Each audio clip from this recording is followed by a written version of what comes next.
Welcome to Sacrilegious Discourse. For this is what the Sovereign Lord says. Why do you need prophets to tell people who you are and what you want? If you can justify everything that the God of the Bible has done, then you can justify any of your behavior. A lot of this mentality is trickling into what is now mainstream right-wing Christianity. I am capable of empathy greater than this God of the Bible. This is a Bible that they tell kids. This is the good Lord. This is the good book. He is fantasizing about murder, mass murder. Head over to sacrilegiousdiscourse.com right now to find out how to leave us a review or support us on Patreon.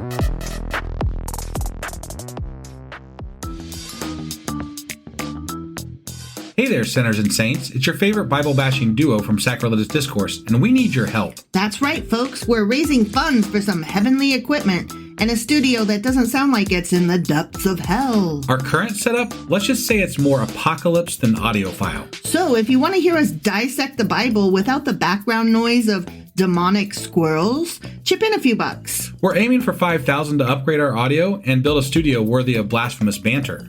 Donate today and help us spread the good word of atheism. You can find a link right on our homepage, sacrilegiousdiscourse.com. Every dollar counts. Even if it's from your collection plate.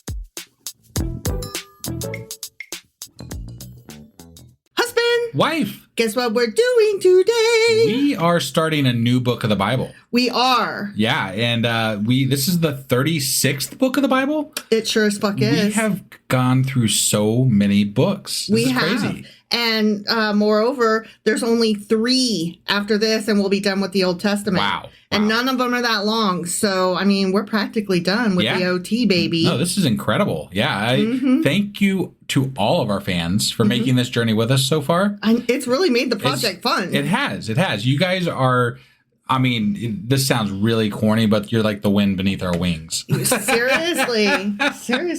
But no, like I still remember like it was yesterday when we had like 5 people listening a week, you know, like that was a thing. It was a thing. And now we have thousands. Across the globe. Yeah, it's incredible. The round globe, because we are not not flat earthers. Yeah. Right. No. Right. Yeah.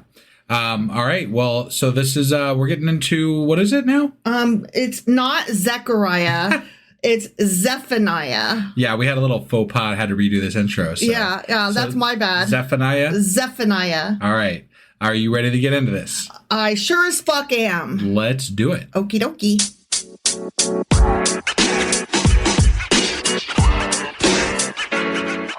All right. Well, before we hop into the actual reading of chapter 1, I wanted to say a couple things. Okay. First of all, in the intro, I mentioned that there's only 3 minor prophets after this, 3 books after this. Yeah. They are 3 of the 12 minor prophets. Okay. Okay. The reason I bring that up is because most apologists, I don't know, not necessarily scholars, but people that are fans of how the Old Testament supports the New Testament. Okay. So maybe apologist is the correct term. Sure. They claim that the first 9 of the minor prophets all take place prior to the exile, and that the last 3 are post-exile. Okay. So these are going to be more newer, relevant type things. Well, we're reading the last of the pre-exile. Okay. Okay. And then... Oh, I see. I see. Okay, so this is still pre-exile. The next 3 after this are supposedly... are going to be post-exile. Right. According to people. Yes. And things. We have read enough at this point that there's a lot of doubt as to any of them being pre-exile. We don't know. Well, most of them that I recall, based on what we were able to come up with, were hypothetically written pre-exile, but some of them were inserted with new information post-exile. Right. So it just kind of depends on how you look at it, I think. I guess. So, but yeah, so far I think mostly it's been pre-exile. That makes sense to me. All right. So. Well, I just wanted to put that out there because I think it gives it a little bit of context, and it separates the 12 minor prophets a little bit for me. Yeah, and if anybody's jumping in here from before, when we say pre-exile and post-exile, we're talking about the Babylonian exile. Right. Just to clarify. Yes, that is correct. Sorry. No, it's all right. We get lost in our own little fucking world of what I knew what I meant. You guys haven't been listening for 1,200 episodes? Come on. What the fuck? Keep up. Exactly. Well, the book of Zephaniah was originally composed in biblical Hebrew. Okay. Yeah. As many of them were. Right. And it likely underwent later additions and redactions. No fucking way. I know you'll be surprised to hear. I'm shocked. Yeah. Scholars debate its date of composition, and some suggest it originated in the 7th century BCE, while others propose significant editing during or more likely after the Babylonian exile. Boy, that sounds familiar, doesn't it? Yeah, it really does. Yeah. It's like it could take this whole fucking synopsis of when it was written and just apply it to almost every fucking minor prophet. Exactly. There is no external evidence linking the text directly to a particular historical Zephaniah. Yeah, okay. Yeah. So as usual, dude may or may not have existed, but we have, other than this book saying he did, this 3 chapters. Yeah. We don't know. Hey, that's enough proof for people that believe the Bible. So.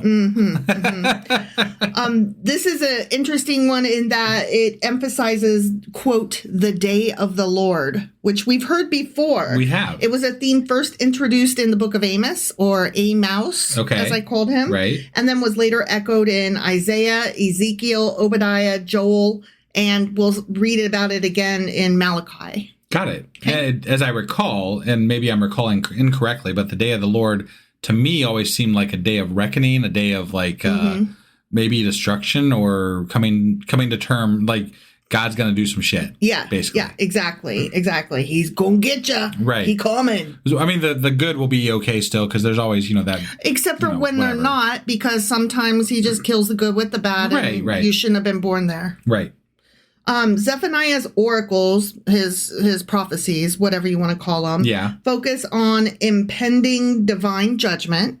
Okay. Which you said. Yep. Reflecting other pre-exilic concerns about Judah's moral decay and post-exilic theological reflections on the destruction and hopeful restoration. Got it. So it's we know shit is about to go bad because we see the way the winds are blowing. And so, we need to make a blame for why we're about to get our asses kicked. And then after the fact, we need to continue making an excuse for why we got our asses kicked. Right.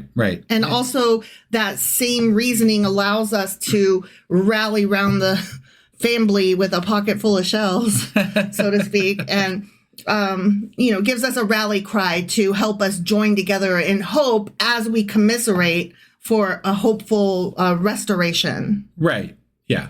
I feel like that's why there's these sections that were older and then insertions later that were from the post-exile, because the pre-exile stuff that they write is generally very judgmental of their condition and then how they worship God. Yeah. The post-exile is usually, we understand why we got punished and now we need to come to grips with, worshiping our God so we can make things better again. Exactly. Right? And so when they got to the post-exile side, they took all these books and they're like, we really need to rebuild. And how do we rebuild? We need to love God more. Yes. So let's love God more. And let's condemn how shitty we were. Like, oh man, we were so bad. Remember in the days when we used to not buckle up and we smoked in the cars and we let kids ride in the back seat? Oh, man. It's like all these stories justify what happened to them. Yeah. Right? They're like, well, our ancestors were shitty.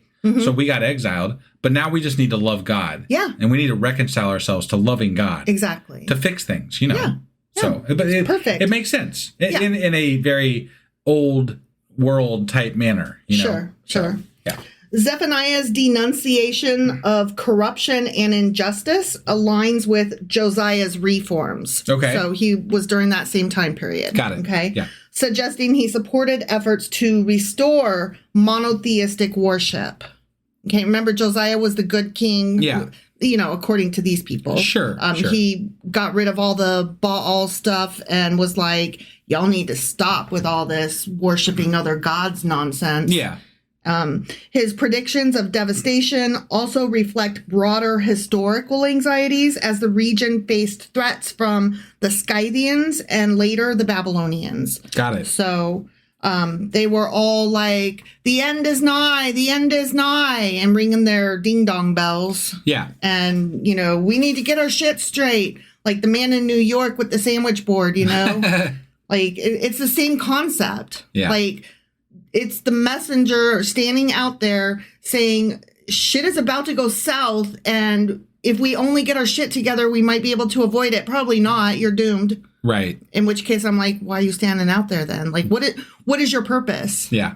If we're going to be doomed, it's going to happen whether you tell us or not. It's true. So, yeah. I don't know. I think people just like to be right, I know I do. I mean, you can't be more right than if you predict the end of the world, right? That's true. I mean, then you're like, damn, that sandwich board guy, he was the rightest. He was the most right. He knew what he was fucking talking about. That end, it really was nigh. Remember when he was ringing his bell?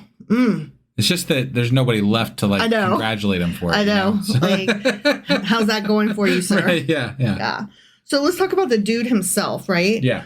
His name, Zephaniah's name, is interpreted as Yahweh has hidden, or Yahweh has protected, or even the watchman of the Lord. Okay. Yeah. And the book attributes its authorship to Zephaniah, son of Cushi, son of Gedaliah, son of Amariah, son of Hezekiah, in the days of King Josiah, son of Ammon and Judah. That's a lot of sons of whoever to not know who the fuck this guy is. It is. But the reason why I actually read all of that, for one thing, it's going to be in the chapter that we read. Okay. Yeah.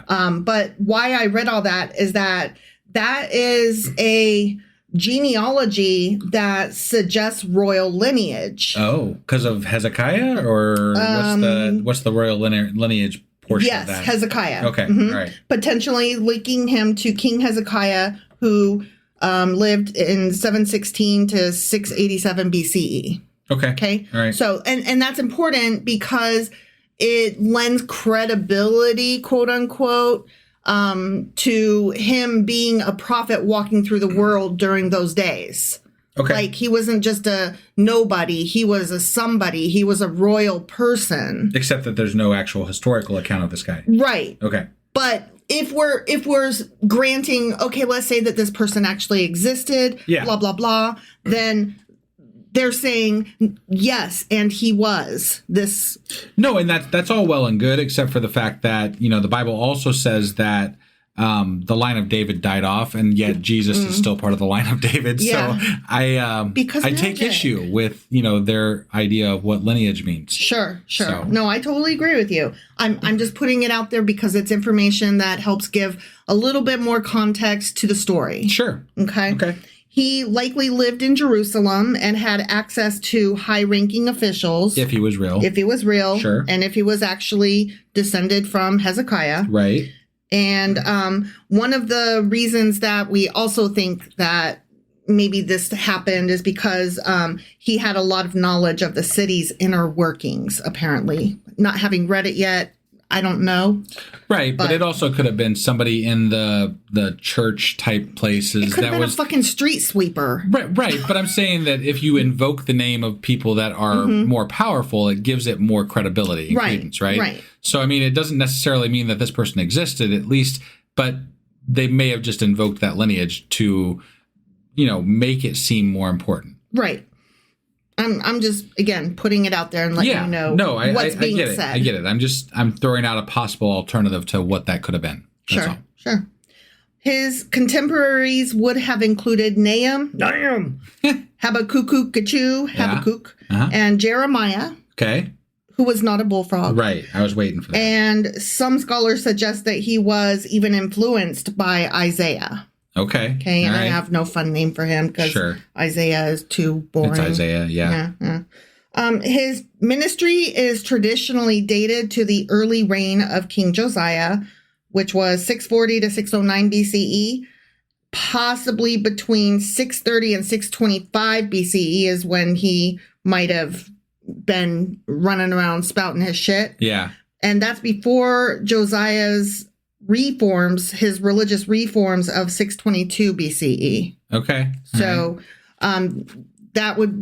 some would say that suggests that Josiah was influenced by Judah spouting off Zephaniah, running around singing about everything. But I'm like, but he wasn't the only one. So shut the fuck up. Right. Some scholars argue portions of the book reflect a later period, which, makes more sense. Yeah. It was edited, possibly post 586 BCE after Judah's fall to Babylon. Okay. Which goes with what you were saying. Yeah. Well, that's after the fall. It's not necessarily after the restoration, but. No. Well, and it wouldn't have been after the restoration. Okay. Because it would have been a rallying cry for the restoration. I see what you're saying. Yeah. I see what you're saying. The absence of direct references to Babylon at all suggests an early date, but then conversely, there's a bunch of intertextual references that do reference Babylon. That's not confusing or anything. No. And so those indicate subsequent editing. Got it. And I'm like, so it didn't mention it, but it did mention it? I don't understand. How do you tell which one is it mentioned before? It depends on how you want to interpret it. Sure. Right? Before there was one of the books that we read that referred to somebody as Canaanites instead of Assyrians or some shit like that. I don't remember. It was way earlier. It was several books back. But because of the way they referred to their enemies, gave historians a clue as to when it was written. Got it. And I can't recall. I don't think that would have been the comparison. But. Probably not. But it was some example like that. Sure. Where how they referred to their enemy, the word that they used was an older word or a newer word. I can't remember. And that indicated editing or something like that. In time frames, right? Yeah. During Zephaniah's time, Judah faced religious corruption under Manasseh and Amon, including Baal and Astarte worship. Okay.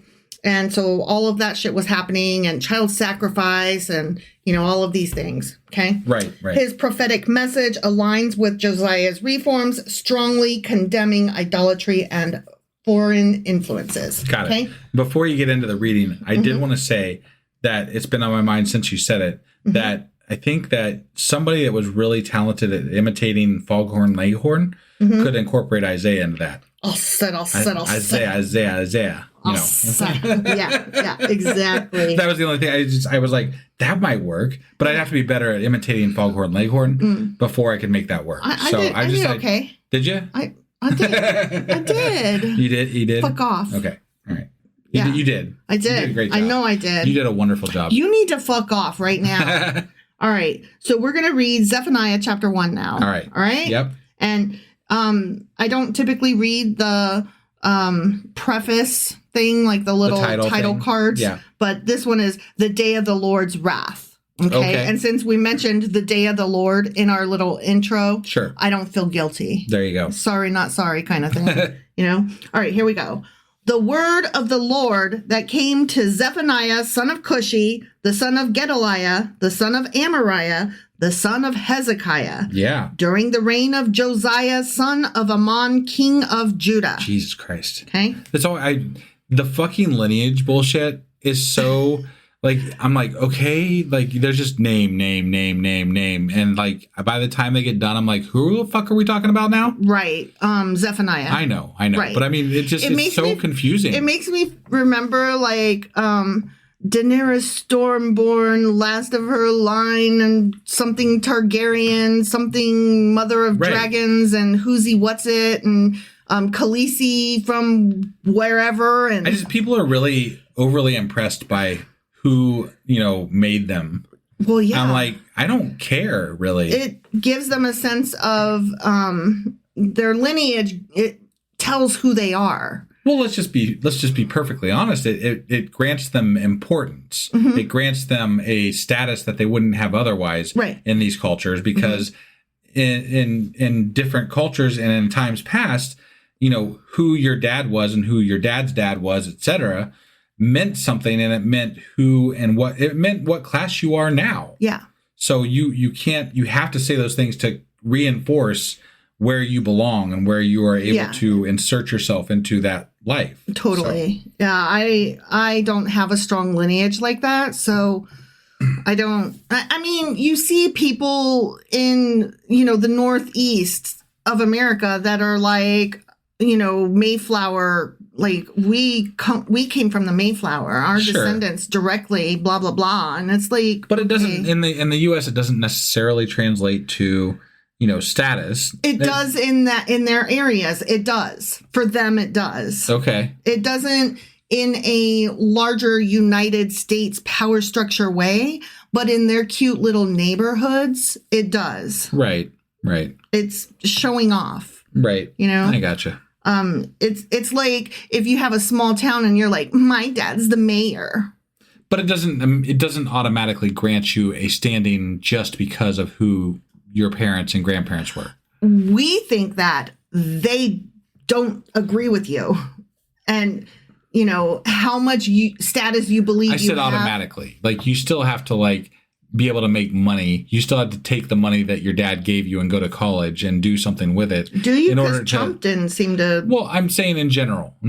Trump... But that's what I'm saying. The more that you believe in the status that you pretend to have, that you just... The status is what? No, there's no doubt about it. You walk through the world believing you're a fucking king and you can make a bunch of other dum-dums believe it.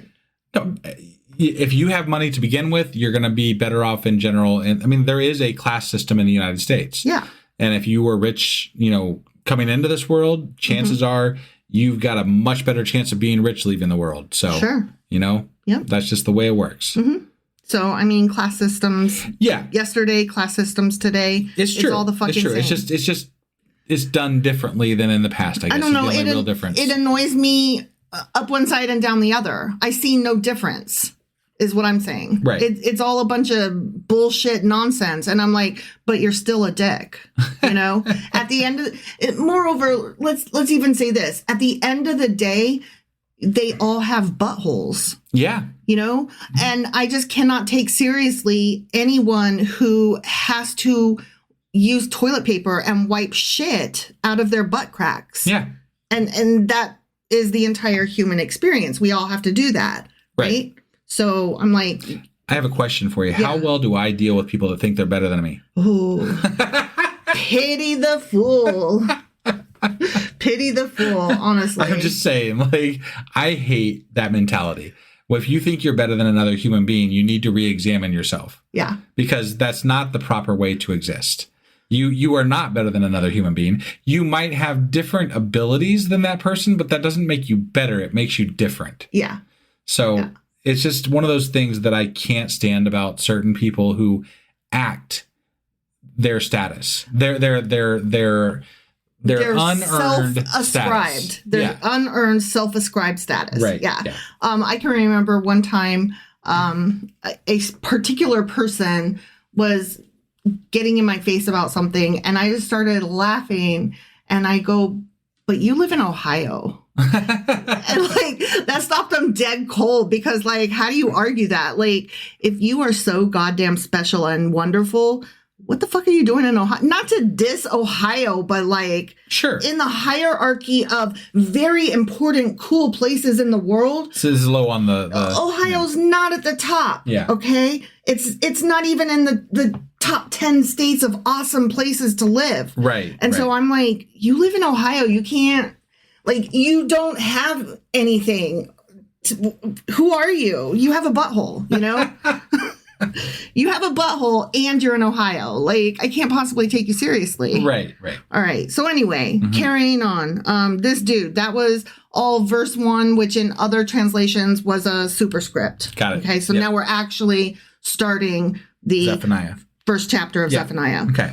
I believe this is God speaking. It's quotes. I will sweep away everything from the face of the earth. Yeah, declares the Lord. Yeah. I will sweep away both man and beast. I will sweep away the birds in the sky and the fish in the sea and the idols that cause the wicked to stumble. But he said he was never going to do that again. Or or is he just going to do this in a localized area? He's just sweeping them away. He's not flooding them. He's sweeping. Oh, so as long as we're sweeping and not flooding, we're good? Okay. Yeah, that promise was only about the flood.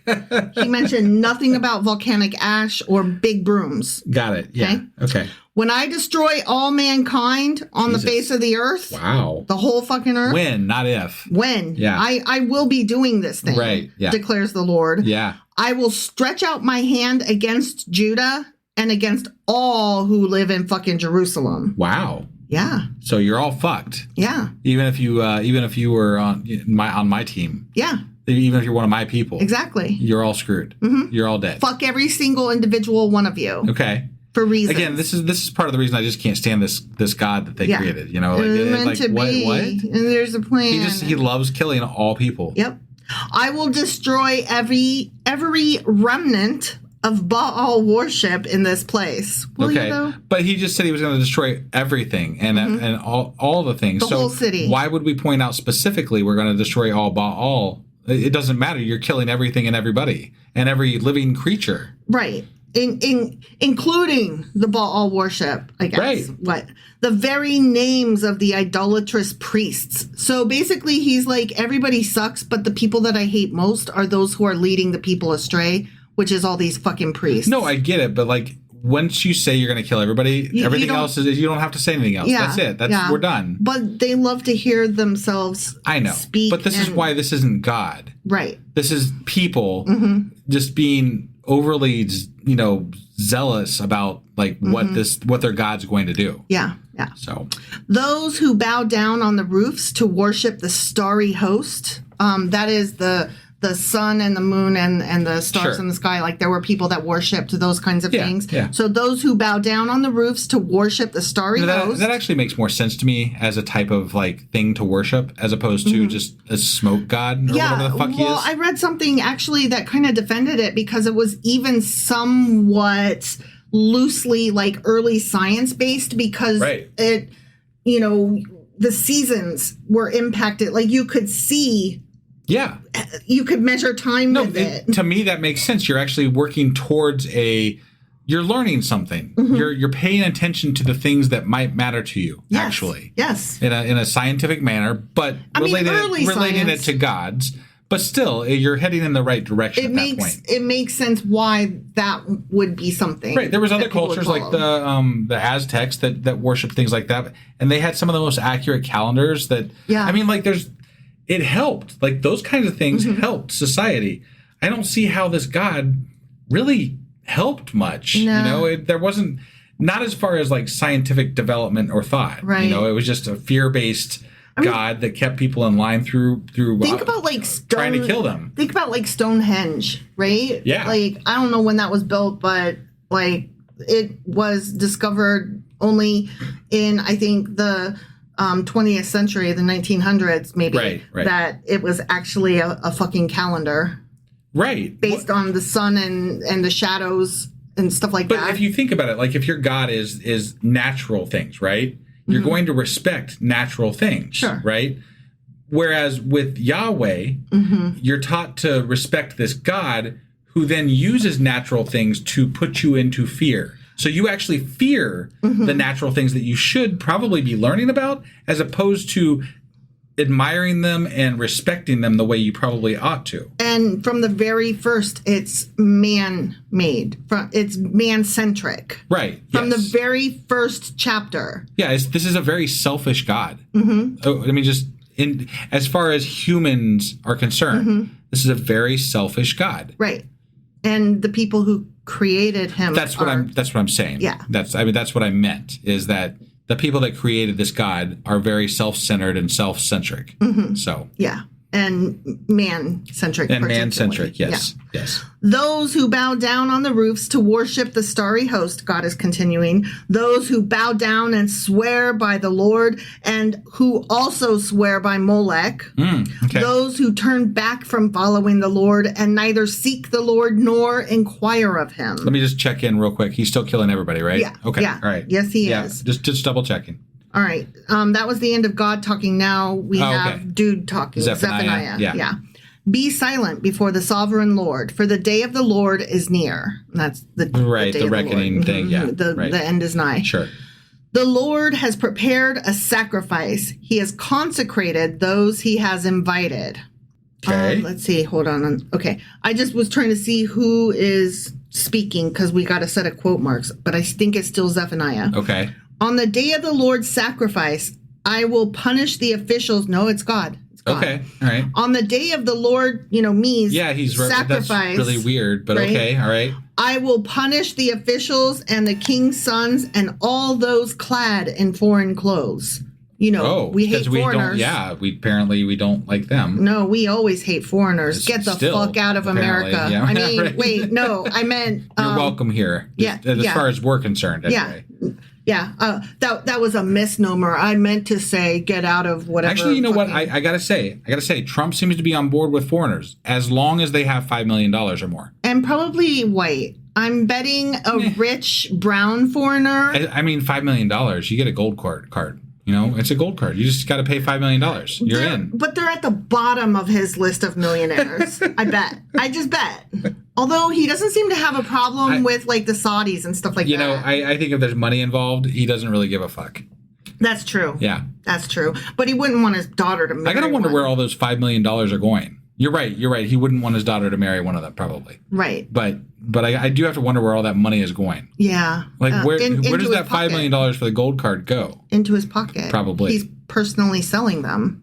Is he? Well, we don't know that for sure. It's my understanding that he is. That personally. can't possibly be legal. But okay. Well, we'll cover that some other time. I was going to say, we've talked about this before. Legality has taken on an entirely new definition because there's what's on the books and there's what's enforced. Right. And if there's no enforcement, it doesn't matter what's on the books. Right. Yeah. So what's legal and what's allowed are two different things. Right. Sorry. On that day, I will punish all who avoid stepping on the threshold, who fill the temple of the gods with violence and deceit. Okay. On that day, declares the Lord, a cry, not me, a cry will go up from the fish gate. Remember, there's all the different gates in the city. Right, yeah, that's a kind of a callback to a while ago. I can't remember which one that was, but yeah. No, I can't either, but it's a class system, like different workers of different classes came in different gates. Right. So a cry will go up from the fish gate, wailing from the new quarter, that's the newly built portion of the city. Okay, yeah. And a loud crash from the hills. Wail, you who live in the market district. All your merchants will be wiped out. All who trade with silver will be destroyed. This is a very familiar wording track, the whale and the gates and the... I feel like this might be the same author even. Right. It seems very familiar. So I'm just, it doesn't lend a lot of credence to the idea that this is a different author than another that might have been involved in other books. It might have been a Zephaniah guy, was inspired by that earlier guy and copied his words. That could very well be. I don't know. Yeah. At that time, I will search Jerusalem with lamps and punish those who are complacent. Okay. Who are like wine left on its dregs, who think the Lord will do nothing either good or bad. Well, I guess that puts me out because I'm like, no, there is no Lord to do something good or bad. Yeah, we would be, if there was a God, we'd be in big trouble. I'm fine with that. Right. I'll take those chances. Sure. The odds are ever in my favor on this People one. tell us all the time online that we're going to burn in hell. So, I mean, it's because Jesus put off our punishment. We aren't going to get punished in this life. We get punished later. That's fine. Yeah. Whatever. I mean, I figure all the cool people are down there. So, well, here's the thing too. If you are getting pleasure out of that, then you are going to be there too. And moreover, if you are not getting pleasure out of it and you're actually telling me because you care, that's really sweet of you, but you're going to be in heaven where you will not be with your earthly body and you won't give a shit anymore. I find, you're right. And I find it very telling that they'll often start by telling you that I'm telling you because I care about you. And then they go into laughing at you. Yeah. And I'm like, So no, you're telling me because you really enjoy the idea that I'm going to burn in hell. You get pleasure. This has nothing to do with you wanting to save me. Yeah. And you need to reevaluate your motives here because Again, that's bullshit. If what you're saying is fucking true, you better check yourself before you wreck yourself, because you're going to be right there with me. Right. How do they not see the hypocrisy in those types of actions? But they're like, but I said sorry, so it doesn't matter. And I'm If like, it's like if I said the words, I'm good, right? I'm like, Well, you are telling me God is all powerful and knows everything. Therefore, motherfucker, per your own understanding of God, he knows your heart, bitch. Yeah. Yeah. You can't have it both ways. He either knows that you're a fucking cunt and you'll be there with me, or he's not very powerful, in which case, fuck off. Who cares? But, I feel like the biggest, I feel like that the whole thing with religion in general is that people, they get to have it both ways. Yeah.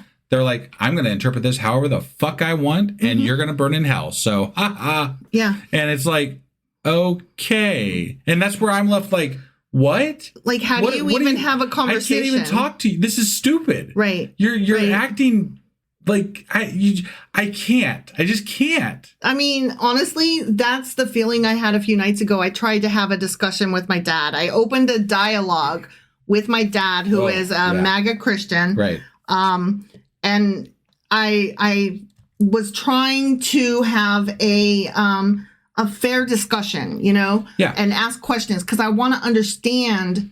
And to be fair, this wasn't about religion. It was about political No, it was about politics, but his politics are wrapped in religion. Right, So yeah. it is related.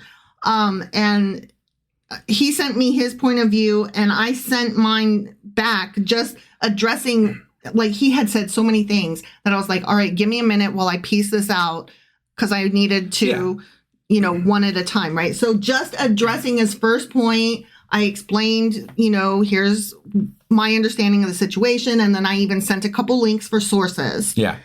He sent me back literally, like, within 5 minutes, agree to disagree. Right. And I was like, to which part? And he goes, all of it.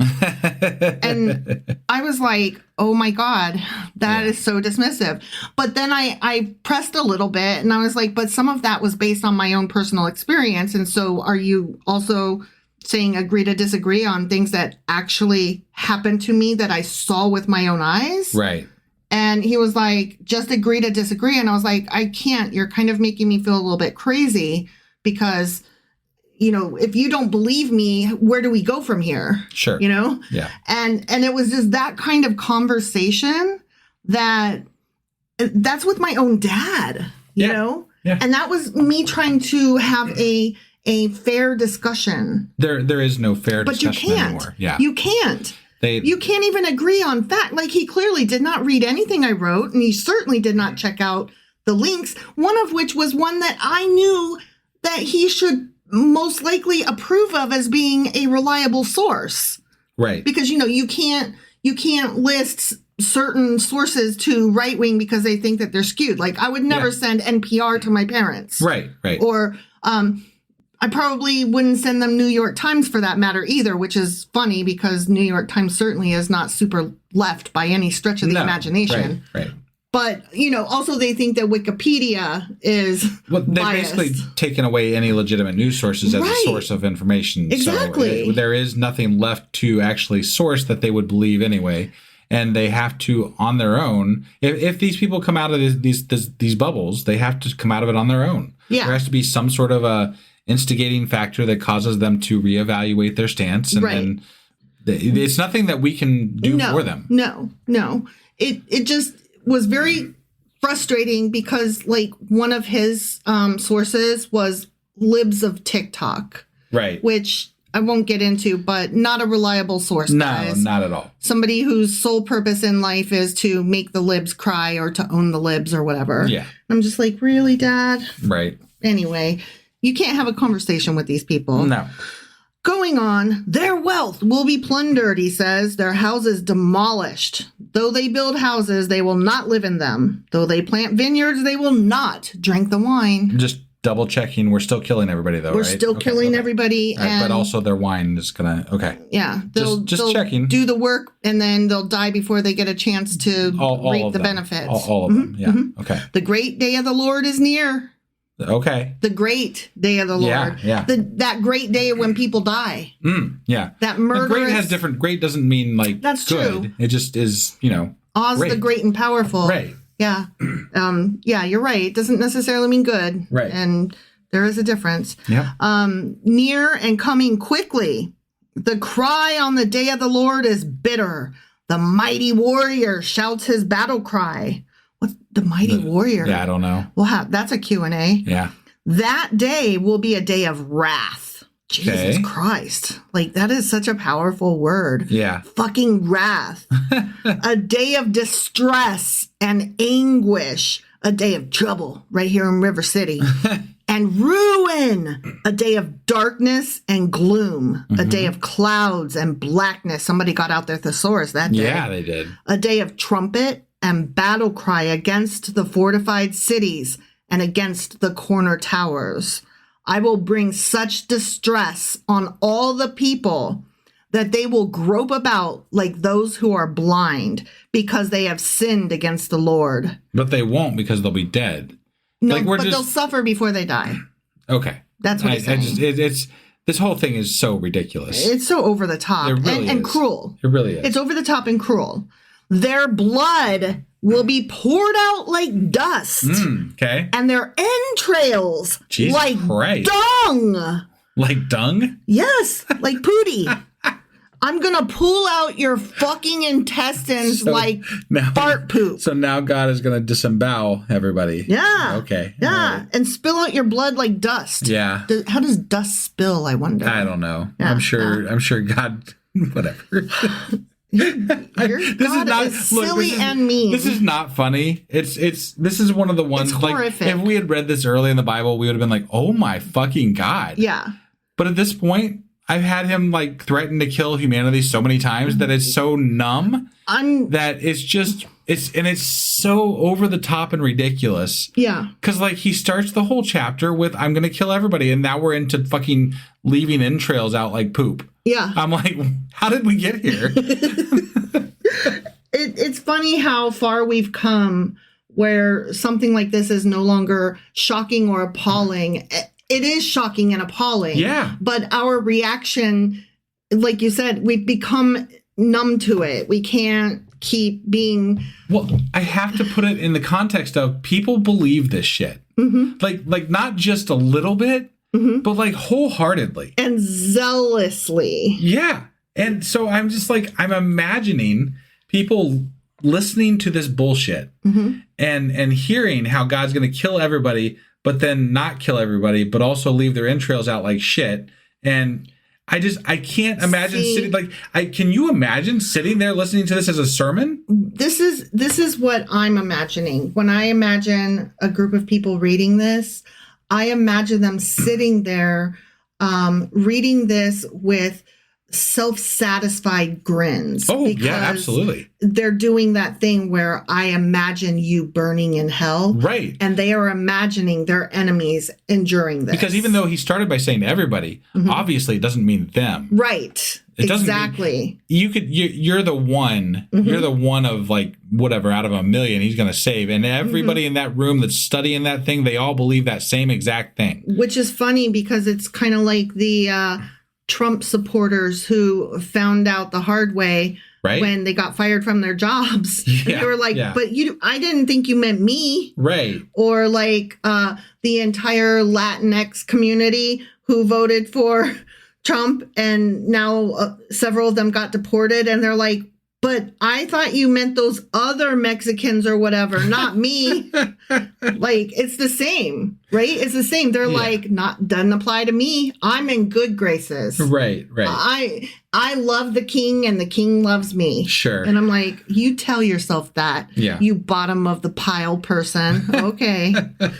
Neither their silver nor their gold will be able to save them on the day of the Lord's wrath. Ain't money in the world, huh? Right, yeah. Unless you have $5 million. Right, then you get a gold buy card. a cold card, yeah.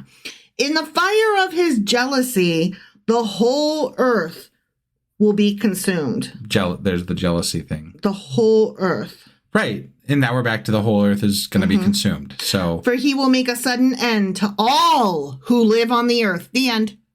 Okay, what the fuck? Why does it matter? Why does it matter? Like, this whole chapter is like he's gonna kill everybody. Do it.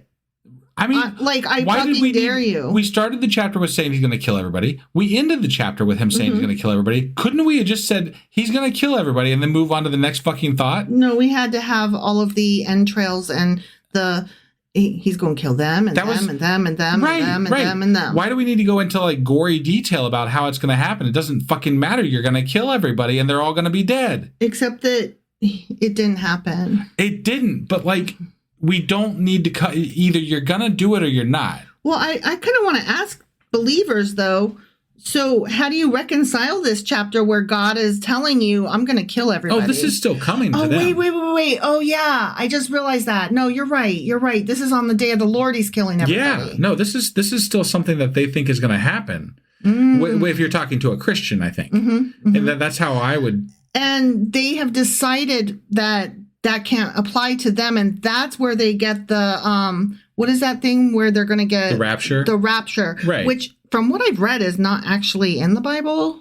Right. That's I think it's from Dante's Inferno. Oh, I thought it was from something else. Is it? I don't know. I don't know. Yeah, that's later when we get into studying that shit that we'll figure that out. But we'll have to learn about the rapture and do a bonus episode. Specifically, I don't think in the Bible. I don't think so either, and I could be totally wrong. I could also on that. I thought I had heard that it's not in the Bible. As much as we've read, we're still a bit ignorant on it. Oh, totally.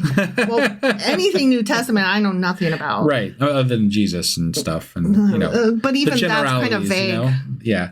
Well, he was a carpenter, right? Maybe. Depends who you ask. Yeah. But I feel like the rapture probably wasn't in the Bible, but Christians had to somehow come up with something that explains why I will kill everybody. Yeah. It has like an asterisk, like, except for all the true believers. Right. Like, no, that's not what it says, though. Right. Yeah. So. No, there's definitely, I don't know. I can't. That's so over the top. Everybody, the end. Yeah. I'm going to kill everybody. Bye. All right. Well, that was a rough chapter. It was a ride. With all the dead and the dying. And the shit. And entrails and crazy. Mm-hmm. So that's how we're starting Zephaniah. All right. That was Zephaniah chapter 1. And we'll try to be back tomorrow with... Zephaniah chapter 2. All right. We'll see you then. Bye.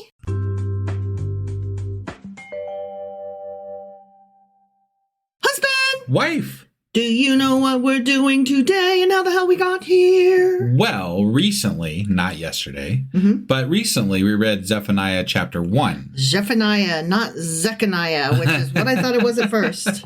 Yeah. So Zephaniah is another minor prophet. Sure he is. But this book got off to a real bang. It was God, like he's gonna kill the fuck out of some people. Yeah. Basically like the whole world. Not just killing them, but kill the fuck out of them. Yeah, no, it's crazy. It's the day of the Lord, There was some wording that was familiar from other books that we've read. Yes. But he's bringing the smack down. He's not only gonna kill everybody, but he's also going to like leave their entrails out on the ground. Then it's going to look like shit and stuff or something. Yeah. I don't really know, but it's not good. Whatever's going to happen, it's not good. Yeah. And they're all fucked. You know what's funny? I watched the movie Alien Romulus recently. Okay. It's the most recent Alien movie from the Alien franchise. Yeah. And that movie had some gross things because, it's aliens eating people's faces off and stuff. Yeah, yeah. You know how it is. As aliens do. Sure, all those aliens. Yeah. Sure. And that movie, with all of the aliens and the mouth coming out of the mouth to, bite you and snap at you and their blood is acid, all of that was less disturbing than that one line about God pulling out your motherfucking entrails and leaving them on the ground like shit. Right, yeah. No, that was a bit much, if you ask me. Yeah. You could have just left it at killing everybody. Yes. And that would have been just, we understood. Right. That bad shit gonna happen. Death. Right. So that was Zephaniah chapter 1. Sure as fuck was. Which means that today we're getting into Zephaniah chapter 2. All right, let's do this. Okie dokie.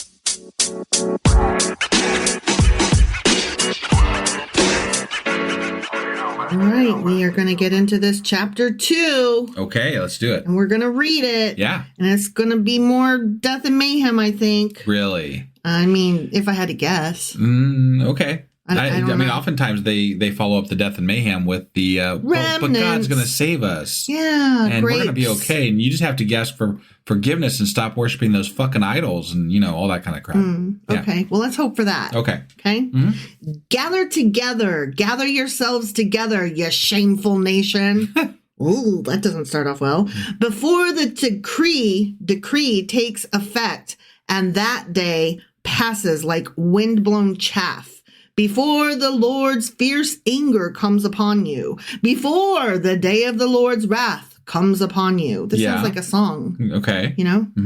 So this is Zephaniah talking to the people. Right, saying, right. Get your asses over here and listen. Before he kills you all and pulls your entrails out. It sounds like there's time to repent or something. That's what I'm, right? That's what I'm like, gathering. get over here and listen. Maybe. If you would just listen, you fucking nation. There's not much point in talking to people that are already walking dead, right? Yeah, so, you obviously want to say, this is how you don't die. Right. Horrible deaths. Yeah. Okay. Seek the Lord, all you humble of the land, you who do what he commands. If they're okay. Well, he's saying if you would be with the Lord, now is the fucking time. Okay. I think. That's my interpretation. Sure. He's like, y'all need to get Jesus, but before not Jesus. Right. Pre-Jesus. It's God. Yeah. Right. Right. Seek righteousness. Seek humility. Perhaps you will be sheltered on the day of the Lord's anger. Perhaps, but not guaranteed. No. If you could do everything that you can do, but God might still kill you. Right. In a horrible way. Yeah. Like really fucking horrible. So conversely, you might decide not to go into work that day and to just gather your friends and play around a poker and say, let's go out having fun with each other.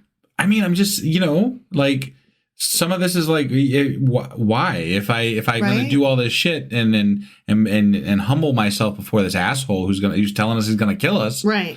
And then even if I do that, though, he still might kill me horribly. Right. Well, fuck him. Like, one, it depends on his mood. Right. And 2, it depends on like how close I am to the wrong city that day. Right. And then on top of that, 3, it depends if like he will accept my repentiness. Right. Right.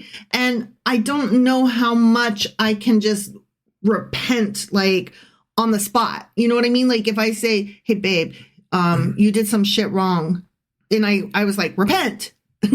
Like, but it would be like you doing that, only I don't even know that you exist still. Right. Like you're just left a person down the street to come tell me that I need to repent, only I don't even know that you're real.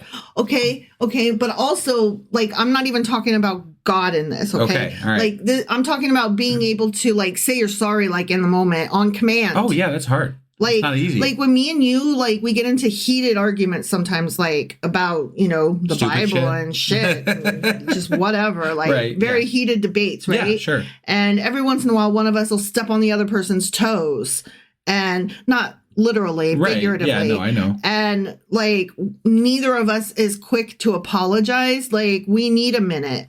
Oh, yeah.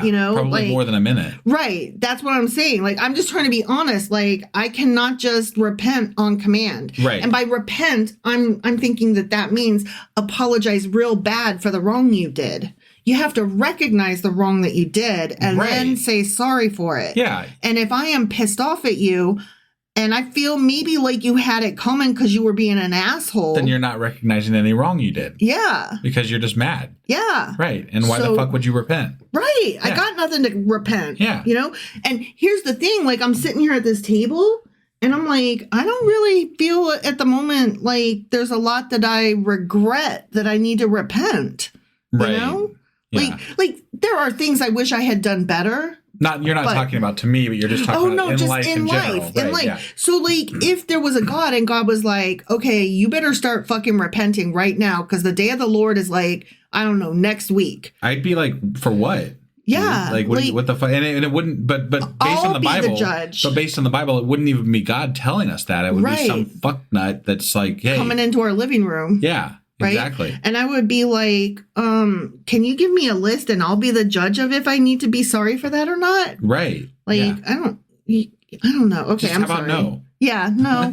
Also, no, you can't come into my house. Right. How about that? Yeah. I mean, right now, these days, if somebody just came knocking on our door and they wanted to tell us about, how we needed to repent, I'd be like, fuck off. Yeah.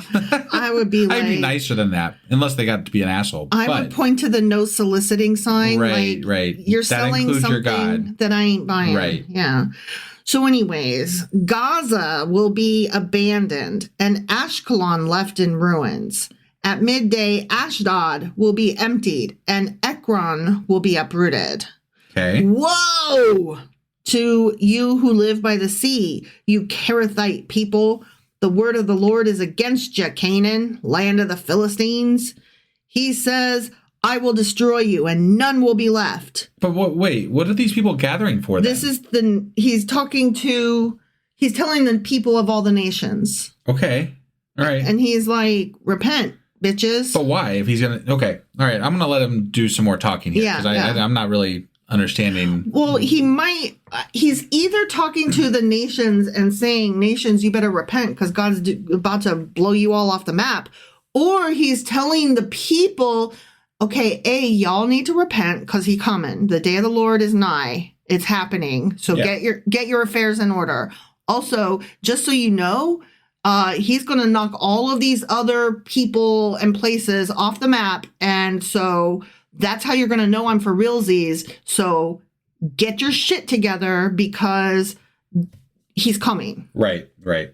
I don't know. I don't know who he's talking to. Well, I mean, right now, the people that it sounds like he's talking about are the people that are not Israelites. Yeah, so. but I understand he's talking about the other nations. Right. Just who is he addressing here? His own people? Yeah, that would make it a little bit more clear as to like what we're supposed to get out of this if I knew who he was addressing. I feel like he's addressing his fellow neighbors, like his area people, and he's telling them God's going to come for you, and he's also coming for all the nations. Okay. All right. That's what I feel like. I could be wrong. I don't know. Sure.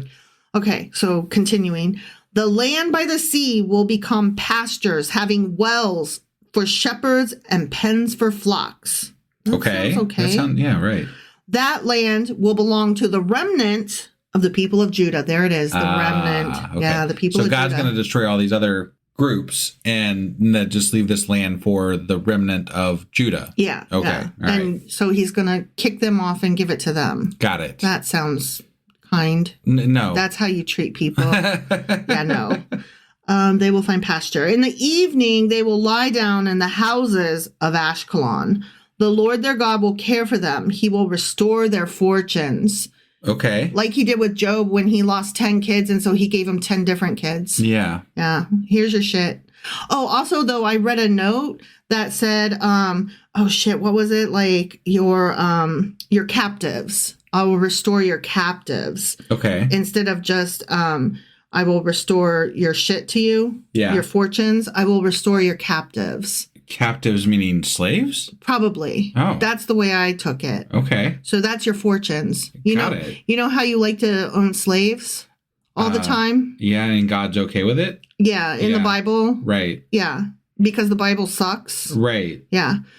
I have heard the insults of Moab and the taunts of the Ammonites who insulted my people and made threats against their land. And, he's jealous, so. Mm-hmm. Yeah. Therefore, as surely as I live, declares the Lord Almighty, right, the God of Israel, surely Moab will become like Sodom. Because they taunted them. Mm-hmm. Mm-hmm. Okay. Yeah, like when that one time when the kids made fun of the baldy, and so he sent a bear to tear him the fuck up. Yeah, no, it makes me like wonder why people respect this God when he literally kills people for taunting him. He gives them permission to be angry and kill other people. I know. I mean, I understand, but it just doesn't seem like a God. He doesn't seem like a God worth respecting. If he can't just stand up for somebody talking shit about him. Yeah. Like, dude, that's one of those things you have to just get over if you're a God. That's what grown-ups do. Snowflake. Right. Are you a fucking snowflake? Let me put it this way. I've been a manager a large portion of my life, right? Mm-hmm. And so people talk shit about their manager. Well, shit. It's a thing that happens, right? People talk shit about everybody, but particularly the manager. Right. You can't let that shit get to you as a manager. Mm-mm. You have to just move along and, deal with things as they are and treat people equitably still, even though they talk shit about you. Right. Yeah. You're the manager. You're going to get talked about. It's a thing that happens. Yeah. Right? Yeah. Get over it. Right. It's so funny that the biggest snowflakes are the people that are like, you're such a snowflake. Like, right? I just can't with these people. Yeah. They're puny God. I'll never, ever forget that line from Iron Man. Puny God. It's so fitting. That wasn't Iron Man. Was it the Avengers? Yeah. Whatever. Well, it matters because the Hulk is not in Iron Man. All right. One of those MCU fucking movies where the Hulk smashes Loki back and forth against the ground. Which is not Iron Man. Okay, it's the Avengers. And he calls him a puny god. He does. And it's the best. We about died laughing at that point. And the kid made us rewind how many times? Oh, hundreds. We couldn't even finish the movie. No. Because we had to keep watching that scene over and over and over because it was so fucking hilarious. It was really, really good. Yeah. But every time we talk about how small this God is, that is the scene I imagine. Yeah. Because he is so puny, he can't even deal with somebody taunting him. Right. And I'm like, but you want me to be the grown-up in the room. Right? Like, fuck off. Right. Okay, so anyway, as surely as I live, declares the Lord Almighty, the God of Israel, surely Moab will be like Sodom, the Ammonites like Gomorrah, a place of weeds and salt pits, a wasteland forever. Wow. He's about to knock those towns down. Apparently, yeah. The remnant of my people will plunder them. The survivors of my nation will inherit their land. I see. Okay. So we went from killing everybody to there's going to be survivors of his land that are going to plunder everything from the people that he's going to kill. Mm-hmm. Okay. Yeah. All right. Because that's good. We like looting. We like mayhem and, stealing from the dead. And slaves. Maybe. Yeah. This is what they will get in return for their pride, for insulting and mocking the people of the Lord Almighty. Don't be a mocker. I guess it's just not going to turn out well for them. Don't be a motherfucking mocker. Yeah. I'm a mocker. You are. I'm a mocking mocker. You really are. I mock a lot of things. God probably doesn't like you. Probably not, but I don't think it was for the mocking. I'm sure I had a laundry list of shit that God doesn't like before we ever got to the mocking. Right. Yeah. I mock you. You do. Mm-hmm. Mm-hmm. But I have also echolalia, so I also mimic you, which is not the same. But sometimes you take my mimicry, which is not on purpose, as mockery. I'm here to tell everybody, it's not easy to tell the difference. That is fair. And you know what? I was telling you today that I have like 3 different brain parts, okay? And so one is like my autism brain where the echolalia lives. And that's like where you don't think about shit. Your body or mouth just does stuff like, you're not in charge of your breathing or your heartbeat. Your body just does it for you. Yeah. Right. And so sometimes like if there's a noise, my body, while it is taking care of the breathing and the heartbeat, it also will mimic a sound. Right. That's the autism and the echolalia, right? Sure. Well, then sometimes that's one part of my brain. Then we move into the middle part of my brain, which is my subconscious. Okay. And then so we're starting to become aware of the sound that I just made. Yeah. And it tasted good in my mouth. It felt good. I liked it. But I'm not thinking about it still. It's in my subconscious. It's in the back of my mind. But I start like feeling that sound and like repeating it a lot. And then I start making fun of you accidentally.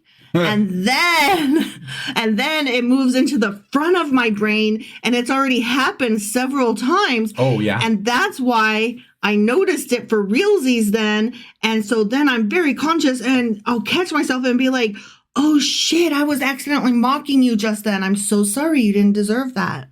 Right. I do that a lot. I catch myself. And I catch you oftentimes before you catch yourself. Right. You just got to wait for the process. And you don't wait for the process. You got to let it trickle down. Don't you believe in trickle down theory? Nope, I don't actually believe in that. Anyways, let's continue here. Okay, the Lord, you know the Lord? Do you know the Lord? I don't know the Lord, actually. I know who people say you know the of Lord is. the Lord. I've heard of this guy they think is the Lord, yes. This motherfucker over here. The Lord will be awesome to them when he destroys all the gods of the earth. Wouldn't it be a lot more fun if God had a name like Jeff or something? Hey, Jeff, get a load of these fucks. Oh, Jeff. Just saying, like, you know. Dear Jeff, thank you for the food. Thank you, Jeff. Blessed be Jeff. Under Jeff's eye. So the Lord's going to be awesome to them when he destroys all the gods of the earth. Wait. Okay. I understand what he's saying. I had to reread that because I didn't think you caught it. So that I understand that as being that he's going to destroy the idols. Like, that's how people are going to interpret it. But the literal words say he's going to destroy all the gods of the earth. Yeah. Which harkens back to the early days of the OT, where there were many gods that existed, and he was just one of them. Right. Mm-hmm. Yeah. And it's just so it's so odd. Mm-hmm. It's so odd to read these bits in the Bible where multiple gods comes up just as randomly, a matter of conversation. And just like what? Right? That's the way it was. Every little group had their own special god that they carried around in their pockets. Right, but it serves to diminish the role of this god because again it brings it back to he's a regional god. Mm-hmm. And it has nothing to do with the God of the universe or the world, right? We're talking more about a regional God that affects locally and not globally. Right. I mean, that's why he always says, I'm going to do this thing to the entire fucking planet. And you're like, oh, you mean that corner, not the whole, obviously, because you don't even know about the other things that exist on the planet. Right. So, yeah. Like, what you mean is maybe the continent, but probably just the few neighboring towns. Right. Yeah. Because it's a big continent. Which continent are you talking about? Any of the ones over there. All right. They're in the Middle East. So I know. We're talking, they're kind of in between Europe, Africa, Asia. They're right in the middle there. That's what I'm saying. Like all of the continents over there. Okay. It just depends on. I just didn't know if you really, No, I did. Like, I was like, wait, sometimes it's Asia that they're talking about, but other times it's Africa. That's kind of like the other side, but down. Right. And then. But mostly they're talking about the Middle East, which. Right. It's right in the middle of the continent. Very localized in that area for most of the stuff they discuss. It's like continent central right there. Can you put your foot on all three continents? Probably. I feel like you could. I feel like you have to find the exact longitude and latitude coordination coordinates. Yeah. Jesus, I have a hard time with that. And then so where does Africa end? And Europe begin, right? I feel like there's waterways that would stop that from happening. But it is all very close together. You could sit in your boat? That gives you a little bit more leeway, right? I still think that there's problems with how that works out geographically. I need to know. But I need to know. I'm not looking at a map currently, so I can't really visualize it as well as I want to. It's really hard. But I do feel like there's geographical concerns with putting your foot on all three continents. I feel like that would be so cool. I did once stand in 3 states at once. Which states? It was Tennessee, North Carolina, and I can't remember the third one. Istanbul, might have been Constantinople. I think it was either South Carolina or it had to be North Carolina. So North Carolina, Tennessee, and I thought Kentucky maybe. So there was like a place in this hike that we did that was up a mountain and whatever. Near there was a place you could stand on all 3 states or something, I think. Okay. I think that was it. Isn't there a place where you could stand in 4 states? I believe there has to be. There's 4 states that are joined. They're like a square. Spot. So yeah, right? Yeah. I mean, out west for sure. Like where all those squares line up. Those square states. The square states. It's true. Like the Dakotas and all them. Right. They're so boring. They're so square shaped. Fucking squares. Fucking squares. We're so stupid.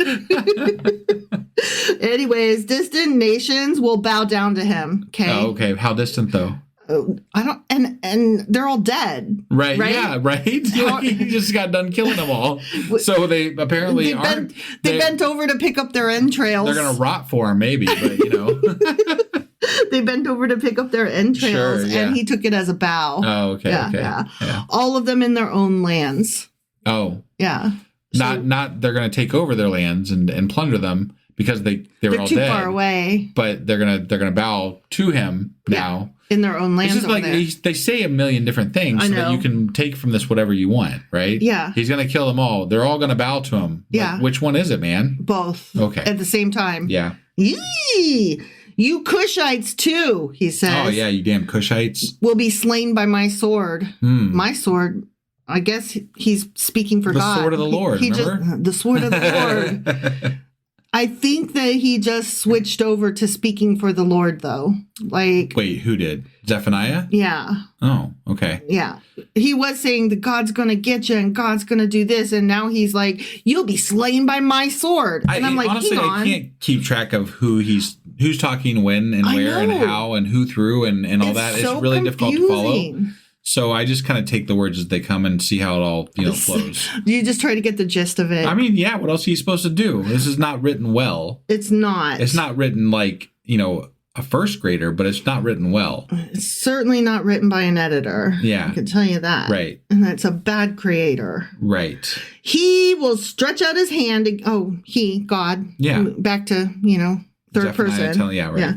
He will stretch out his hand against the north and destroy Assyria, leaving Nineveh utterly desolate and dry as the desert. He talks about destroying Nineveh a lot. He really does not like Nineveh. Not at all. Not at all. Yeah. Flocks and herds will lie down there, creatures of every kind. All them flocks and herds and creatures. Yeah. Yep. The desert owl and the screech owl, the Lilith creatures, imagery. Yeah. will roost on her columns. Their hooting will echo through the windows. Hoo hoo, hoo hoo. Rubble will fill the doorways and the beams of cedar will be exposed. That's from Lebanon. Yeah, it is. Right? Yeah. So that must be, interesting. Mm-hmm. Well, those beams of cedar are going to be exposed. Okay. All right. This is the city of revelry that lived in safety. She said to herself, I am the one. Me as a city, I am the one. And there is none besides me. What a ruin she has become. A lair for wild beastices. Yeah. Beasts. Right. All who pass by her scoff and shake their fists. The end. Okay. I'm assuming we were talking about Nineveh there, but he was talking about all the neighbors for a minute. Yeah. And all the kind of nations. just drifted right into Nineveh. Yeah, fucking Nineveh. And I'm not really sure how we got there, but right. I'm assuming it has something to do with how much he hates the Assyrians, the most, you know, or whatever. Yeah. So I really am interested in the take on that one when we get into the Q&A. Yeah. But God's still not friendly in this book. I feel like if I could go back, and one thing I would do differently reading this is for every chapter, I would list out, which people, fuck these people, fuck those people, just so that I could remember who we hate and who we hate the most. Yeah. And how often we hate them and why and when. Sure. Fuck Nineveh. When did that start and why? I don't remember. Right. There's so much, there's a project here. Right. But I just don't know exactly where to start with it. It's too hard. There's too many. Right. And I can't keep up with it. Right. All right. That was Zephaniah chapter 2. Sure as fuck was. And we will be back hopefully tomorrow with Zephaniah chapter 3. All right. We'll see you then. Bye.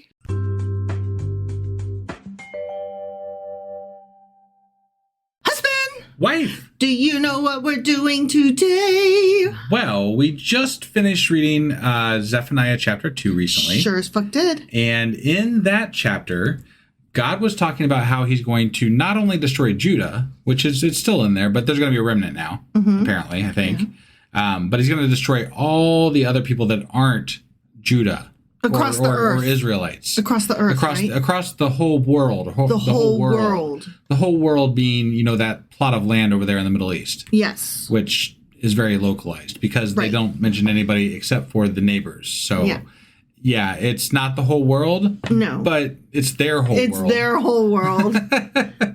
and God's going to destroy the fuck out of those people. Sure. Apparently. Sure. And everybody needs to repent and, find their way to God and all this wonderful stuff. But that probably won't help the majority of them. Just, the ones that he decides he's okay with, I guess. Which, who knows what that criteria is. But he's a dick. So, whatever. Anyway, that was Zephaniah chapter 2. He sure as fuck was. So that means that today we're getting into Zephaniah chapter 3, which is the final chapter of this book. Yeah, we're finishing up another book of the Bible. It's quite incredible. It really is. And it is the last of the pre-exilic minor prophets. Okay. All right. So there's only 3 more minor prophets after this, and they are post-exilic. Got it. Yeah, well, that'll be exciting. It'll be a change of pace, right? Hopefully. Yeah. Before we get into this chapter, I do have somebody to thank. Aww. So we have a new patron. Aww, who is it? It's Ash W. Ash! Yeah, so Ash became a new patron here recently, and I wanted to give a huge thank you for becoming a patron because it does help us out immensely. And I know I say this every time, but... Thank you so much, Ash. Yeah, it's impossible to describe to you how much this helps what we do, but it really does keep us afloat, keeps things going here, and especially with us removing the ads recently, I mean, every little bit helps. It really does, and we are just beyond grateful. Thank you so much. Definitely. So thank you, Ash. Reach out to us, talk to us. We love chatting with people that are fans and friends and the whole 9 yards. Like you guys are always have such a great story, and we love hearing where you came from, why you found us, how you found us, how you got here, like where you're at. Some of the best, it's just we love hearing those stories. Everybody has their own thing as to why they are listening. Either they're like deconstructing, or they're considering it, or they were never there in the first place, there's a million different reasons, and it's always interesting hearing this. So interesting. Yeah. That being said, are you ready to get into Zephaniah chapter 3? Yes, I am. All right. Well, let's do this. Okie dokie.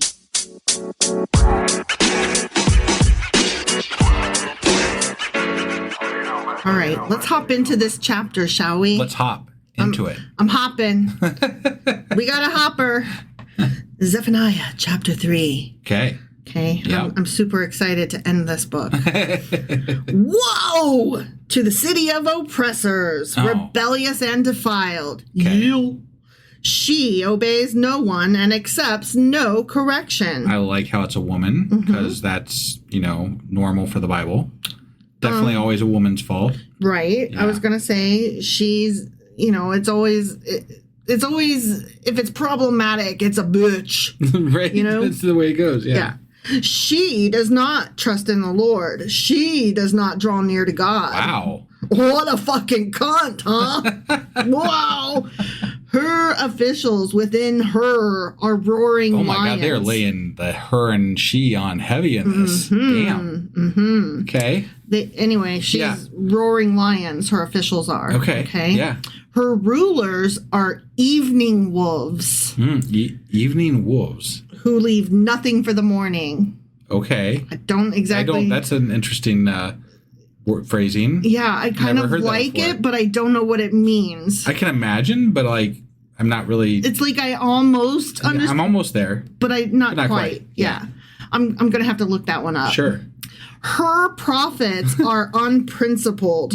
They are treacherous people. Her priests profane the sanctuary and do violence to the law. Ah, okay. I do violence to the law. Do you? I do violence to the toilet.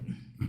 I do violence all the time, all over the Is place. that what you do? Yeah, every Okay. time I get mad, I drop F-bombs, so I do violence to the air. The Lord within her is righteous. He does no wrong. Wait, is that capital he? No, No. lowercase he. But, Really? But we're still talking about the God, though. The Lord. Okay. He does no wrong. you Okay, know? all right. Yeah. Morning by morning, he dispenses his justice, and every new day he does not fail. Yet the unrighteous know no shame. But wait, they're not capitalized though. No. Really? Yeah. I find that odd. And I'm just I don't know saying. what to tell you. Okay. No, I mean, it's fine. I always find it weird that in the New Testament, Yeah. Jesus's words are in red. And so, like, his specific quotes, like, Right. when it's saying that he said this, Yeah. his words are in red. And I always found that so insulting because, like, isn't God kind of, like, bigger than Jesus, like, as the Father and as the God? And how come his words aren't in red? You know what I mean? Like, it would actually be very clarifying in the Bible if they did that, because sometimes when you're these prophets, you can't tell if the prophet's speaking, you know what? or if God's speaking. That's probably why they didn't fucking do right. it. They're like, I don't fucking know. Right? I don't know who said that. Right? Yeah. I have destroyed You know what? nations. She said it. She did. Yeah. Alanis Morissette. I have destroyed nations. I think this is God talking. Yeah, this this would be in God. red. Yeah, Okay. right. Their strongholds are demolished. I have left their streets deserted with no one passing through. Okay. Their cities are laid waste. They are deserted and empty. So I bet she's pissed. Of Jerusalem, I thought, surely you will fear me and accept correction. Surely. Don't call me Shirley. Then her place of refuge would not be destroyed, nor all my punishments come upon her. You missed your opportunity. Refuge. Oh, God damn it. I did. I missed it. Anyway, but they were still eager to act corruptly in all they did. Okay. Okay. Yeah. Jerusalem was. Jerusalem. Okay. You know, those fucks. Yeah, his people. Yeah. Yeah. Her place of refuge. I'm not sure. I think that means something else, and I can't remember. I took notes, and then I didn't bring them to this. Well, luckily, this is the last chapter of the book. Yeah. So we can always go back in, the next episode and go over that. Yeah. It's sanctuary. That was the other word. Oh, okay. Sanctuary, refuge, whatever. Yeah, same difference, right? Yeah, Basically. I guess. Whatever. Yeah, anyway. So he's pissed. They suck. Whatever. Yeah. Right? Therefore, wait for me, declares the Lord, for the day I will stand up to testify. He's going to testify, huh? Mm-hmm. Okay. I have decided to assemble the nations, to gather the kingdoms, and to pour out my wrath on them. All my fierce anger. Okay? Yes. I'm going to do it. He's going to gather them, huh? He's going to get them. Okay. Yeah. All right. Yeah. Yeah. Actually, though, in the Septuagint and the Septuagint, that's the Greek one. Yes. Yeah. It says, will rise up to plunder. So I In what find context? Where does it say will rise up to plunder? So in our translation, it says, for the day, therefore wait for me for the day I will stand up to testify. Okay. But what he really means, I think, is wait for me for the day I'm going to plunder the fuck out of these other cities. He's just going to fuck them up. Yeah. I mean, that's really what we're saying here, right? Plunder, though. Yeah. I'm going to take the loot, I'm going to steal and rob and, get it. Well, I feel like that's a bit too much to put in, like, to leave in for some of the Bibles, because it sounds too, like, to say that God's going to plunder Right. is a bit much. Right. Right? Yeah. So that feels a little too strong. But I felt like I had to include that. Yeah. Because that is just more, man wrote this. Well, yeah, they obviously love the idea of like fucking their neighbors up and taking their shit. And, like Yep. that's the ongoing theme that we've run across. And don't forget raping their women Right. and killing their children. And Right, yeah, all that selling stuff slaves. as well. Yeah. Yes. Yeah. Yeah. I have decided to assemble the nations, to gather the kingdoms, and to pour out my wrath on them. All my fierce anger. Okay? Yeah. That's what I just decided. Okay. I decided I'm pissed and I'm going to roar all over them. It feels to me like he's decided this over and over and over again. I feel like he multiple never times throughout the Bible. wasn't. Right, yeah, he's always fucking pissed. Yeah, yeah. The whole world will be consumed by the fire of my jealous anger. At least like the Middle East. Yeah. Yeah. Then I will purify the lips of the peoples, Purify the lips of the peoples. so that they will only say good things. Oh, okay. That all of them may call on the name of the Lord and serve him shoulder to shoulder. Okay. So I'm going to, get those honey-lipped vixens to go over there and anoint them? No. I'm going to make their lips shiny and good. Well, I see this as like he's gonna make sure that they say good things about him, right? Yeah, yeah. But if he's just purifying the lips, like, so what? But not their hearts. Right? Yeah. No, I mean that's kind of where I was going with it. Is that it doesn't seem very genuine, right? God is great. At least God is totally awesome. I fucking love God. but like symbolism, right? The symbolism of purifying the lips is not as strong as saying you're going to purify their hearts or you're going to purify their minds or whatever, Yep. I'm going to put a magic voodoo spell on them and they're going to walk around as zombies saying nice stuff about me. Right. That's what it sounds like. Yeah. From beyond the rivers of Cush, my worshippers, my scattered people will bring me offerings. Okay. On that day, you, Jerusalem, will not be put to shame for all the wrongs you have done to me, because I will remove from you your arrogant boasters. Okay. I'm going to strain you and get all the bad ones out. Why doesn't he do that? Just like he's God. He doesn't even have to let them exist in the first place? Well, because he's God. You know how God's fickle and bitchy. Right. He likes to create the thing that he hates. Mm-hmm. I just don't understand that mentality. It's not yours to understand, you mere worm. I've been told that multiple times. You fucking mountain. But it doesn't make sense. No, not at all. Okay. Never again will you be haughty on my holy hill. Okay. Holy hill. But I will leave within you the meek and humble. The remnant of Israel will trust in the name of the Lord. They will do no wrong. They will tell no lies. A deceitful tongue will not be found in their mouths. Blah, blah, blah, blah, blah. It strikes me that he wants by the meek and humble, right? Mm-hmm. So he's looking for people that are malleable, that are willing to follow, that are willing to bend to someone's will, right? And soft. So right. Simple. But that being the way it's worded, to me, again, leads more towards political thinking than religious thinking, because you're trying to coerce a people, a group of people, into being compliant to higher powers, right? Yes. Like higher powers being the church and the kings and the whatever. The leadership. In whatever form it takes. Yeah. So if you can make them become compliant behind this God, you've won. Right? You don't have to do the work on the other side of it. They're scared of the God. Yeah. And you just tell them what the God says. Sure. And then we're all good. Yeah.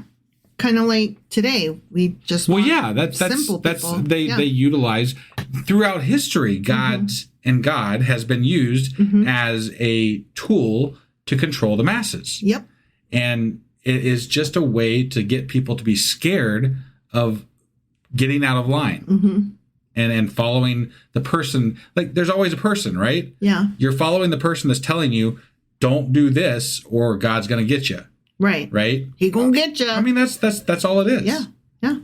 It's so simple in my mind that I can't quite understand how people can't see the correlation between those things, the power structure built into it, right? I think that they would say, but I feel God, and I equally don't see how you can't feel God. And it's They would absolutely say that, because if you're going to submit this wholeheartedly to this type of an idea, you have to convince yourself that you believe in this higher power. Right. Right. You cannot allow yourself to be this meek and meager person bowing to this God if you don't believe. If you didn't believe, then you have the right to question things. You have the right to do all kinds of things that don't require you to listen to your power structure that's built into that group. You could never get down on your knees and be humble for something that you didn't fully believe in. Right. I think that applies to everybody. But, when you're in the secular mind frame, the things that you bow down and be humble to are people that you care about and people that you love and appreciate and respect.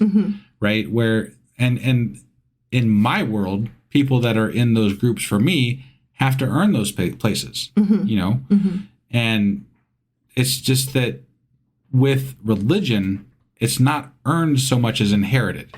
Yeah. But people are still forced to believe these, so they have to, work on how they're okay with that. I don't know how they can sleep at night with some of this shit, but they haven't read it is the answer to that. That's the other shit, yeah. They will eat and lie down, and no one will make them afraid.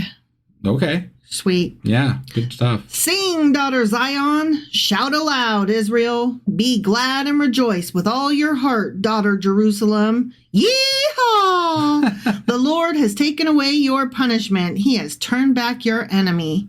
The Lord, the King of Israel, is with you. Never again will you fear any harm. Never again will you fear any harm. Yeah. For the umpteenth time. Yeah. I dare say that didn't stick. It didn't. Yeah. In any way whatsoever. No. Yeah. On that day, they will say to Jerusalem, do not fear, Zion. Yeah. Do not let your hands hang limp. The Lord your God is with you, the mighty warrior who saves. Ooh, he's a mighty warrior.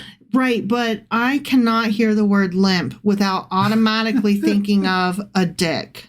I'm sorry, but that's what that word brings to mind. Yeah. Limp means dick.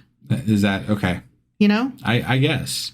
Come on. It's like the word association thing, right? Is that what you're getting at? Tell me that when you hear the word limp, you don't automatically fill in the blank with dick. Yeah, it could be biscuit. Limp biscuit, really? I'm just saying really? That could be, That's what you think? I mean, I'm just saying that could be right there, But what do you think when you hear the word limp? Limp dick. Sure. Limp dick. Yeah, right. See? Yeah. So stop making fun of me like I'm crazy when I know you're thinking it too.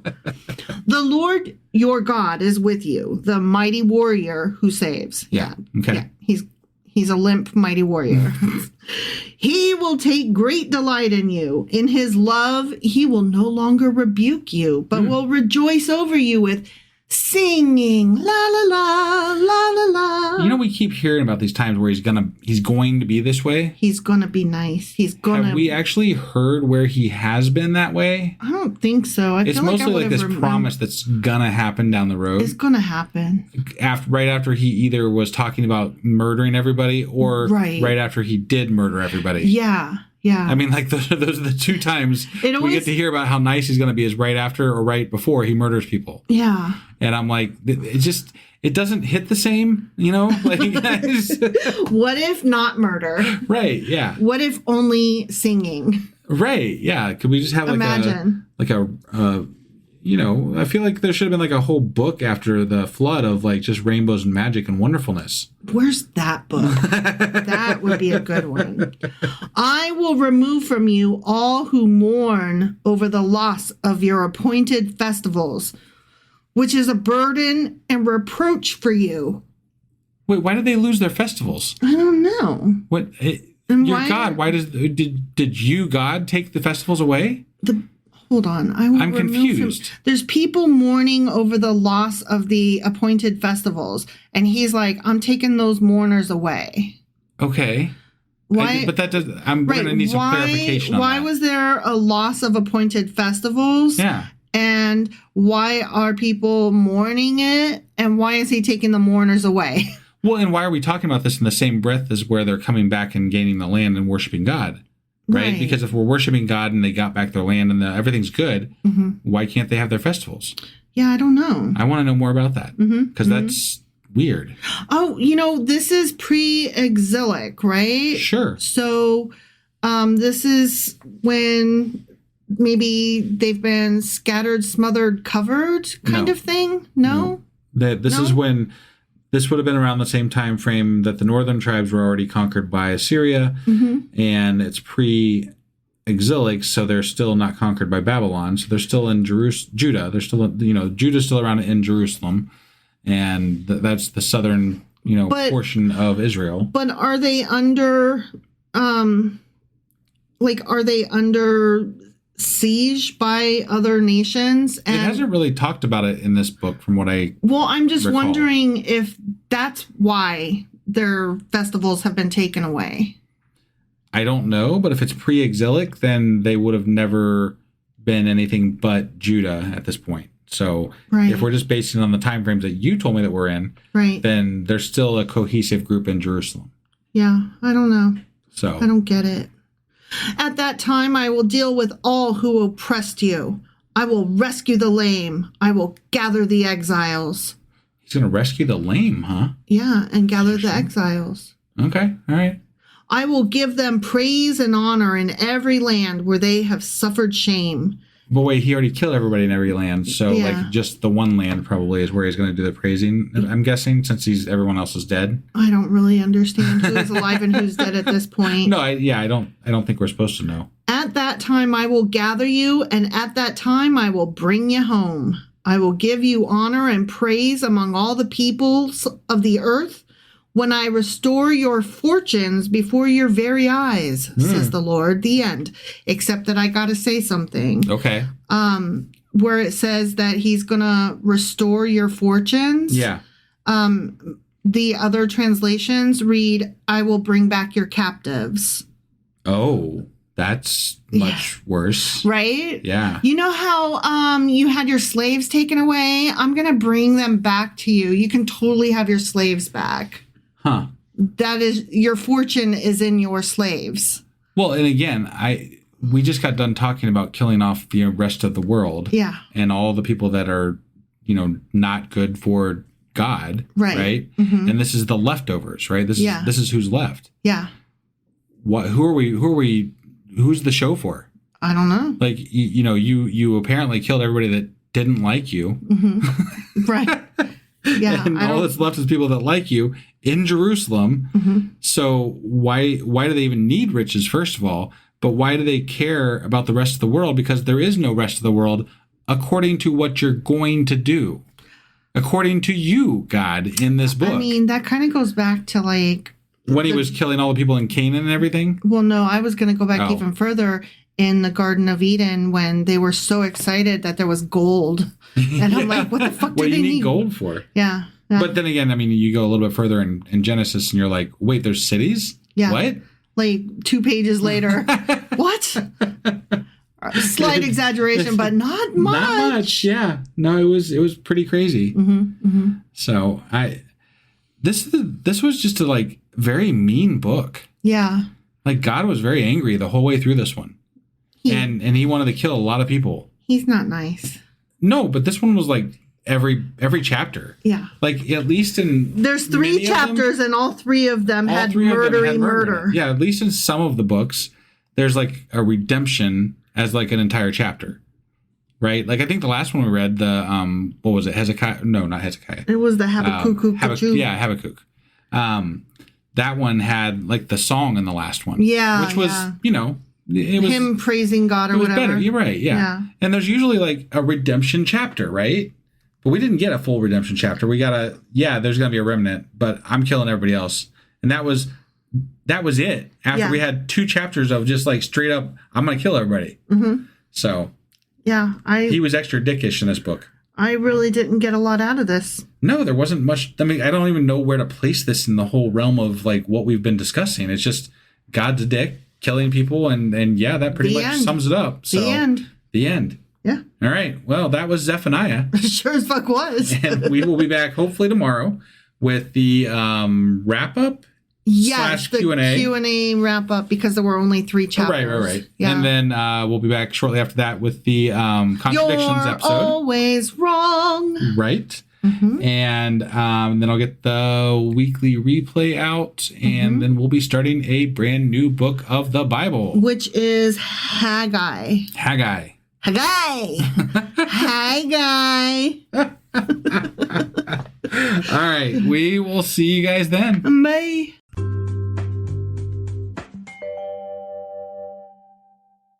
Husband, Wife. do you know what we're doing today? Well, we are wrapping up the latest book of the Bible, which was Zephaniah. Sure as fuck was. Sorry, it's been a couple of days, so I had to check. I know.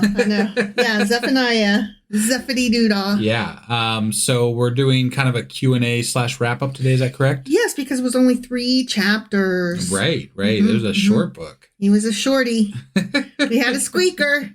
Yeah. You got some good stuff for us today? Yeah, I think so. Okay. Well, you ready to get into this? Sure as fuck am. Let's do it. Okie dokie.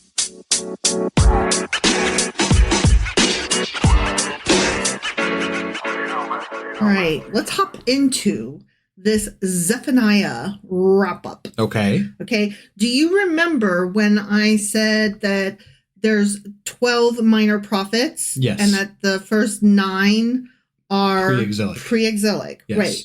And so Zephaniah is the last of the pre-exilic prophets. Okay. So this book is viewed by many as wrapping up the pre-exilic. He sums up the messages of the previous age. Just to cover for anybody that's jumping in like right today, pre-exilic means pre-Babylonian exile. Correct. So just want to make sure that we said that out loud. No, that's true. Like, let's not turn into academics and scholars who start talking big words and act like we know what we're fucking talking about. But even that would require some Google searching if you didn't know what the fuck we were talking about. No, it's true. So, it's absolutely true. Yeah. So, Zephaniah that book is said to sum up the messages of the previous 8 because it says it all straight. I'm just trying to recall here was like a lot of like God's going to kill everybody, right? Yeah. So that sums up everything from the previous 8, huh? Mm-hmm. Okay. He's going to get you. God's going to get you. He's going to get you. There'll be a remnant, and at some point, things might be okay. Might. For the remnant. Okay. Okay. Christians would say this is the setup for the coming of Christ. Yeah. This hasn't happened yet. Right. Sure. Right. Zephaniah seems unoriginal to some scholars because he quotes the words and ideas of many previous prophets. I mean, he does. Yeah. And like even some of the wording that was that you were like saying, I'm like, I've heard that before. Right. Just like, like copy pasted. Boring. Kind of. Yeah. Yeah. So Zephaniah chapter 1 is God's promised judgment. Yeah. Okay, that's where he gets into it. Right. Like hardcore. Yep. He opens with a general statement. He claims that he's a descendant of King Hezekiah, so he's like big shit. Sure. He is most likely preaching during the time of Josiah, like right before Josiah's reforms. Did he actually claim he was a descendant of Hezekiah? Yes. He did. Okay. Yes. All right. He said, "This who I be." Okay, and that's supposed to lend credibility to his preaching. Sure. If we're to assume that Hezekiah that he's talking about is King Hezekiah. Yes. Right. Okay. Yes. All right. It's also, like I said, supposed to be taking place right before King Josiah's reforms. So Josiah has not yet. Josiah was the quote unquote good king who decided to take heed and get rid of all of the idols and whatnot. Yeah. And brought in all of we're only going to do the one God thing. Sure. And we're not going to do all of the other stuff. We're going to do only Yahweh. Right. And like he did it with a vengeance kind of thing. Yeah. And that is viewed, as good. Okay. I don't know how good it is, but right, we weren't there. But scholars, particularly Jewish and Christian ones, will tell you he is the good king. He did good things. He brought about good reforms. Okay? Right, as far as we know. That is what I'm just gonna, I'm telling you, this is what the Jewish and Christian scholars say. I got it. Okay. Yep. So, he opens with a general statement about judgment, and that comes as no surprise to the people of Jerusalem because, they've heard it before, right? Right. But then he announces that God will destroy sin from the earth. And what surprises the listeners is Zephaniah's assertion that God will destroy them. Yeah, that would be a shock to me as well. Right. And they're if like, I was wait, sitting what? there like, wait, Me? We're good. But right? I voted thought for. I was, yeah. I voted for Trump. I don't understand. Why did I lose my job? I don't get it. Right. Yeah. For they too are sinners, or they too are losers, according to Trump. Right. Depending on what century we're talking about here, which story we're trying to tell. Yep. Anti-God practices established by Manasseh still existed at this point. You really enjoyed that. Just a little. I always fucking enjoy Manasseh, such as the worship of Baal and the stars. Okay. And Molech. Got it. Okay. I mean, that's been kind of a constant theme throughout the Old Testament, but yeah, okay. Yeah, and that's what I'm saying. During this time period, these things were prevalent. Sure. Okay. Yeah. And these practices are going to be dramatically removed, says Zephaniah, together with those who engage in them. This is going to suck for you if you don't turn about your ways. Right. Okay? Yeah. As the worshiper kills his sacrificial animal and invites his guests to eat it, so God will slaughter the people of Judah and allow them to be swallowed up by the Babylonian armies. During the reigns of Manasseh and Amon, foreign religious customs, violence, and cheating were widespread. Okay? I mean, it was a bad time. Yeah, I guess they so. were enjoying themselves. It was so bad. They were having so much fun. I've got a small theory here. What's that? And that's that, you know how like Christians are really loud about their Christianity? So loud. Yeah, they're really loud, right? My theory is that it's not so much about who had the most political power, but like who was the loudest. Yeah. They just yelled louder. They're like, our God's so cool, man. There's actually a book today that describes this phenomenon. It's called Quiet by Susan Cain. And it's about how the loudest one wins. Yeah. And is often the one that is recognized as the most powerful. When that is not in any way whatsoever the way you should judge whether something is good or true or best. Yeah. No, obviously by given our current political state, So. Right. And that is, I've brought this book up in many, many places, in many different ways and times over the last year in particular. Yeah. It applies across the board. Check it out. Quiet by Susan Cain. Yeah. Okay? Yeah. Anyway, so all this badness is happening. People are just living it up and having a good time. And boy, it's so bad. Yeah. Okay? Wouldn't want to have a good time or anything. Right. Particularly blameworthy were members of the royal family, along with government officials and others who, through corruption, had won favor with the royal household. And Zephaniah says all will be punished. Okay. Yep. Now, I want to read verse 8. Okay. Of chapter 1. Okay. Yes. On the day of the Lord's sacrifice, I will punish the officials and the king's sons and all those clad in foreign clothes. Yeah. And you and I had a problem with that at the time. We were like, ugh, sucks to be a foreigner, I guess. Right. And we thought that that's who it was addressed to. Now, I still think that that's probably where that might have been leaning, but the notes that I found say that this actually refers to the people embracing idolatrous custom and heathen usages from those around them. They were dressed in the foreign clothing of... They're the ones worshiping the idols and the things like that, but they live in Jerusalem. Yes. Okay. Yes. They acquired... that could make some sense. Yeah. I was like, I don't think that that's entirely it, but I do see what you're saying. They were dressed in the habits of the people around them. Right. Well, I mean, God's mad at them probably more so than he's mad at, the actual foreigners, even though he's going to kill them all. Right. So it doesn't really matter. He's mad at his own people and the leaders thereof. Yeah, so that could actually make some sense. Sure. These people had acquired new habits and customs that they used just as they did their clothing. They did all these things and changed out their attitudes, like putting on a new pair of undies. Got it. Yeah. They also took all the specialness out of the celebrations and customs and stuff because they celebrated them at all times and in all ways. Okay. So they were just willy-nilly with their practices. They were just partying it up. They were. They're like, hey, this guy's got a festival now. We're going to celebrate Let's that. do that we'll one, do and this then the over next. here. Yeah. And so they would just change out, like, whatever. Right. I mean, any reason's a good reason to party, right? Fuck yeah. Yeah. The priests and leaders of Judah loved to dress in foreign apparel also.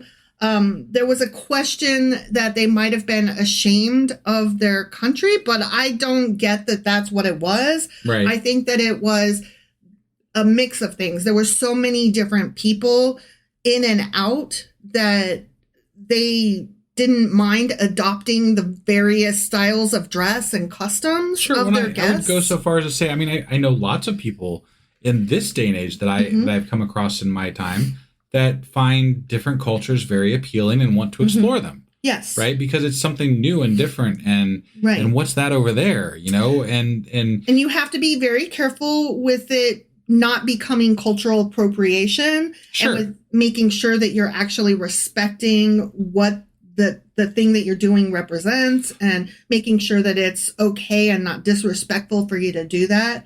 But for example, there's a lot of people in Hollywood that kind of went down the Buddhist track, right? Like, and that's exploring a different culture and being curious about different ways, you know, and that's how probably a lot of them ended up there. Right. And I'm not, you know, I don't want to speak for every one of them that ever did that, but I mean, that's, and it's not just people in Hollywood, but there are some very prominent people in Hollywood that did that. Yeah. And so that's why I'm saying that. It's also faddish too. Let's not pretend it's not. No, and that's what I'm saying though. In this case, it probably was very faddish to join these other groups and explore some of their ways, because these other cultures are so close to you. You trade with them, you deal with them on a daily basis. Right. So if they have a different way and it's something that's like, oh, that's kind of cool, why not? Well, yeah. You know, and I'm not saying, you know, look, God isn't real, so fucking care. Who fuck cares? Right. You know, like if this people think that their corn grows because of that God, and you think corn grows because of your God, what does it hurt to, like, I mean, who gives a shit? Right? You've never met either fucking God. That is true. Why not, you know, double your chances with two gods? That is true. I totally agree with you. So the priests and leaders of Judah, again, loved to dress in foreign apparel, and they wanted to be as much like the worldly nations around them as they could possibly be.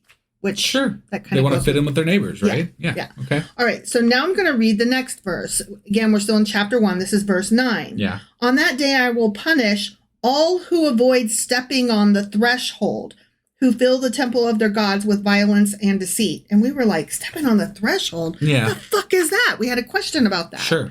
So this probably refers to bringing pagan customs and superstitions into the house of God in the same way that the worshippers of Dagon in 1 Samuel chapter 5 honored certain superstitions. So I'm going to read from that because that actually mentions this exact thing. Okay. Yeah. So 1 Samuel chapter 5 verses 1 through 5. Okay. After the Philistines had captured the ark of God, they took it from Ebenezer to Ashdod. Then they carried the ark into Dagon's temple and set it beside Dagon. When the people of Ashdod rose early the next day, there was Dagon, fallen on his face on the ground before the ark of the Lord. I remember this. Yeah, they took Dagon and put him back in his place. But the following morning when they rose, there was Dagon, fallen on his face on the ground before the ark of the Lord. His head and hands had been broken off and were lying on the threshold. Only his body remained. That is why to this day, neither the priests of Dagon nor any others who entered Dagon's temple at Ashdod step on the threshold. Whoever pulled that prank didn't know that their prank was going to last centuries, millennia. Exactly. Like someone walked in there and pushed down that fucking thing, and now it's just legend. I know. Well, it carried on to the point that a husband, a newlywed, will carry his bride over the threshold. Yeah. And that is right. Yeah. So, I mean, it just kept going. Huh. Yeah. It's not necessarily the same reason. Like you aren't thinking, oh, I'm going to not let you step on the threshold in case Dagon gets you. Right. That's not what it's about. It's just a tradition that carried over. Yeah. You know, no, that's interesting. Yeah. So, that's what that meant. Got it. Yeah. Yeah. We're everybody who doesn't step on the threshold is a superstitious idiot. And so God is like, you're dumb.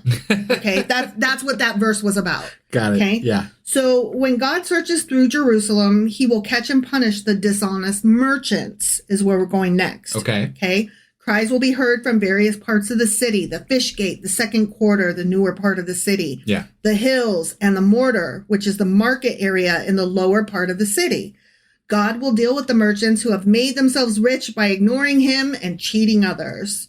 Okay, now I'm going to read, we're still in chapter 1, verse 11. Okay. Wail, you who live in the market or mortar district. All your merchants will be wiped out. All who trade with silver or in silver will be destroyed. Okay, this was a So quarter. if you use gold, you're okay? I guess. I honestly don't know. No, I know. It specifically stated Singles out silver. Right. Yeah. It was probably Yeah. one of the major currencies or something like that. So, yeah. Sure. This was a quarter in Jerusalem where they hold rice and corn, the Okay. mortar quarter. Yeah. Mortar quarter. Merchants and those with money trusted too much in their riches. And so now God promises to cut down those steeped in that kind of covetous idolatry. He calls it So covetous idolatry. having too much money is idolatry. If Maybe. you trust too much in your money, yes. Sure. It's not the having of the money. It's the cheating of others and the gaining of it, the collecting of it. Got it. So, I mean, if you're born into it, it's not your fault you have money. Right. It's just the covetousness of it. Okay. All right. Okay. Yeah. There were a few scholars that thought that where that quarter where they hold rice and corn, Yeah. the mortar quarter. Mortar quarter. I swear to God, that needs to be the name of the book, the mortar quarter. That God was gonna hull the people. That they think that verse meant that they're gonna beat the people the way that the people would beat the rice and corn. Oh, But okay. that's not the general consensus of what that means. But Got I it. couldn't let it go without mentioning it. Sure. Yeah. So moving on, let's read verse 12 now, okay? Okay. And I'm only reading the ones that we had a question about. Yeah. It's not my fault that there were a lot of them. Got it. Okay. Okay, verse 12, chapter 1. At that time, I will search Jerusalem with lamps and punish those who are complacent, who are like wine left on its dregs, who think the Lord will do nothing, either good or bad. And so that was being complacent. Yeah. Right. So some people, which I did not know this is so interesting to me. Some people at this time believed in God as a great clockmaker. Sure. Kind of well, thing. and that actually was like our founding fathers. Yeah, I knew the founding Often, fathers many in of the them thought that's 16 the and same way. 1700s, Right. that whole Enlightenment That was a period. predominant period for that type of thought, too. Yeah, but I didn't know that was a pre-Christ thing. I didn't either. So some people at this time apparently believed in God as a great clockmaker who created the universe, wound it up, and then left it ticking without any further intervention. And I got to interject here for a second. Like, when I was toying with the idea when I was younger of believing in God, which I did, I liked that idea the best. That's the only possible It's the way only I possible could way, believe in a God. right? Like, that's the only way Yeah. it makes any fucking sense. Like, what? There's no other fucking way. Like, that's just. There's obviously not a God, right? We're sitting here talking about how there's obviously not a God. There's no fucking intervention. There's no fucking. We're not struck anything. down. It's just bullshit. Right. And so the only possibility, and look, there's all kinds of different like theories out there on there's things that actually could make sense to debate philosophically, okay? With regard to maybe we don't know it all, right? Sure. But it could mean like we're an AI program. It could mean that we're in the Matrix, baby. Somebody farted us into existence in a greater realm. I don't fucking know. Like, Right. no, that's the thing, though. Nobody knows, right? Sure. We don't have an exact answer, but science does the best job of it. Science does the work involved in trying to figure out what we are, why we are, Making how a we are. best guess given all the knowledge that we currently have. Right. But the only thing when I was younger that made sense was just this, that God's not involved, because there's obviously nothing happening directly with regard to a God. It's all people talking bullshit, and they're all assholes, and they all think way too highly of themselves. And I'm sorry I'm a fucking rant here, but I'm done now and continue with this. Well, I was just going to say that kind of goes along with the God can be great but not good, or he can be good but not great, but he certainly fucking can't be both. Right. And we'll discuss that on another day, but yeah, that's what that goes along with. Yeah. Okay, so a quote that is often attributed to Edward Gibbon in his book, The Decline and Fall of the Roman Empire, describes the attitudes towards religion in the last days of the Roman Empire, which this isn't, that came later. Yeah. But this quote that I'm about to read, that again is attributed to him but isn't really his, Sure. it kind of sums up the attitude, I think, of what was happening at that time. Okay. The people regarded all religions as equally true. The philosophers regarded all religions as equally false. The politicians regarded all religions as equally useful. That actually is a great great fucking quote. Yeah. Now, while the exact phrasing of this quote is not actually found in Gibbon's work, it is a decent paraphrase of his views on religious pluralism and skepticism in the late Roman Empire, as well as today, and as well as back then, pre-Roman Empire. Yeah, no, I mean, it's so obvious today in today's politics that religion is useful. Yes. Not believed, but useful. Very useful. Yeah. Yeah. I loved that. I had to include it, even though it's not. It's so relevant. Yeah. I mean, really. Now, while he doesn't specifically say those words, Gibbons does note that the common people accepted religious beliefs unquestioningly. Philosophers often dismissed them as myths, and rulers found them useful for governance. And that's somebody took that and then turned it into a better quotable quote. Yeah. For sure. A meme, if you will. Right. Yeah. But it's exact. Like that's kind of how I feel about the state of religion and how it's used and what happens with it, right? I find it so interesting that it was from the decline and fall of the Roman Empire. That means we're philosophers. Yeah. Yeah, exactly. Somebody put that in our Wikipedia page. I know, right? Why can't we have a Wikipedia page? I know, yet? we talk about this every once in a while. We were on a Discord a couple nights ago. We're like, you guys have not made us a Wikipedia page yet. Somebody needs to get on this shit. Every once in a while, I check it out to see if we're there. Because you can't do it yourself. I know. You'll get in trouble or something. I don't know. It's kind of rude anyway. Well, yeah, it's also kind of rude. Yeah. I suppose we shouldn't ask for it either, but you know. But, I mean, we're one of the top 5 podcasts. 5%. Oh, yeah. 5. Top 5% atheist podcast. No. World podcast of all podcasts. Oh, okay. So you say it. Say it correctly. We are in the top 5% of all podcasts in the world. Okay. That's what I was trying to say. Yes. That I fucked up multiple times over. Got it. I just feel like there should be a Wikipedia page about us. I'm always shocked and saddened I think you got to get to that top 1.5% before you get a Wikipedia page. Well, I don't know. At any rate, that is the end of chapter 1. Okay. So moving into chapter 2. Yeah. Okay. The prophet, having declared the judgments which were ready to fall on his people, earnestly exhorts them to repentance, that these judgments may be averted. So he's like, dudes, just do what I'm saying and repent, and then all will be good. You won't get killed and whatever. Sure. Okay? Yeah. And he then foretells the fate of other neighboring and hostile nations. Right. The Philistines, the Moabites and Ammonites, the Ethiopians, and the Assyrians. Right. Okay? It's always fun to hear about, other people's downfall. Yeah. Like, you guys are fine as long as you repent. But these guys fucked. They're fucked. Right. Yeah. Like, that stuff that he was going to do to you if you don't do this. Yeah, he's going to do that to these guys no matter what. And just listen to how bad this is going to be. Because it was fucking bad. It was fucking bad. Yeah. And in the close of chapter 2 is a prophecy against Nineveh, which is the Assyrian capital. Yeah. And it's noted that these predictions were accomplished chiefly by the conquest of Nebuchadnezzar. Right. But I'm like, hey. Yeah. No, and that's anyways. Right. Yeah, there was no God. It was just It was just war. Yeah. So now I'm going to read chapter 2, verse 5. Okay. Woe to you who live by the sea, you Kerethite people.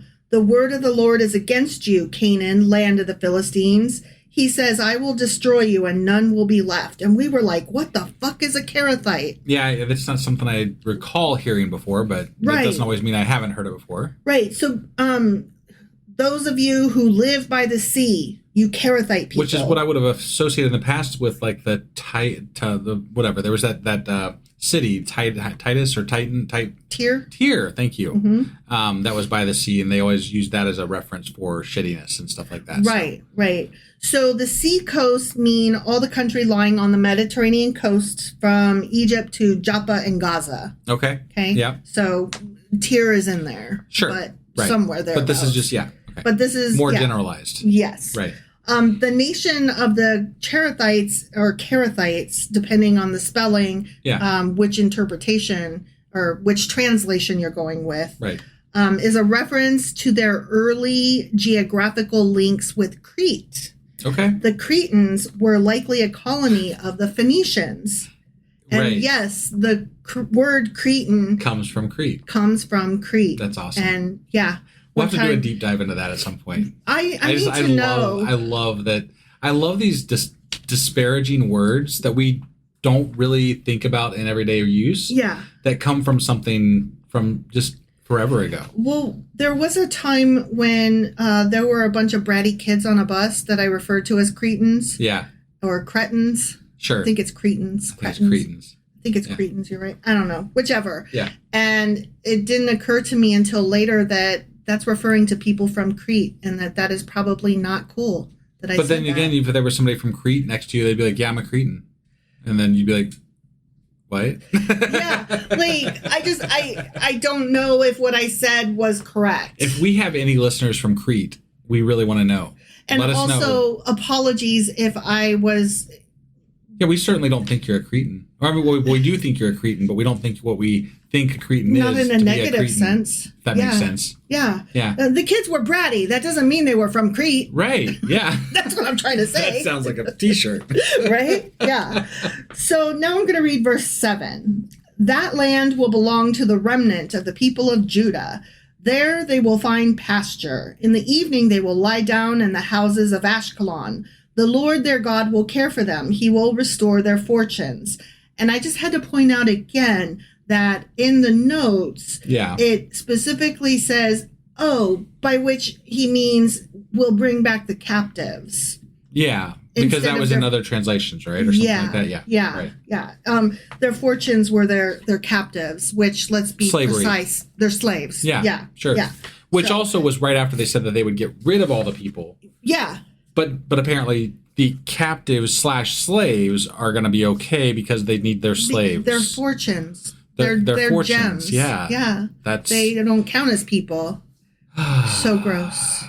So gross. Yeah. No, I mean, God's kind of an asshole. Oh, totally. Not even kind of. He just is. Oh, he just totally. is an asshole. Yep. If there was this God. Right.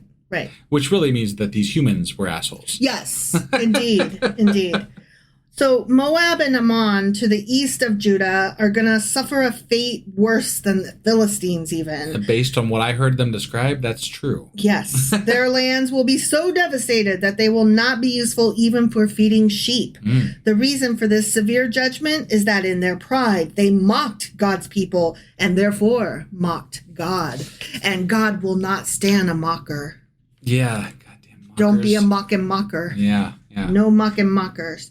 So let's read verse 9 of chapter 2. Mm-hmm. Therefore, as surely as I live, declares the Lord Almighty, the God of Israel, surely Moab will become like Sodom, the Ammonites like Gomorrah, a place of weeds and salt pits, a wasteland forever. The remnant of my people will plunder them. The survivors of my nation will inherit their land. And we read that at the time and we were like, ooh, we know about Sodom and Gomorrah. Yeah, that's not good. Okay, it gets even more interesting here. Oh, okay. The comparison of Moab and Ammon to Sodom and Gomorrah is not surprising in view of their origin. According to Genesis chapter 19, verses 30 through 38, after the destruction of Sodom and Gomorrah, Lot and his daughters fled to the mountains. His daughters, believing they were the last people on earth, did a hop-on-pop. They got Lot drunk and had incestuous relations with him to continue their lineage. They sure did. The two sons born from these acts became the ancestors of Moab, father of the Moabites, and Ben-Ami, father of the Ammonites. Interesting. Right? Yeah. Yeah, so God is saying, you know how Moab and Ammon, you know how y'all were descended from Sodom and Gomorrah time frame? Yeah. You're going to end up just like your fucking ancestors did. Okay? Yeah. Yeah. You incestuous fucks. Except that I thought that at the time that Lot was he was good with God. Like that was a good character back then. And the fact that the daughters did this thing wasn't really condemned in that part of the Bible when we read that. Not as much as it could have been, maybe. Like it was a thing, but like it certainly seemed wasn't like it was actually at. right. It wasn't barfed at. It was like it was not a. It was like, well, they did what they thought was right. Yeah, they had to do it. You know, like that's what you got to have those children. You know, because that's what we do. I mean, they were wrong, but they weren't the end of mankind. So, and it wasn't Lot's fault. He was drunk. He was drunk, yeah. And you can't control your dong when you're drunk, you know. Well, apparently he was blacked out. You know, he didn't even know. I didn't even know that men could perform when blacked out, but okay. Makes me wonder.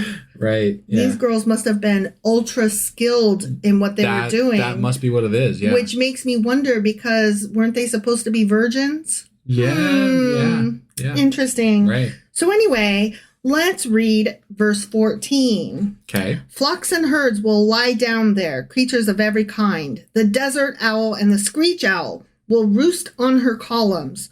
Their hooting will echo through the windows. And that's imagery from back when we were talking about things like the demons and stuff, you know, in the land. Rubble will fill the doorways. The beams of cedar will be exposed. Yes, that is correct. Right. Yeah.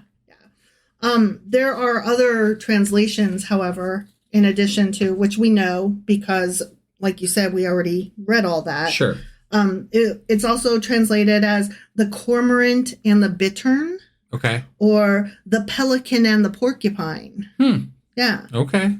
But also the Lilith and the demon or whatever. Right. Yeah. I mean, that's what it all comes back to, sort of, sometimes, depending on what we're Depending reading. on, what part of the Bible you're in and what mood God's in. And who's interpreting it. Right. Yeah. Exactly. Right. Exactly. So moving on to chapter 3, we get into a contrast between a wicked city and a righteous God.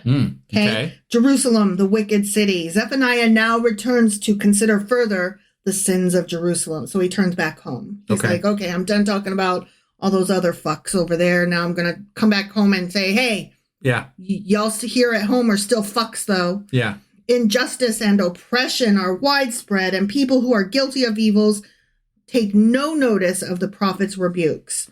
Officials and judges are corrupt, more savage than lions and greedier than wolves. They favor only those who pay them well.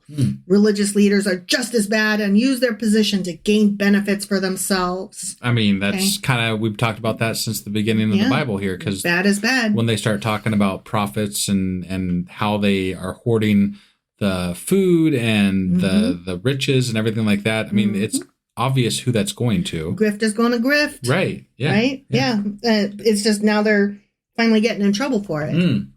Getting pointed out. They're getting pointed out in the Bible. Right. By people that don't like that thing that's been happening all along. Right. Exactly. That's all. Right. So then we start talking about the righteous God. Daily, God has shown the people what is right, but they are just too absorbed in their own selfish pursuits to take any notice of him. He has punished other nations to show them the results of sin, but again, it has made no difference. They merely increase their corruption. I have heard that from so many people online. Like, God's telling you, you just aren't listening. Yeah. And I'm like, oh, come on. No, you're telling me, and I am listening. And what I'm hearing, it's a bunch of bullshit. Yeah. All right. So we're in chapter 3. Let's read verse 7 and 8 and 9, actually. Okay. Yeah. All right. Of Jerusalem, I thought, surely you will fear me and accept correction. Then her place of refuge, or her sanctuary, would not be destroyed, nor all my punishments come upon her, nor all those I appointed over her come upon her. But they were still eager to act corruptly in all they did. Therefore, wait for me, declares the Lord, for the day I will stand up to testify, or in other translations, for the day I will rise up to plunder. Yeah. Okay. Then I will purify the lips of the peoples, that all of them may call on the name of the Lord and serve him shoulder to shoulder. And remember, we were like, purify the lips. Like, what? Yeah, it's a weird symbolism what there. the fuck is that? Yeah. So I don't know what the Jewish people think of it, but I can tell you what the Christian people think of it. Okay. Okay? Yeah. Some Christian Bible scholars see this as a prophecy that will be fulfilled in the days of, quote, the millennium, when Jesus reigns for 1,000 years over this earth after his return in power and glory. And in that day, the world will go back to the common language, perhaps Hebrew, the pure language. Perhaps, yeah. And Okay. then the entire world will worship the Lord, not only Israel. Okay. So everybody will speak, purify the lips of the people. To them means that all voices, all mouths, all lips will be speaking as one. There will only be one language. And in that one language, we will all collectively be praising the one true God. Okay. All right. Okay. Yeah. So that's what we're supposed to take from that by the Christian view. Sure. And just on a quick search, I did look up that apparently in Jewish tradition, there is a lot of talk about this, and it's more about how you should always speak with righteousness and ethical speech and how it affects a person's spiritual state. So there's a lot of like deep spiritual thought around that idea of purifying lips, but it's not as dedicated to the cause, so to speak. But once again, the Jewish people are a lot more introspective, and the Christians are a lot more, let us all collectively cultivate the planet. Right. Yeah. Okay, that's cool.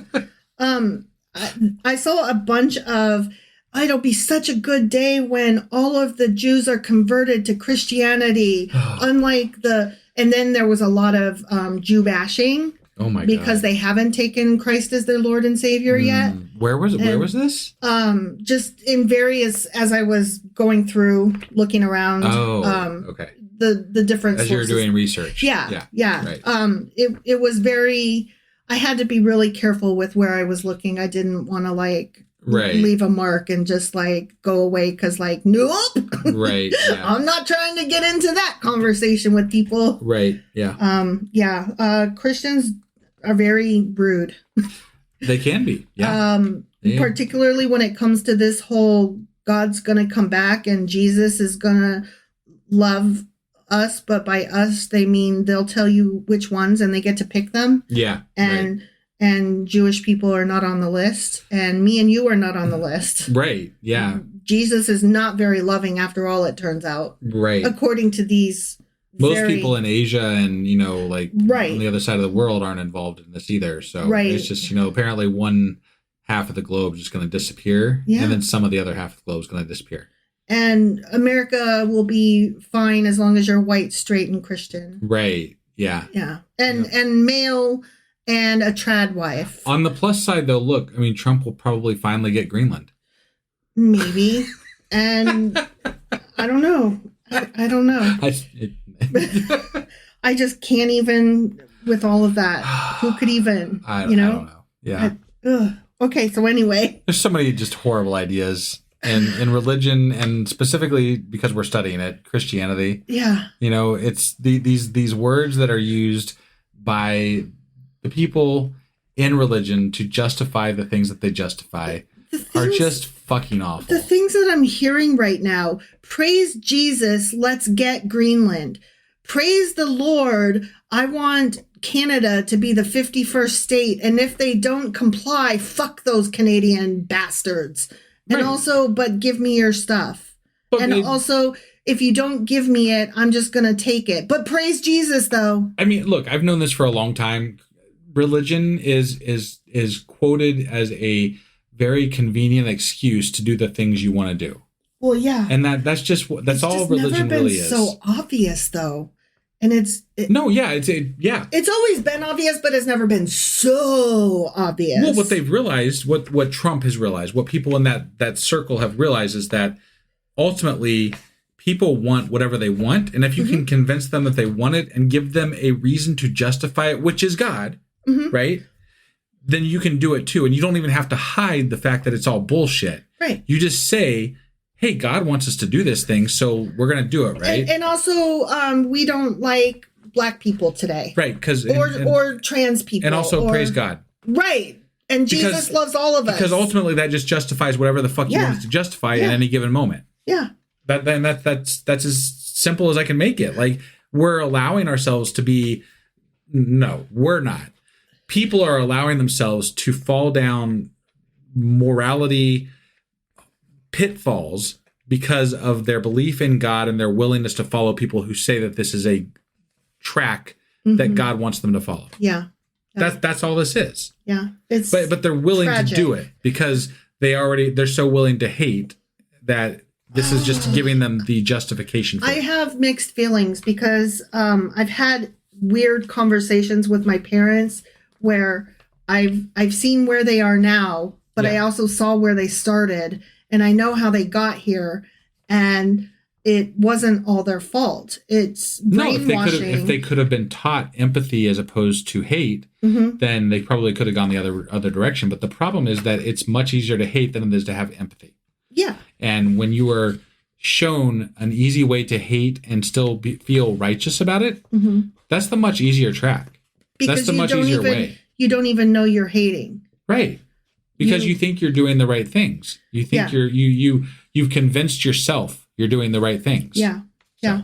So. It's all mixed up. Oh, yeah. All right. Let me finish this up. Sure. Sorry. By reminding them of the certainty of final judgment, Zephaniah urges the people to repent before it is too late. Okay? Yeah.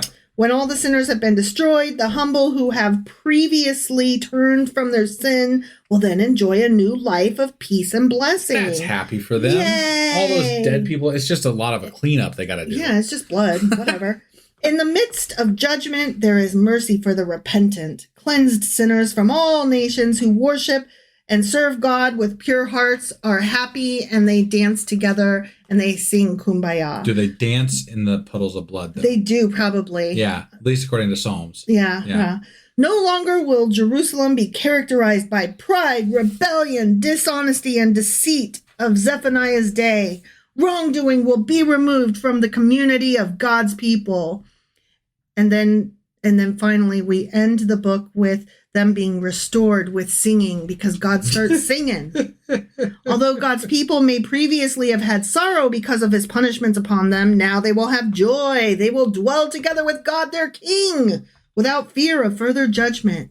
In view of this promising future, they are not to be lazy or discouraged, but alert and full of confidence. Defeat will be replaced by victory.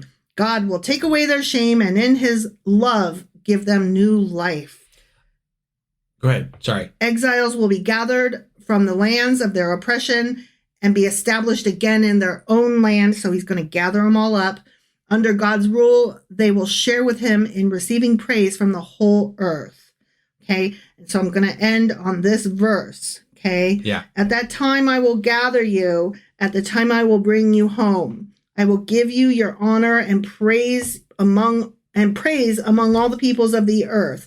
When I restore your fortunes, or again, bring back your captives before your very eyes, says the Lord. See. And that's what's going to happen. Is it though? Fucking end. Right. I just, Zephaniah. I would love to go back and keep track of how many times it's been said by God or a prophet that this time it's all going to be good. Yeah. This time everything's going to be fixed. Well, that depends on who you ask. Right. Because, it could still be coming, right? Yeah, because the Christians think that it's referring to a time in the future when Jesus comes back. Obviously, at this point in history, you kind of have to say that, because if you don't, you're admitting God was wrong. Yeah. Because there's no point in time where you can go back and say, see, God was right. He did that thing that he said. Right. It's not fucking happened. Right.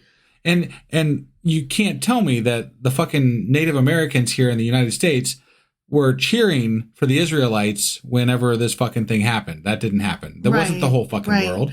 Oh, also some translations put a little asterisk by world it says the Middle East or Right. whatever that area is. You know what I mean? Because they have no They have no concept of the world. Their world, not the planet. Which is why we know this was written by humans. Mm-hmm. Because but they try to get around that by saying, no. God knew.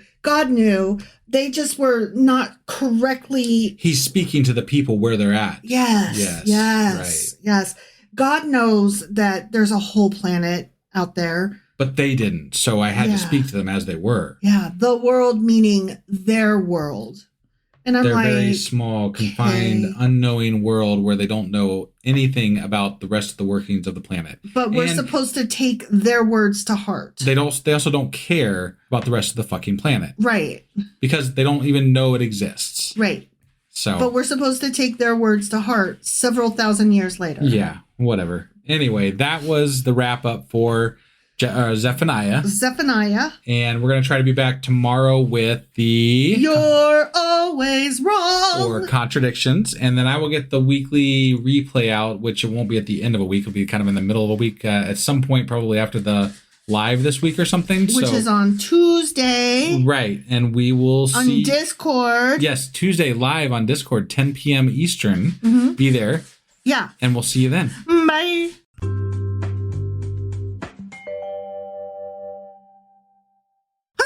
Wife, do you know what we're doing today? We are doing Contradictions. No, you're always wrong. No, Contradictions. No, you're always wrong. And a pop quiz. Do you have some shitty contradictions for us today? Yeah, they're pretty shitty. I just thought I'd But I just cut it off right there. I knew what you were going to say. Yeah. But I did really good on the quiz. That's great. So we have we get to talk about... I only missed one. Awesome. Yeah. Awesome. All right. Well, I got to get a perfect score then if I want to beat you. You didn't last time, though. Okay. I sucked last time. Mm-hmm. Last one I did really bad. You did. Yeah. Mm-hmm. All right. Well, you ready to get into Contradictions for Zephaniah? You're always wrong. Sure as fuck am. All right. Let's do this. Okie dokie.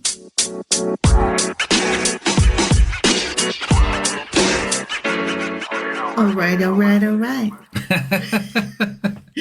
I am going to ask you some questions, and you are going to answer them. I am. Okay? You're going to get it wrong. And right. And wrong.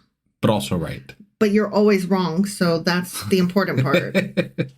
Okay, I have 2 questions. Just 2? Just 2. Wow. Yeah. Okay. Yeah. It was a short book. And we're at the end, and we've done it all before. Right. But there were literally only 2 questions. Oh, there's literally only 2? Yeah. Okay. Yeah. All right. Well, I mean, this whole book was about, God killing people. So there's only so many things that God was doing, and it was mostly killing people. Right. So. Or threatening to kill. Threatening to kill or killing. Or talking about whatever. Just lots of, death and thought. Mm-hmm. Yeah. All right, so number 1, we've talked about this before, so feel free to whichever way you want to go. I'm sure I've answered all these differently throughout different books. No, I think you pretty much stay with the standard of, I'm going to answer this the way I know it to be. I've changed it up a couple of times. I know I have, because I'm like, well, we'll go a different route this time. Okay. We'll try a different way. See if I can get it right this time.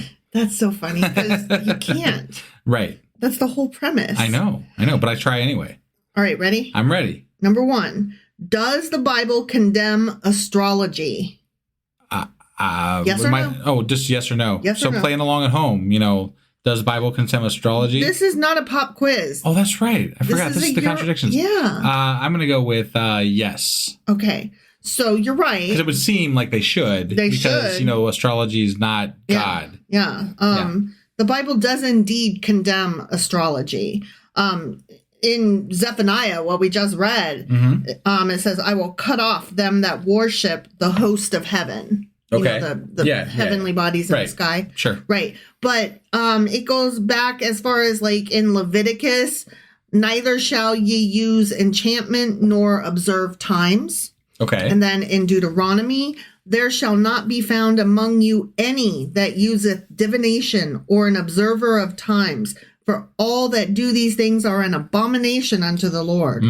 Okay. In Isaiah, Yeah. says, let now the astrologers, the stargazers, the monthly prognosticators stand up and save thee from these things that shall come upon thee. Behold, they shall be as stubble. The fire shall burn them. They shall not deliver themselves from the power of the flame. There shall not be coal to warm at, nor fire to sit before it. Yeah, God's going to kill all those star watchers. He's going to get you. You watch them stars, he's going to kill you. And then again in Jeremiah. Uh-huh. Thus saith the Lord, learn not the way of the heathen, and be not dismayed at the signs of heaven, for the heathen are dismayed at them. I see. Well, I mean, I don't take any special meaning from the stars, but I do love the stars. Like, I've always fancied myself a very armchair astrologist. Yeah. I love like the asteroid, not asteroid, the meteorite things, the meteorite showers. Yeah. Love those. Like, I love to stay up for, like, the solar eclipse was amazing. That was great. But everyone saw that. Yeah. But like, I've stayed up to watch lunar eclipses and all kinds. I mean, I didn't watch this last one, which really made me mad. But it was at like 3 in the fucking morning. I know. I'm like, guys, I'm old. I can't do this shit anymore. Why did you have to have it at 3 in the morning? And I'm like, moon, dude, come on. I know, but I saw some really gorgeous pictures because it was a blood red moon. It was amazing. Yeah. I really wish that I hadn't had to have worked the next day. Right. Because I would have loved to have seen that. Yeah. But you're into that sort of thing. I am. I just like laying next to you. Like, one of the things that we first did on like one of our first dates, you took me to the elementary school that you went to, and you were a little person. Yep. And they Which, had just to set the scene, is right on the edge of the cornfield. Yeah. Right. Yeah. And it was the wooden playground, and we call it the big toy. The big toy. Yeah. And we laid down on the bridge, and you were like, just look up, because it's so dark out in, farmland. Right. There's no city lights. There's and none. The sky was just wide open, just bursting with stars. That was really cool. Gorgeous. Yeah. And you were like, just look. And you were just so in awe. And I was just swept off my feet by how in awe of you were so in love with the sky. I am. One of my favorite memories of stargazing happened on a scout trip that I took when I was in high school, probably, maybe middle school. I don't know. We did it multiple times, so I guess I could say middle school and high school because I think I did it in both. But regardless, we hiked this trail called the Mishimoka Trail, which is kind of down near the Cumberland Gap. And that's like Tennessee. I'm going to do this wrong, probably. Tennessee, North Carolina, and Kentucky, I think. I was going to say I believe Kentucky. that's correct. It's right in that, like, we literally, during this trip, we stood on all 3 states or whatever there. So, but the Mishimoka Trail, we walk it. It's like a 21-mile trek. And then we camp on top of the mountain. The one night that we're on this 21-mile trek, we're camping on top of the mountain. I have never seen such a beautiful starry sky in my entire life. I mean, you can see I know other people have seen this. Like, if you live in Arizona and been out in the desert, you're going to see this, right? Right. But the Milky Way, like, it actually exists. It's a thing that you can see. Right. It's there. Yeah. And you don't know this living in a city, but it's there with the naked eye. It's right there. The sky is so much more beautiful than most people are aware of. Right. That it's just an incredible thing to witness. And even living out in the country, you don't see the full effect because there's nearby cities that block some of that light, or that interfere some with that. But like, you get truly on top of a mountain or out in the middle of fucking nowhere. Right. It's unbelievable. Yeah. Yeah. That was a really nice night. It was. But guess what? What? You're always wrong. Fuck that. Because apparently the Bible does not condemn astrology right from the beginning in Genesis. Oh, okay. Yeah. And God said, let there be lights in the firmament of the heaven to divide the day from the night, and let them be for signs and for seasons and for days and for years. Interesting. I never thought of it that way. But I have to ask, because I feel like the people that they're talking about that they don't like attribute more special meaning than just seasons and things like that to it. I don't know. I'm sure that Christian apologists would be like, yeah, but they weren't talking about measuring time. They were talking about worshiping the sun. Except for that it literally said like measuring time and watching events and things. I'm saying in agreement with you. Right. That what they would be saying is, yeah, God doesn't mind you measuring time. Right. God does mind you worshiping the sun. But what I'm saying is that literally in one of the things you read, it was like against measuring time. Like one of the quotes that you said. From Deuteronomy. Yeah. Using divination and observing times. Or in Leviticus, neither shall ye use enchantments nor observe times. Right. Yeah, you're right. So it literally speaks against exactly, like this is a literal contradiction. Yeah. Even though they're going to try to say, no, he didn't mean that. But it literally says that it contradicts itself. Don't even directly look at it to see when summer ends, man. Right. No planning ahead. Well, okay, I really have to tell you though, Joseph and his amazing Technicolor coat has something to tell you about planning ahead for the season to come. So, he does. Right? He does, yeah. All right, so that was number 1. Okay. Yeah. Number 2. How many gods are there? We've done this before. Your choices are 1 or several. But I like the answer 0. I know. Which I always say, I think. You do. But, you do. We'll go this. I think this is one of the ones that I switch back and forth on. Mm-hmm. Because honestly, you could go either way with this. But in this book specifically, they did mention multiple gods, I think, at one point. So I'm going to go with multiple gods. Okay, several. Yeah, you're right. I should have said with the first question that some of the places where there are contradictions for or against on either side come from Psalms and Proverbs and shit like that. And I stopped including those a long time ago, particularly if they were the only source of the contradiction, because those aren't I don't know. You got to say it. What? 'Cause it just, to me, they've always felt like that's not really the Bible. Yeah. I mean, it's not like telling me the story of a people. It's some dude that wrote down some fucking poesy. Right. And someone was like, oh, that's pretty. Let's put it in the book. Yeah. Let's collect that. I'm not saying it right. To me, it doesn't count. Was it about God? Great. Put it in this pile. Yeah, exactly. Yeah. So my point being that there were probably more places that it contradicted that I did not include. No, yeah. And that goes for this one as well. Right. But you were right. There are several gods starting as early as in Genesis. And God said, let us make man in our image. Mm-hmm. Although, apologists would be like, it's the royal we. Right. And I'm like, okay, you go ahead and think that. Right. And then in Exodus, it says, and against all the gods of Egypt, I will execute judgment. Right. And how do you get out of that one? Right. And then further in Exodus, it says, who is like unto thee, O Lord, among all the gods? Right. And then I think that they would argue in today's society and today's culture that when they're referring to these other gods, they're actually referring to idols, and it's probably just a misunderstanding from, different translations, which then they're like, but no, it's all God's word. But then if it's different translations, how is it God's word if it doesn't even match up with the meaning that you're trying to convey? Right. Like you can't have it, but you do try to have it both ways, but you can't. I will not allow it though. Both ways. Yeah. Either this is God's word and we take it as is, in which case he's saying there's multiple gods, fuck off. Right. Or there are multiple translations and we all got it wrong, in which case Christianity can now go away and fuck itself. Right. So one or the other. Yeah. Yeah. I do want to say real quick too, but you're not online, so you don't see it as much, but we get accused oftentimes of being unfair to the Bible by reading it literally. Are you serious? I'm serious. What? Yes. We are unfair to the Bible by reading it literally. But here's the thing, right?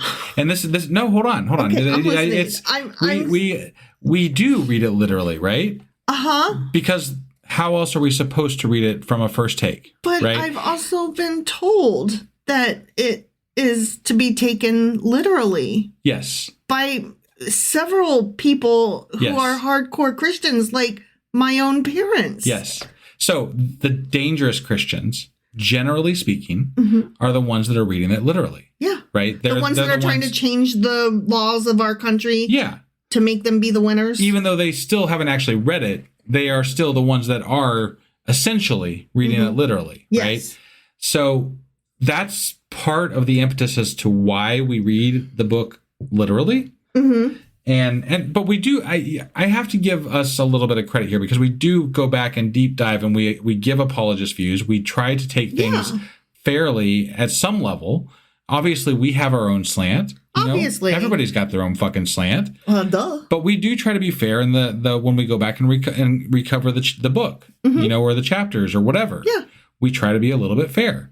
Like when we didn't understand the foreign clothes. Right. And how many times have we talked about symbolism? How many times have we talked about what these things could mean or do, think people think they mean or whatever? We talk about that shit all the time. But we also read it literally because that's the danger of this book. Right, exactly. I just had to say that because it's something that got brought up to me recently online and it pissed me off. And I'm like, I can't cater to every individual out there who has a different idea of what God is. And honestly, dude, that's part of the fucking problem. Yeah, the fact that you all have a different idea of what this God is, and I can't keep track of which one of y'all are fighting about, is part of the fucking problem. So we picked the most dangerous one, which is we take this very literally. Because it's literally, it's actually affecting our country and its laws and how we are allowed to operate as people. And, fuck this shit. Yeah.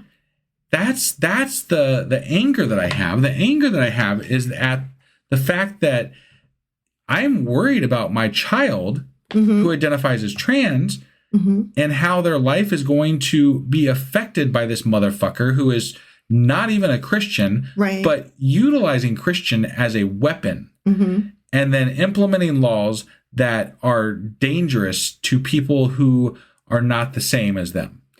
Yeah, the fact that my child has fewer rights than I did at their age is fucking terrifying. It really is. It's ridiculous and terrifying. Yeah. So I will read this book the way I fucking want. And how about this? Go get your own goddamn podcast. I just want to point out also, the stock market's still crashing. It sure as fuck is. It's like, it's not doing well. Now listen, I don't give a shit about the fucking stock market, but they're always telling me that that's what the economy is. And they're always telling me how, he's going to make it so good. Yeah. And he has not made it good. No. So again, fuck off. But also they don't seem to fucking care. Not today. Not today. Well, there's people are starting to care, but not enough. Not enough. No, but there's like his sycophants are like, yeah, it's going to be real hard for a bit. And I'm like, is it though? For you? Is it? Is it? I don't think it is. Like, that's the only time trickle-down theory works. Right. Right, yeah. All right. So further in Exodus, it goes on to say, now I know that the Lord is greater than all gods. Okay. And then further in Exodus, it says, a lot of these come from Exodus. Yeah. For thou shalt worship no other God, for the Lord whose name is jealous, he a jealous God. Yeah. And then in Numbers, we've moved along, okay? Upon their gods also the Lord executed judgments. Okay. Not on their wooden idols. Right. Not on their sticks or their poles or their mountains or their trees. Right. Not on their little voodoo dollies or their fucking sunshine whatevers. Yeah. But on their gods. Well, okay? Here, we at some point they started referring to them as idols instead of gods. Mostly, right? Yeah. It strikes me that, there's that saying by, I think it's Neil deGrasse Tyson, where, God is just an ever receding, whatever, because we understand more and more about science. I can't remember exactly what the fucking quote is. Goalpost. I'm really bad at quoting people here, but it's a really great quote about how science keeps making God smaller and smaller, basically. Puny right? God. Right. But, these people realize that these other tribes, their gods don't exist, right? Yeah. They're like, God, those gods aren't real. Like they made the correlation like, this is ridiculous, but not for themselves. Right. Right. And that's where we ultimately are still stuck. We're still stuck in the point in history for 2,000 fucking years where nobody can actually understand that the fact that other people's gods don't exist does actually mean something to you. Right. Because your God also doesn't fucking exist. Yeah, like all of them. It's across the board. It's all. Yeah, not just theirs. Not yours just, also. Not just Yahweh. We're not just hateful, particularly towards him, except that he's the one that y'all are pushing on us. It's the most relevant to us. You know? Yeah. But I mean, they're all fake. So they're all silly. Yeah. They're all childish nonsense. Right. All right. Sorry, I went rant city there. I apologize. Deuteronomy. Yes. Thou shalt not go after other gods to serve them. Okay. You know those other gods that do exist? Mm-hmm. Yeah. Mm-hmm. Okay. And then further in Joshua, your fathers dwelt on the other side of the flood in old time, even Terah, the father of Abraham and the father of Nahor, and they served other gods. Okay. Not poles. Yeah. Right. Not gods. mountains. Right. Gods. Yeah. Further in Joshua, it says, fear the Lord, put away the gods which your fathers served. And then in Judges, I'm sorry, I got to read all these. I cut it down. Got it. I tried to only include the best. Okay. Yeah. But then in Judges, wilt not thou possess that which Chemosh thy God giveth thee to possess? Yeah. Okay. Yeah. And then in 1 Samuel, ye shall give glory unto the God of Israel. Peradventure he will lighten his hand from off you and from off your gods. That you have. Right. Yeah. Again in 1 Samuel, and the king said unto her, be not afraid. What sawest thou? And the woman said unto Saul, I saw gods ascending out of the earth. Oh. Yeah. Okay. And then in 1 Chronicles, the Lord is to be feared above all gods. I see. Above all of them. Gods, yeah. All the ones that exist. Right. He is supposed to be the top one. Well, there were so many gods in this small area of the world back then that you couldn't very well just tell people that there's only one God because they're like, dude, have you looked around? Yeah. Like, there's gods all over the fucking place. They got one God. They got 5 gods. We got like 2. We be tripping over gods. 15,000 over there. I mean, there's all kinds of fucking gods. You can't walk down the street without a god getting on you. Right. Ooh. All right. 2 Chronicles. Great is our God above all gods. Okay. And then Jeremiah. The gods that have not made the heavens and the earth, even they shall perish from the earth and from under these heavens. So, those gods. Yeah. And then still in Jeremiah, I will punish the multitude of No and Pharaoh and Egypt with their gods. The people and their gods. Got it. I'm going to punish the gods. Right. Okay. Yeah. He's not saying he's going to punish some wooden sticks. No, the gods. The gods. Yeah. Okay. And then finally we get to Zephaniah, which is what we just read. And that reads, the Lord will be terrible to them, for he will famish all the gods of the earth. Okay. Okay. Yeah. So several gods, but I have really bad news for you. Oh, yeah. You're always wrong. I forgot we were still on a question. I know. There's only one God, just so you know. Yeah, okay. And there's seriously only one. Right. Okay. Right. And I only have 3. I'm not going to go through a million on this one. Okay. In Deuteronomy, it says, the Lord, he is God in heaven above and upon the earth beneath. There is none else. Got it. Okay. Yeah. There's only one. Just the one. Right. Okay. In 1 Kings, it says, the Lord, he is the God. The Lord, he is the God. I find it odd that just in the mere fact of how strongly they have to emphasize the fact that this guy is the one and only true God type thing, it's kind of like doth protest too much, right, yeah. You obviously are threatened by other gods, or you wouldn't be promoting this so heavily. He's either the best of all the gods and totally on top of them, or he's the only one that exists totally for reals. Right. So it was like some propagandist, like in some thousands of years ago, was like, hey, we need to stop mentioning other gods and just say that he is the only God. Right. Because it doesn't sound as good when you mention the other gods. Right, because what do you think of when you think of God? You think of the other gods. Is powerful. Right, and yeah. So if there's other ones, then that doesn't make him the best. He's not very special, is he? Right, yeah. And then in Isaiah, I am he, before me there was no God formed, nor neither shall there be after me. See, I'm the only one. That's what he says. They missed the middle part, though. I'm the only maybe all the one. other gods were formed after he was formed, and they won't be around until after him.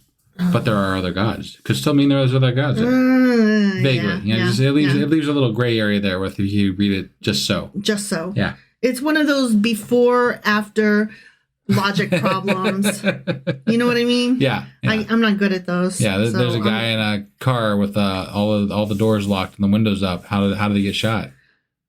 There's no hole in the window.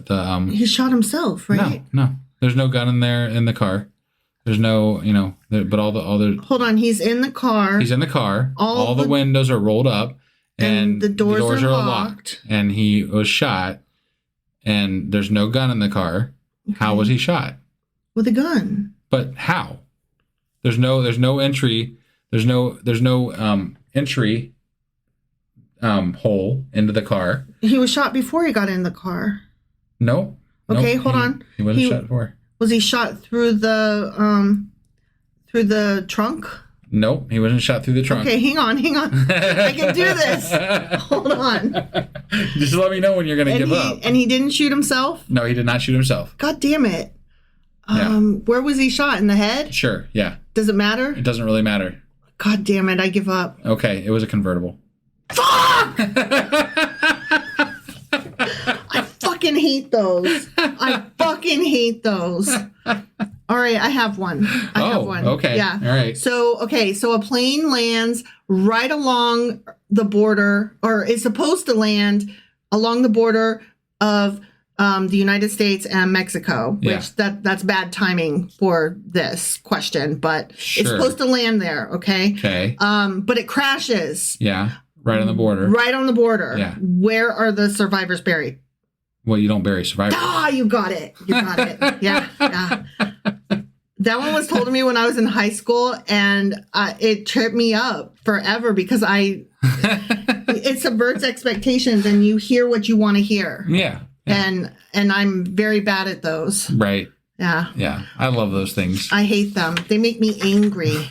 Oh, I have another one. Ready? Okay, I'm ready. Yeah. Okay. So a rooster's on the roof and it lays an egg. Which way does it roll?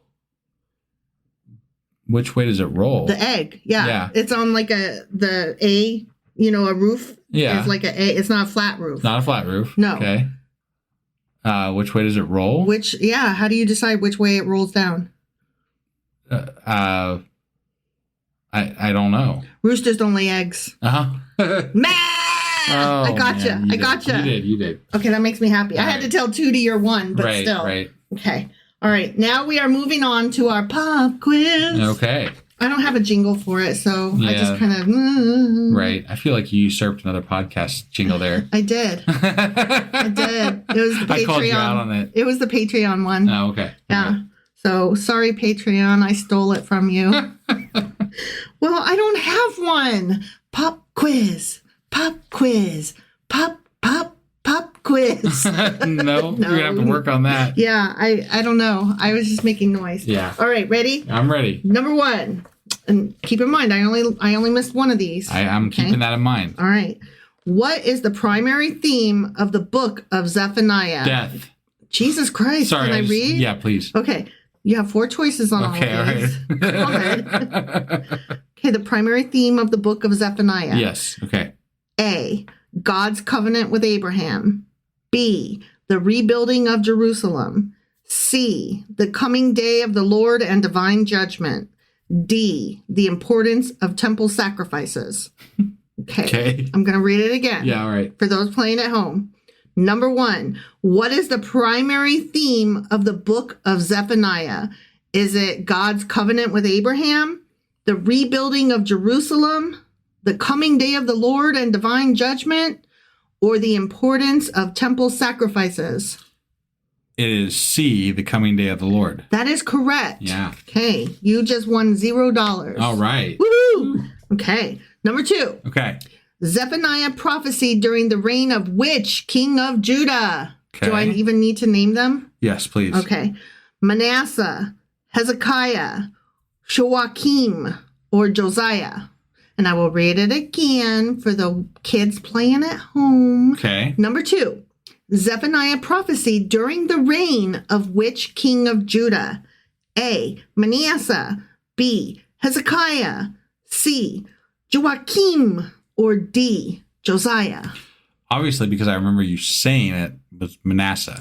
False. Oh my so God. It's Josiah. Yeah. Damn. How do you not remember that? Well, I remember you saying Manasseh. Manasseh. And so I just automatically went there. Yeah, but So it was because you said Manasseh the weird way that I got thrown off. Here. okay, well, here's what happened. Josiah was descended from Manasseh, who, he was one of the quote unquote bad kings. I honestly thought it was Josiah. It's Josiah. But then I remembered you saying when you said Manasseh the way you say Manasseh, I remembered that you said that during the podcast, and I was like, oh, I know you definitely said Manasseh, so that must be who it was. I did say it, but I fucked up. I messed up. Wrong. I messed up on that one. I cannot believe. I got that one wrong. I can still tie. I can still tie. You could. Yeah. Right. Number 3. Yeah. Oh, I just laid this down. Were you looking at the answers? I was not. Okay, good. Don't be a cheater. Nobody likes a cheater. I'm not cheating. All right. Number 3. According to Zephaniah, why was God bringing judgment upon Judah? A, they had abandoned temple worship. B, they were worshiping false gods and living corruptly. C, they had failed to expand their borders. D, they had become wealthy and complacent. All right, I'm going to read it again for our friends playing at home. Okay. Number 3, according to Zephaniah, why was God bringing judgment upon Judah? They had abandoned temple worship. They were worshiping false gods and living corruptly. They had failed to expand their borders, or they had become wealthy and complacent. I'm actually torn on this one. I believe in this chapter or this book, it was the wealthy and complacent. Actually, so close. So was the idols. Yeah, no, Okay. It wasn't the idols either. Really?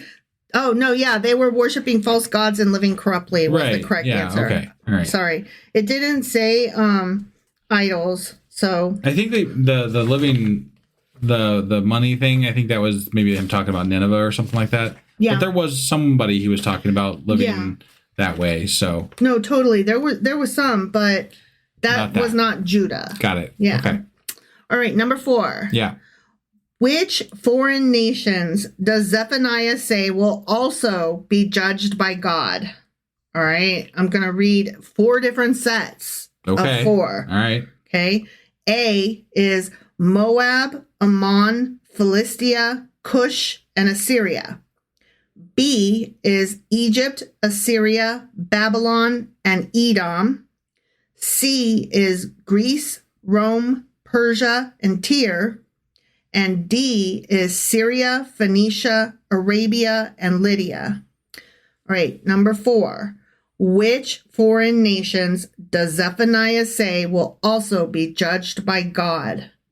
A, Moab, Ammon, Philistia, Cush, and Assyria. B, Egypt, Assyria, Babylon, and Edom. C, Greece, Rome, Persia, and Tyre. Or D, Syria, Phoenicia, Arabia, and Lydia. A. Correct. That was Moab and whatever. Moab and Ammon. Yeah. Yeah, were the ones that we just discussed being descended from Lot and his incestuous daughters. Yeah. All right, number 5. What city does Zephaniah single out as being complacent, saying, I am, and there is no one besides me? I think I know this one. All right, here's your choices. All right. Babylon, Samaria, Nineveh, or Jerusalem. So I'll read it again. What city does Zephaniah single out as being complacent, saying, I am, and there is no one besides me? Is it Babylon, Samaria, Nineveh, or Jerusalem? Nineveh. Correct. Yeah. Yeah. See, that's the one I think I got wrong. Oh, okay. All right. I could be wrong. I don't remember Making now. up some ground here. I'm not going to win, but No. But it might not be as bad as I could be. Well, I only got one wrong and you got two wrong. I know, so. but I need to keep it there. Okay, yeah. Don't get any more wrong. Right, yeah. Okay. And it's still like an 80%, so. Right. Yeah. Number 6. In Zephaniah chapter 3, what does God promise to do for the people after his judgment? A. Give them victory in battle. B. Restore a faithful remnant. C. Appoint a new king from the line of David. Or D. Send a prophet greater than Moses. Greater than Moses, huh? Okay, number 6. In Zephaniah chapter 3, what does God promise to do for the people after his judgment? Is it give them victory in battle? Restore a faithful remnant? Appoint a new king from the line of David? Or send a prophet greater than Moses? B. Restore a faithful remnant. Very good. Yeah. You got it. All right, number 7. Okay. What is one major sin Zephaniah accuses the leaders of Judah of committing? A. Withholding wages from workers. B. Ignoring the poor while living in luxury. C. Adopting foreign customs and gods. Or D. Offering human sacrifices. And I'll read it again. Okay. What is one major sin Zephaniah accuses the leaders of Judah of committing? Is it withholding wages from workers? Ignoring the poor while living in luxury? Adopting foreign customs and gods? Or offering human sacrifices? I believe it was adopting foreign Customs and gods. Yeah. Yep, C. Yep, you got it right. Number 8. The phrase, the day of the Lord, appears frequently in Zephaniah. What does it primarily refer to? A. The Sabbath day. B.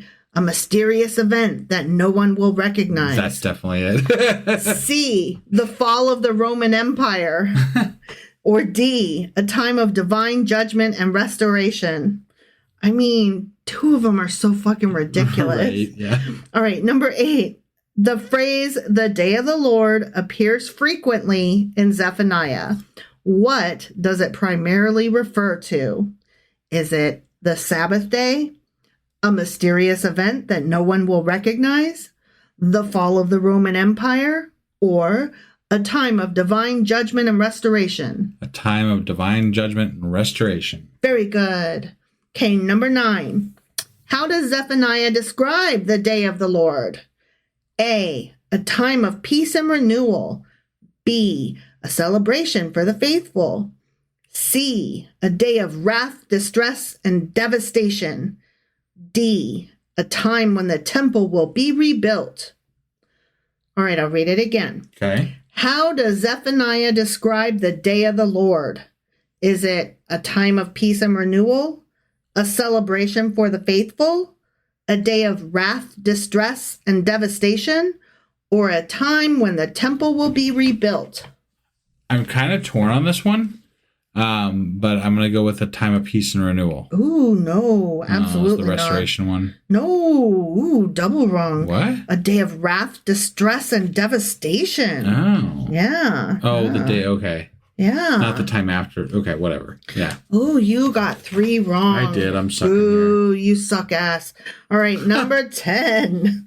Zephaniah chapter 3, verse 17 contains a rare description of God doing what? A. Speaking audibly to the nations. B. Weeping over Israel. C. Singing over his people with joy. Or D. Writing a new covenant in the stars. All right, I'm going to read it again. Okay. Definitely the last one, right? Oh, yeah. Yeah. Zephaniah chapter 3, verse 17 contains a rare description of God doing what? Farting. That's what he did. Just kidding. Is it speaking audibly to the nations? Is it weeping over Israel? Singing over his people with joy? or writing a new covenant in the stars. Singing over his people with joy. That is correct. Yeah. Okay, you missed 3. I only missed 1, so you're always wrong. I won. You did. You won. You win this round. I did. Yeah. All right. Well, that was our Contradictions episode for Zephaniah. And other than the weekly replay, that concludes Zephaniah. It sure as fuck does. Thank you guys for joining us for yet another book of the Bible. There's only 3 of the Old Testament left, the next of which is Haggai. Awesome. I can't wait to hear about Haggai. All I could think is haggis. But we are going to be starting for the first time. Well, not the first time. But we're going to be starting in the minor prophets for the first time with the post-exilic. So this will be a new possible tone, maybe. Maybe. I don't want to promise anything. No, hopefully. But I'm just saying, like, it is a different time period. So. Right. Yeah, I'm kind of curious and excited to see how that goes. I feel like they would have put the good stuff at the end. Maybe. You know, because we're getting ready to go into the New Testament, and the Christians would be like, yeah, we need to like lead into it really well. You think? Right? We need to have a strong finish on the Old Testament to get into the New Testament. Strong finish. I don't know if that's the way I don't know that there was that much forethought at all in any of this, so probably not. But I guess we'll see. Yep. All right. We'll see you guys soon, guys. Guys, all you guys. Bye. Bye.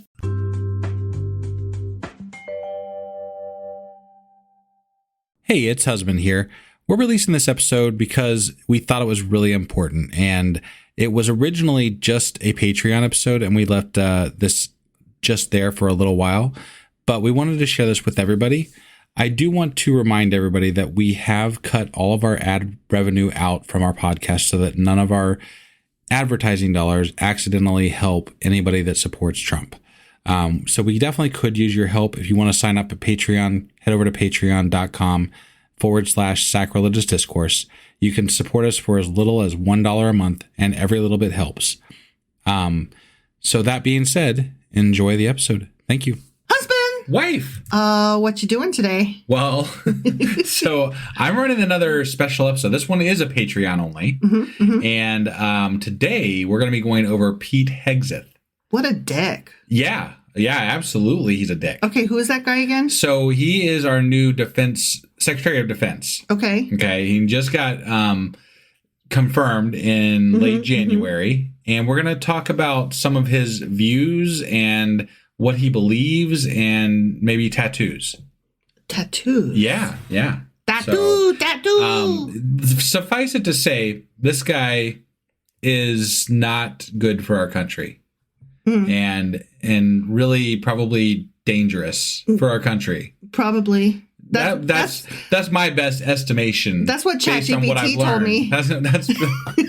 That's my best estimation on what I've learned. Okie dokie. You ready to find out more about Pete Hegseth? And how? All right, let's do this. Okie dokie.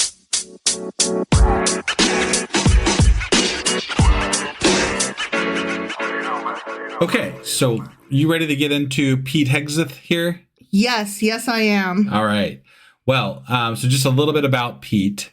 Pete with stinky old feet. Good old Peter here. That's what my grandfather had a dog when I was a kid, and his name was Pete, and so they always sang Pete with the stinky old feet. For real. I think that's a great way to reference Pete Hegseth. Yeah, I think that's great. Okay, tell me about this dish. Sure, yeah. No, so, the parts that sound good are that he was a former Army major. He was deployed to Iraq and Afghanistan and received 2 Bronze Stars. All sounds very, whatever. He did stuff, right? Sure. Also, he was a former news personality on Fox News. And there it is. And he is known for his right-wing Christian nationalist rhetoric. Oh, okay. Yeah. So he was recently, at the end of January, he was confirmed as the new Secretary of Defense, and it's really turning the military into basically a Christian nationalist movement based on what I have been able to glean about this individual. Okay. So let's talk a little bit about what his views are. Okay. Right? So yeah, I'm a little scared of him. So. Yeah. So his views are basically that the U.S. should be governed by biblical principles rather than secular democracy. And he is part of these groups. There's I put this in the wrong place in my notes here, but it's Sphere something or other. And he's also, I'll get to it here in a bit. But there's these religious groups that he's affiliated with loosely that basically he is not okay with democracy or letting people rule themselves. He wants this to be more or less a theocracy. So he likes a king. Which is kind of the scary bit, right? Because we have a president right now that's calling himself a king. He's got a secretary of defense that's okay with a king, and we're building up, this whole ability to make that happen. In my opinion, right? Like we're putting people in places where the restrictions for this to happen or not happen are becoming less and less. Right. Right. So we had talked about how he's got the Christian nationalist ideas, and he's okay with theocracy. He's also very racist, and he wants he's got tattoos. Okay. That are. Tell me about the tattoos. Yeah. And there's Crusader imagery. He's got the Jerusalem cross, and I think you say it, the Deus Volt. God wills it. It's a phrase associated with white supremacist movements. Oh, that's exciting. Yeah. I love a good Nazi guy. So the Jerusalem cross, it's historically associated with the Crusades, and it's used by Christian knights who fought to reclaim the Holy Land from Muslims. In modern times, it's been adopted by far-right Christian nationalist groups, particularly those who frame politics as a religious war. Okay. So that's not great to have on our Secretary of Defense. That's not great to have in our military at all. Yeah. Or our government at all. Right. The Deus Volt, it's a God wills it tattoo that he has. It was the battle cry of Christian crusaders when Pope Urban II launched the First Crusade in 1095. God wills it because he wants us to kill a bunch of fucks. Right. I mean, isn't that what the Bible is about? Yeah, it's used historically to justify religious violence, forced conversions, and Christian dominion. Okay? So it's great imagery for, again, our person leading the fucking military. God wills it. Right, yeah. Let's take these guns and go. Yeah, and again, in modern times, it's been used by white supremacists and far-right extremists, particularly online communities that advocate for Christian nationalism and anti-Muslim policies and authoritarian governance. Awesome. Yeah. This is great stuff, right? You know what's frustrating is that my parents have probably never heard of this guy or any of that stuff, but they probably have been told, hey, this Christian leader guy is now leading the military, and so we're going to be Christian-y now. And so my parents are probably super excited about this, not understanding all of the white supremacy part of it. Right. No, they're hearing Christian. That's all they're hearing. Yeah. I'm sure of it. Yeah. And so if I went to them with this, they would be like, oh, you're just atheist. Blowing that out of proportion. Right. And where'd you get that information? It wasn't Fox News or any of the right-leaning sources that we trust, then obviously it's a lie. Yeah. So the phrase was actually seen on banners at the Charlottesville rally where in 2017, back when that horrible protest happened and people died, and that was not great. So his Heggs' personal connection to this, he was actually on a podcast, and he was talking about some of his viewpoints, and it was the Sean Ryan show, and he said that he joined the army to fight extremists in 2001. 20 years later, that same army labeled me one. Whoa. So he's got this chip on his shoulder about the army. Yeah. And now he's leading it. He's going to change it. He's going to make it better? Yeah. Question mark? Because I don't think so. Yeah. Yeah. So he's clearly got some vengeance in his heart that he wants to get out. Yeah. After the January 6th insurrection, the Army National Guard flagged Heggs' tattoo as evidence that he was a potential insider threat. Oh, Jesus. Yeah. His orders were revoked for the Biden inauguration due to those concerns. Oh my God. Yeah. Yeah. They were all for real. Yeah. They were like, this guy. Right. Yeah. Hegseth later described this as an example of anti-Christian bias in the military, framing himself as a persecuted warrior of faith. Oh, yeah, because white supremacy is totally synonymous with Christian. And so if you don't like white supremacy, then also you don't like God. Right. Yeah. Is that how that works? Yeah. It's how it sounds like it works. And then if you talk to Christians who aren't familiar with the white supremacy part of it, then they say that you're just being against Christianity, when it's like, well, I mean, yes, but more importantly, I'm against white supremacy. But all they hear is you're anti-Christian. Well, and based on a lot of his rhetoric, there's a lot of concern that he's going to use his role to purge "quote unquote" wokeness and reinstate Christian dominance into the military. Like he's going to take away things like secular pastors and any of that stuff. Like secularism is going to go away.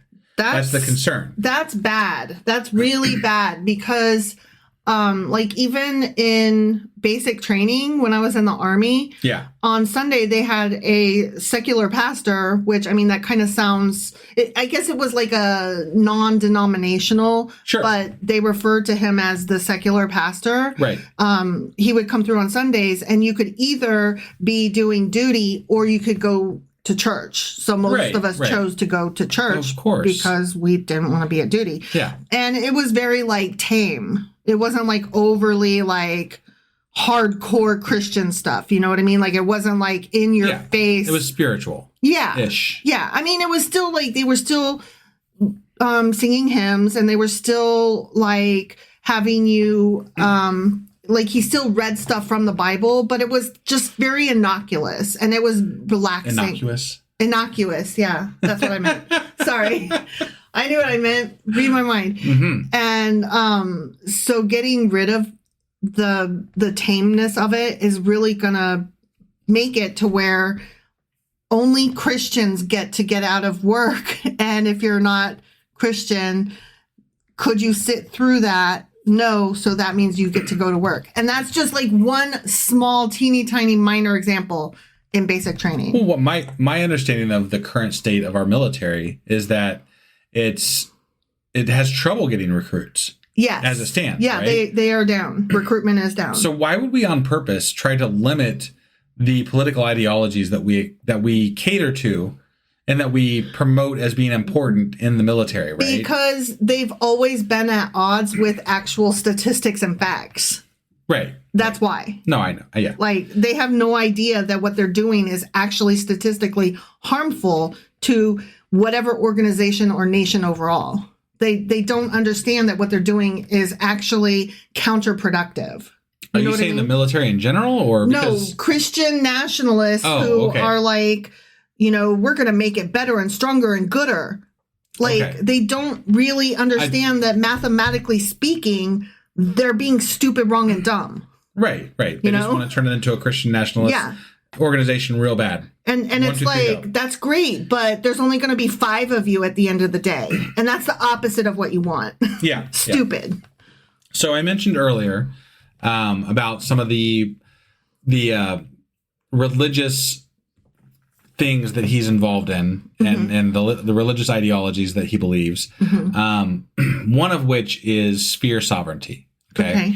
And this was originally, it was developed by Abraham Cooper, and this person lived Kuiper. Okay. He lived in the late 1800s, early 1900s, and he was a Dutch theologian, journalist, and politician. And he played a major role in shaping neo-Calvinism and the concept of sphere sovereignty. And it's an ideology that wants Christianity to influence societal institutions. So family, government, education, they should all be under biblical authority. So these are all different spheres? Is that what you're saying? Well, it's saying that family should be, these are all different things that should be all under the sphere of Christianity. Okay. Yeah. So how Hegseth, based on his statements that he has made over time, might view this is that the military should function under a Christian leadership. And he's already doing that. He's actually changed some people into different positions that are more in line with his viewpoints. Right. So that's already happening. We'll get into that, a little bit of that down at the end of this episode too. Okay, cool. Yeah. Very excited about that. Sounds like a plan. And the government should support Christian values over secular ones. Awesome. And schools should be Christian controlled, not secular. Of course. These are all ideas that are part of sphere sovereignty. Obviously, that is completely antithetical to pluralism and democracy. Mm-hmm. So that's not great for us that he ascribes to that ideology. Right. Also, he is very much influenced by Christian Reconstructionism. And this is enforcing biblical law. Okay. And this was founded by R.J. Rushdoony, who was alive from 1916 to 2001. And he was an American Calvinist theologian and the founder of the Christian Reconstructionism. And it's a radical movement that's seeking to replace secular democracy with biblical law. So basically, Sharia law for Christians. Okay. We're gonna just do the whole, theocracy thing. Yeah, that's gonna happen. Okay, maybe. Sure. I wonder how that's and gonna literally go over. They advocate for theocratic government enforcing Old Testament laws. Calvinists are more in line with still abiding by Old Testament laws. Now, we've read the Old Testament. How do you feel about that? I'm curious how they're gonna get around some of the mixed thread rules. You know? Just so you're aware, some of the key tenets of this belief are the death penalty for homosexuality, adultery, and blasphemy. Oh, Jesus. Yeah. Well, fuck me. I guess I'm fucked. Women must be subordinate to men in society. Eat my ass. Go on. And it rejects democracy as anti-Christian. Of course it does. Yeah. Because it means giving everybody an equal voice. And some voices are more important than others in Christianity. Right. So you might ask, what are Hegseth's ties to this movement? What are Hegseth's ties to this movement? What are his ties? Yeah. He attends a church affiliated with Douglas Wilson, and that is a leading Reconstructionalist, of which they hold these ideas. Jesus Christ. And he also publicly has advocated for biblical law and governance through some of his statements. So basically, let me just get this straight. He wants me dead. I mean, he wants you subordinate for sure. Well, I mean, I And cuss. then once you're not, then yes, dead. I cuss. I'm bi. I am not subordinate. I've been married more than once. Right. I've had an abortion. No, you wouldn't last he wants long. me dead. Right, yeah. He wants me dead. Right. He wants me personally dead. Sure. I mean, awesome. That seems to be in line with his views. Yeah. Okay. So, my friends who want to tune out to politics, as we discussed prior to coming on the microphone, right. Maybe I should tell them, hey, so this guy wants me personally dead, and maybe you too for these reasons. So could you maybe tune back in? I would like to not die. I mean, this guy is really scary. Yeah. And he's in charge of our fucking military. Right. So maybe tune back in, everybody. It's worth paying attention to this guy. Yeah. This guy has the wrong type of power and the wrong type of ideas. Mm-hmm. And it's not a great situation. Right. It depends on how everything ends up. But Trump is filling spaces with people that are very fucking dangerous. Mm-hmm. And this guy is very fucking dangerous. Yeah, not just stupid. The ones at the very, very top are stupid, but the ones that are not at the tippy top, they're at the just top. Sure. They're smart and dangerous. I wouldn't go so far as to say smart. Hegseth sounds very smart. He got where he got. They're driven. They're motivated. They have ideologies. Smart is a whole other thing that I would have to base on other criteria. Okay. Based on the ideas that he holds, I don't consider those smart ideas. I consider those crazy ideas. Well, but that's just my opinion. So you can have a crazy genius, though. Yeah, but again, I'd have to judge that on different criteria than what I've studied about him. Okay. So Hegseth's vision for the military Is it maybe a Christian crusade? Sounds like it. It kind of does, right? Kind of sounds like it. Yeah. So, I mean, he calls the military woke. Like, he thinks that the military is woke. Now, that's so I personally have a really hard time accepting that information because I have never viewed the military as woke. I was there, and it was starting to try to maybe a little bit kind of wake up. I would never call it woke, right? Considering how they still treat women to this day, and considering that, yes, the queer community and particularly the trans community does have more of a place now than it used to in the military, it's still fresh and new. Yeah. And now it's going right back, into the closet. I would never call the military woke. No. I would call it a group that had some people that were trying really hard to get it there. Right. Yeah, no, I agree. I agree. Because we did have, like, when I was in between, the mid to late 90s. Yeah. And we had to attend, like, DEI training and stuff like that. They didn't call it that back then. Right. But we also had to attend, like, anti-sexist discrimination, that kind of thing. Sure. Yeah. And, you are required to attend it. Like, it's part of your record, Yeah. Like, oh, you're due for, it's been so many months or so many years. It's you time gotta for go back for this training. Yeah. Right. The same. Yeah. And they do that with, like, your shots and with your, like, checkups and your dental checkups. Oh, it's been so long. You are due for your whatever. Right. So, they were trying to be woke, but they were not woke. Yeah. So Hegseth, he claims that the military has become weak and effeminate due to diversity, equity, inclusion, and the DEI programs and what have you. And he blames DEI efforts for driving away white men from enlisting. Oh my God. Are you kidding me? Are you fucking kidding me? That is the stupidest shit I ever heard because let me just tell you a story. Sure. When I was enlisted, I was part of the very first class where I was at of a combined men and women program in basic training. Yeah.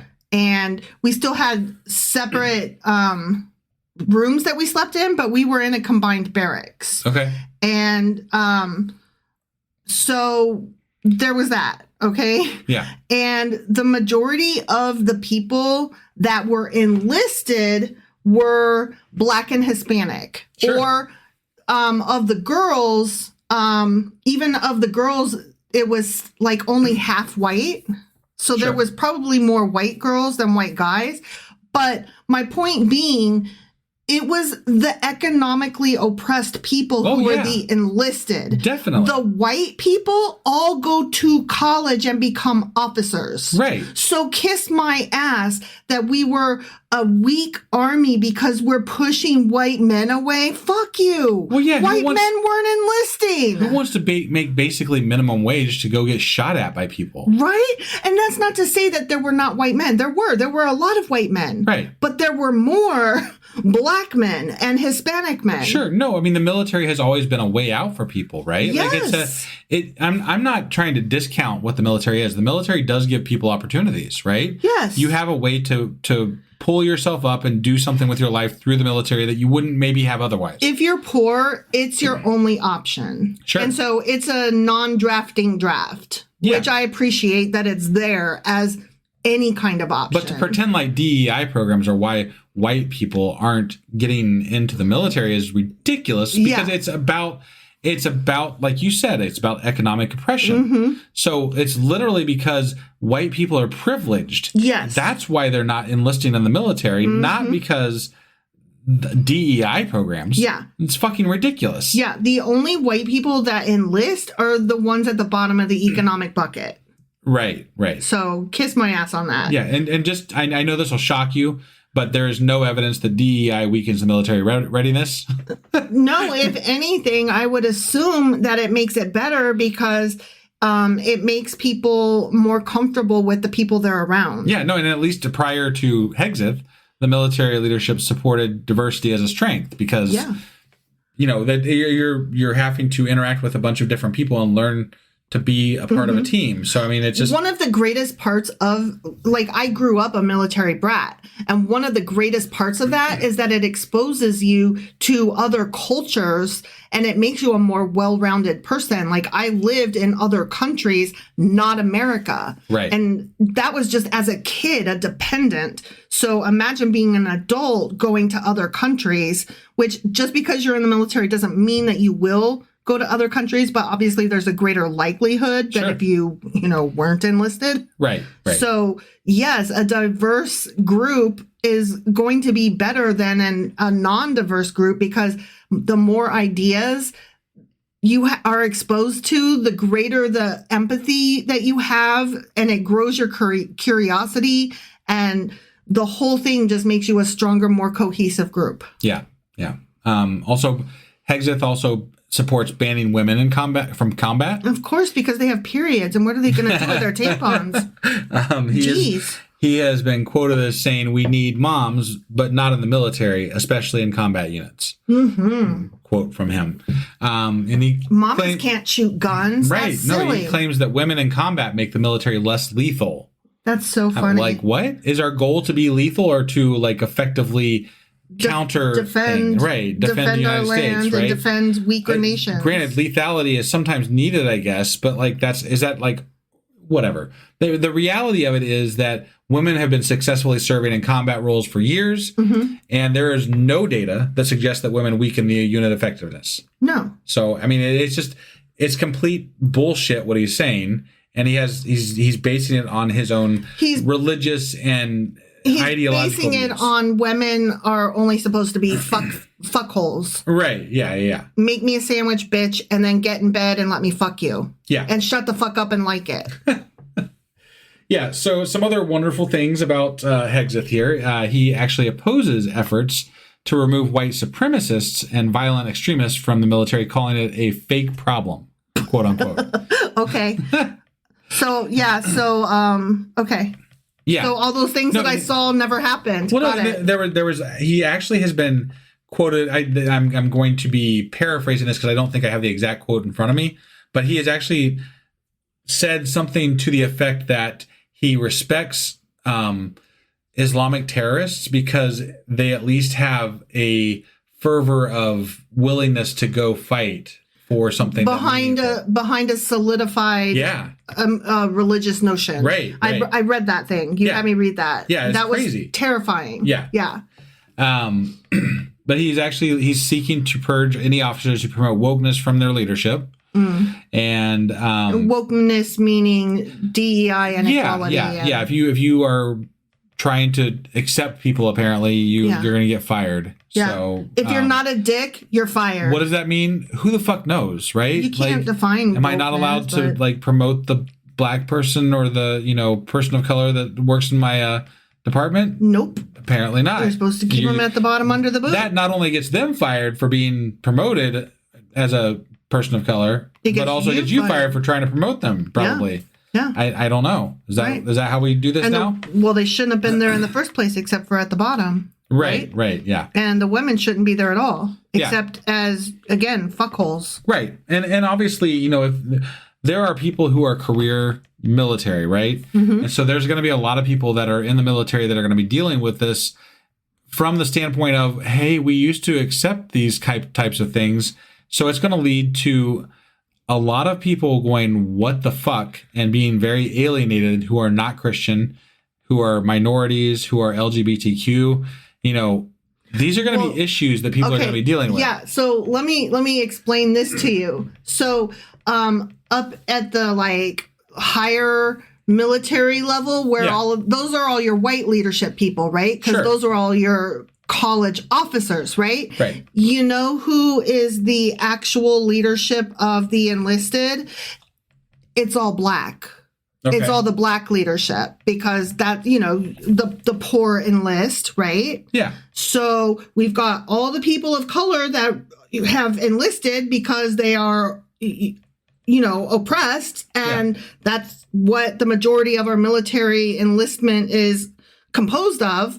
And so they raise through the ranks. And so you've got a bunch of enlisted leadership who is majority black. And they're going to be referring to this as DEI. Yeah. Like, and so all of a sudden they're going to go seek out the one white person in that fucking area, and they're going to be like, we're going to promote this person over you because obviously that person deserves it more. I mean, where I was at, the majority of the enlisted leadership was black, and it made perfect sense, and they were fine. Yeah. They were no different from anybody else leadership. Sure. I mean, they were in charge. Yeah. That's the thing. Yeah. That happens. And you know what? In the military, you don't have time and space for your own opinion. And so, like, they all spouted the exact same information because that's what the military is. That blind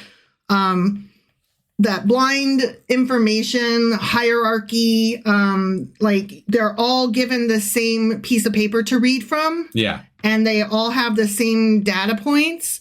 So, like, their color and their gender is completely beside the point. They all read the same, you know? Yeah. So I'm just like, oh, what are you going to do with all of that leadership? These career military people who have been there for 20 years plus, and you're trying to tell them that they were only there because of DEI, and now suddenly what? They got to leave? Right. What the fuck? Yeah.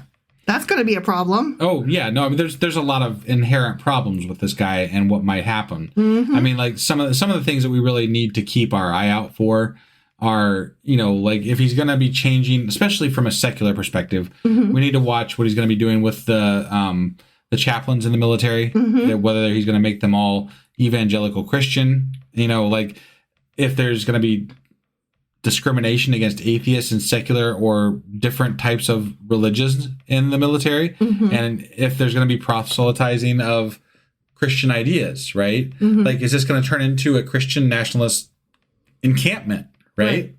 And obviously, it's going to possibly diminish the rights of LGBTQIA.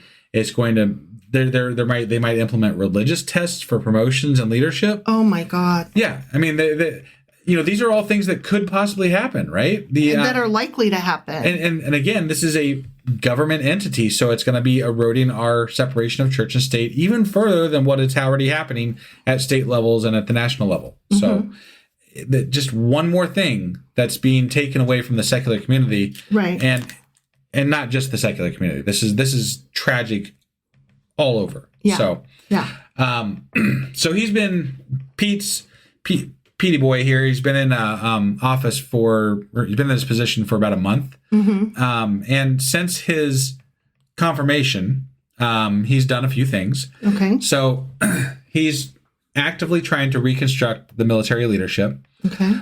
He has already, in February 2025, under President Trump's directive, Hegseth oversaw the removal of high-ranking military officers, including Joint Chiefs Chairman General Charles Q. Brown Jr., Chief of Naval Operations, and Lisa Franchetti, and Air Force Vice Chief of Staff James Slife. I can't remember. I don't know. This is just unbelievable. Like, that's like he's taking away some very high people to put in place people he wants to put in place. So which again, just what, retiring them or firing them? Yeah, pushing them out? Essentially firing them, right? And so it's not just that we're getting Pete, we're also replacing people downline from him. Awesome. So this is going to be a trickle-down effect where he's going to be putting into place people that he wants to put in place.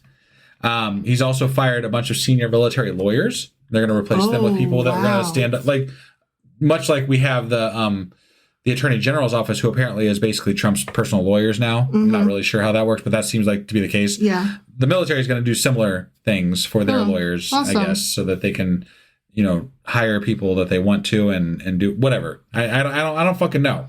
Right. They're going to have a lot of yes men, I think, is what it's going to boil down to.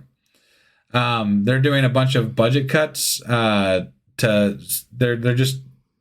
trying to move some allocations to fund different things for Trump, but they're moving it from the military to other places like the wall building, and they want a nuclear force modernization thing that they're going to be working on. So like, it's not going to rely, like, whatever. He wants that like Iron Dome thing. Yeah. Something I say. So he's going to be reallocating funds for that and different shit like that. So there's a new emphasis from him that he's calling the warrior ethos. In his guidance to the Department of Defense, Hegseth emphasized restoring a quote-unquote warrior ethos, advocating for a culture centered on accountability, high standards, and readiness. This directive suggests a shift away from diversity programs, which he argues detract from the military effectiveness. And again, we already kind of talked about some of that, but I feel like this is more of him turning it into a Christian nationalist movement where it's not good. It's not the whole mentality that he's putting in place, the leadership that he's replacing. Everything about this is dangerous and scary. Yes. So, they've put a ban on transgender military service. I saw that. Like, how does that impact people who have already been serving for years as trans people? Well, because it's my understanding that was finally like becoming like no big deal. Probably is going to become and a big deal again. All of a sudden, you're probably going to have to, use your dead name and identify as the sex you were born with. Otherwise, you'll probably be fired. If I had to guess. By fired, you mean a dishonorary discharge? I'm sure. Or dishonorable discharge? Probably. Oh my God. Yeah. He's had a meeting with the Saudi defense minister, which I don't know if anybody recalls, but when Trump was in office last, he was actually trying to sell military equipment to Saudi Arabia. Yeah. And making a big deal about it. Like he has this like really large infatuation with Saudi Arabia and other authoritarian governments that are out there. But like, I feel like it's it's not a great situation for us because we don't really agree with the way Saudi Arabia treats their people. Right. Or journalists. Right. If we recall. Yeah. Yeah. No, I remember. I mean, not that that's funny, but I mean, just like, no, like, why are we trying to create this close tie to people that we don't like? I mean, Trump is meeting with Putin and we just voted against everybody else on that UN resolution for Ukraine. We're creating these wrong connections with people. I don't know if you're aware, but a lot of what he's trying to do too is he wants his legacy when he leaves to have been one of American expansion. And that's why... You're talking about Trump. Trump, yes. I'm sorry. That's why he has been talking about Greenland and Panama and making... or the Panama Canal, I should say, and making Canada the 51st state. Like, he was floating some of those as, funny, but then he kept repeating it, and that makes it less funny. Yeah. He's actually pursuing all of these things because he wants to be the one who is reported in history as making America bigger, expanded, bigger. Got it. So that one of those things is probably going to happen during this. But then again, I've also heard him jokingly say, ha, ha, ha, shouldn't I run for a third term? That would be controversial. Like, he just said that at one of his little cute rally meeting things, within the last month. Well, I guess it really just boils down to who's going to stop him. Yeah. Well, that's another thing I know this is a little bit off topic. I'm sorry. Another thing that people keep saying is that he's creating a constitutional crisis, and I feel like that's not the correct language. This is not a constitutional crisis. The Constitution is fine on these points. The crisis is the other departments that are not stopping him, the people that are not stopping him. Right. That's the crisis. The Constitution says what ought to be done. That's not the crisis. The crisis is the people that are not following the Constitution. Yeah. A constitutional crisis is when we're arguing about the Second Amendment and gun rights and stuff. Yeah. And it wasn't spelled out, right? Sure. It wasn't spelled out what a militia means and what a well-regulated militia. And it wasn't spelled out what they meant by weaponry, because they couldn't have imagined where we'd be at today. When we need to further define something. Yes, that is a constitutional crisis. When things are undefined by the Constitution. Right. Birthright citizenship is not a constitutional crisis. Right. It's not. It's perfectly clear. We know the rule. The rule is very clear. Yeah. The other things that he is trying to push, how many times can a president run? How many terms? That is not a constitutional crisis. It is very clearly spelled out. So I wish that journalists would start using the correct language instead of like calling it what it's not. Put it on what it is. What it is this president and the people that he is putting in place, like Pete Hegseth, they are causing a crisis in how we are going to be as a nation if we do not stop them, because the people in place to stop them aren't doing that. And that's a great place to jump into this. So what can be done, right? Yes, great question. What can be done? Because I'm freaking the fuck out. No, and I think that this is very, very important, right? At least pointing people in the right directions and giving them something to think about doing. A call to action. And I think the easiest thing to do is just raising awareness and speaking out, right? Mm-hmm. Like, say something about this. Mention this to people. I don't think people really know what this guy stands for, what he's doing. Like, the full breadth of what he stands for and what he is doing to the military. I don't think there's a lot of people that really fully understand what's happening. I mean, should we have a talk with my parents about this guy? Do you think that would be helpful? It would probably be a good idea, but I don't know how they would receive it. So there's, but yeah, I don't think that they would be fully aware that this is happening. They're excited about the Christian part of it, but don't know about the other parts. Yeah, exactly. Like, I hear you excited about the Christianity part, but are you aware they want me dead? Racist. Are you aware that they want me dead and my children as well? Yeah, so, I mean, just continuing to speak out, mention, share posts. I'm actually going to link to we did a blog post about this. I'm going to link to that in the episode here.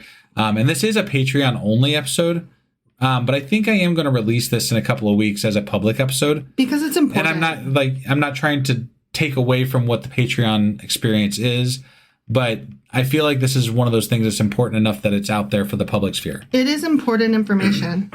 So I will eventually release this as a standalone public one as well, but not right away. Okay. You guys get it first for a little while. Well, yeah. So, and then supporting secular military organizations is also another thing you could do. So there's the Military Religious Freedom Foundations, the MRFF, and they stand for secular military.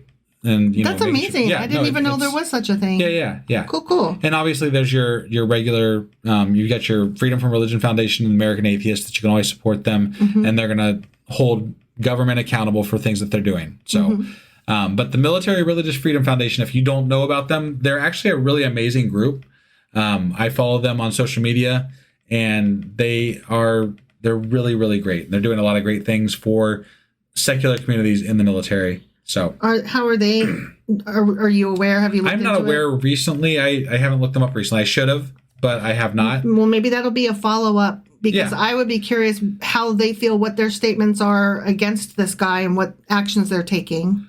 Well, yeah. And I with organizations like that, they're not usually allowed to speak out politically. Right. So it's not going to be, there's not going to be a lot of political outrage, but they will probably be showing extra support. I'm sure there might be a statement, though, or there might be somebody who has said something outside of their organization. It's going to be a lot of vague things that were, they can only do what they can do. Right. So, but still, I'm curious, though. I am too, but they're definitely worth supporting. Sure. So, do you have any closing thoughts about any of this that we've discussed? It's all fucked. I mean, yeah, basically it is all fucked. And we have somebody that is in charge of our military that rejects democracy and that wants to basically make it a Christian institution. A Christian nationalist institution. Right, yeah, I'm sorry. But yeah, bad enough that it's Christian, but Christian nationalist institution. Yeah. So, I mean, and not just Christian nationalists, but like those awful groups that I was mentioning earlier in the sphere or whatever it was. They always drop out of my brain after I mention them because I don't want to remember them. I think it's just like bad thoughts go away. Right. But yeah, like he stands for everything awful. Yeah. And this is who we have running our fucking military now. Yeah. And I couldn't let it sit. No, I had to do. You asked me like what we were going to do an episode about tonight, and I was like, I need to do one about this. You were like, I need to rant about this guy. Let me tell you about him. Whether it was going to be a good episode or not, I think just getting his name out there so people start looking into this fucker, is important. No, I totally agree. Like, we should all know Pete Hegseth's name, not because he's important, but because he's a fucking asshole. Yeah. And because we need to get him the fuck out of this office in this position. And he's dangerous. And he's very fucking dangerous. He needs to go away. He does. All right. Well, that's all I had on Pete Hegseth. Okay. So, I think we're in agreement. Fuck that guy. Fuck that guy. Okay. Yeah. And then, so we'll be back here shortly with the endings of the Habakkuk. Habakkuk-a-choo. Yeah. So we'll see you guys. Happy to see you guys soon. Yeah. All right. Bye. Bye.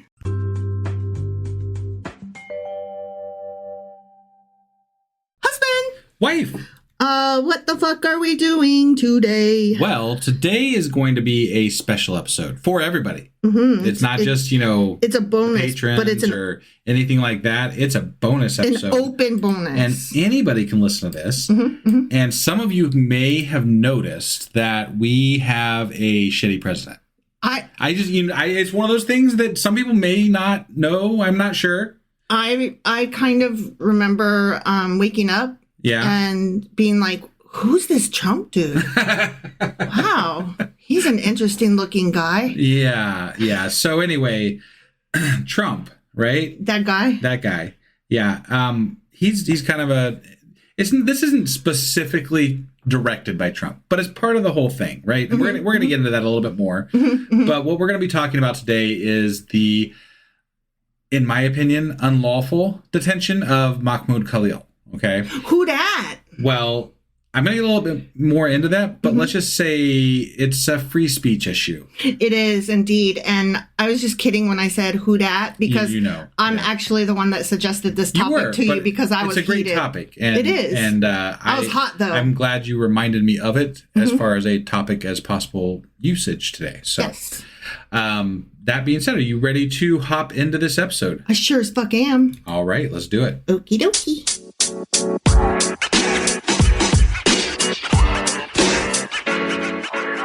All right, today we are going to be going over the case and implications of Mahmoud Khalil. Okay. And you might be asking, if you don't know already, who is Mahmoud Khalil and why do I give a fuck? You should give a fuck. You should. So let's just set the scene here, okay? All right. Imagine this. You're a graduate student at a prestigious university. Okay. Passionate about human rights and free speech. As I am. Right. You participate in peaceful protests advocating for the rights of an oppressed group. You mean like what happened back in the 60s? Like when all those college students were protesting that's the Vietnam possible, War? There's things happened back then too. Right? Yeah. Then one day, you're suddenly detained by the U.S. government, not for committing a crime, but for alleged ties to a foreign terrorist organization. There's no formal charges, no trial, just indefinite detention. Yeah, they just pick you up. Yeah. They just disappear you into a van and take you off. Because that's what America's all about, right? Indefinite detention with no formal charges and no trial. I mean, that's why we love Guantanamo Bay, right? Right. That's what we do with them, right? It's a great fucking vacation. Yeah. I mean, that's where we all want to go, isn't it? That's where we put our deplorables or whatever. Yeah. So that's exactly what happened to Mahmoud Khalil. Khalil is a Palestinian, a permanent U.S. resident, and a student at Columbia University. I just want to reemphasize in case nobody heard you. A legal permanent resident. Yes. Permanent resident. Allowed to be here. Right. Also married to an American. Right. Completely 100% allowed to be here. Yeah. Not here illegally. Right. And sorry, go on. He's been an outspoken critic of Israel's military actions on March 8th, he was arrested by the U.S. Immigration and Customs Enforcement under vague accusations of having connections to Hamas. Because if you protest what's happening to the Palestinians, you are automatically very excited about Hamas and everything that they do, and you are a traitor to your country and a terrorist yourself. Right. And to be clear, they are arresting him on claims that his activism aligns with Hamas, but they haven't charged him with anything specific. And just to clarify the allegations even more, just so we know exactly what we're talking about, okay? The Department of Homeland Security alleges that Khalil has done pro-Palestinian activism at Columbia University and it aligns with Hamas, which is not illegal. Right. I mean, So? aligning with a group through speech and action, as long as it's not harmful, Like, is not illegal. what are you, a snowflake? Are you a fucking thought police? The supposed evidence, his participation in protests and distributing materials that may have originated from Hamas's media arm. There's no proof of it, but that's the strongest thing that they have. And he was also sanctioned by Columbia University for organizing an unauthorized event that allegedly glorified Hamas's actions on October 7th, 2023.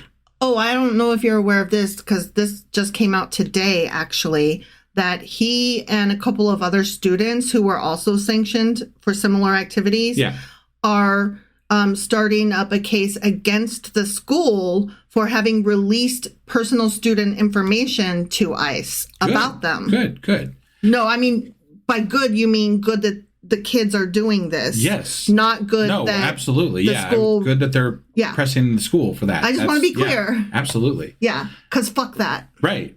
The problem is that all this stuff falls under constitutionally protected free speech. And, I mean, he protested, he organized events, he spoke out. None of that rises to the level of fucking terrorism or support for terrorism. Right. Not even close. So this is what the upheaval is all about, okay? And the problem is not so much in what is happening with this person, but it's it's what it might indicate for the rest of us going forward in the Trump administration, right? Well, they're tiptoeing, like not really tiptoeing anymore, but they're running up to lines just to now see what they can get away with. Right. And they're getting away with a lot, because even though they're losing in the courts, the court doesn't have a way to enforce its decisions. Right. Yeah. And this is more about what has been promoted by the Trump administration as things that they're planning on doing, and how they're saying they're going to handle certain things with certain groups of people. And it's more about the silencing of dissent than it is anything else. And the problem with that is that even the United States has a horrible history of how we've handled dissent in the past. I mean, think of the McCarthy era. Well, yeah, that's what I was just about to get into. So Khalil's case isn't happening in a vacuum. This fits a long pattern of governments, of our government, cracking down on dissent under the guise of national security. So there was the McCarthyism, which we talked about, I think that was last week in our special episode, in our Patreon episode, where people were blacklisted as communists for simply questioning U.S. policy.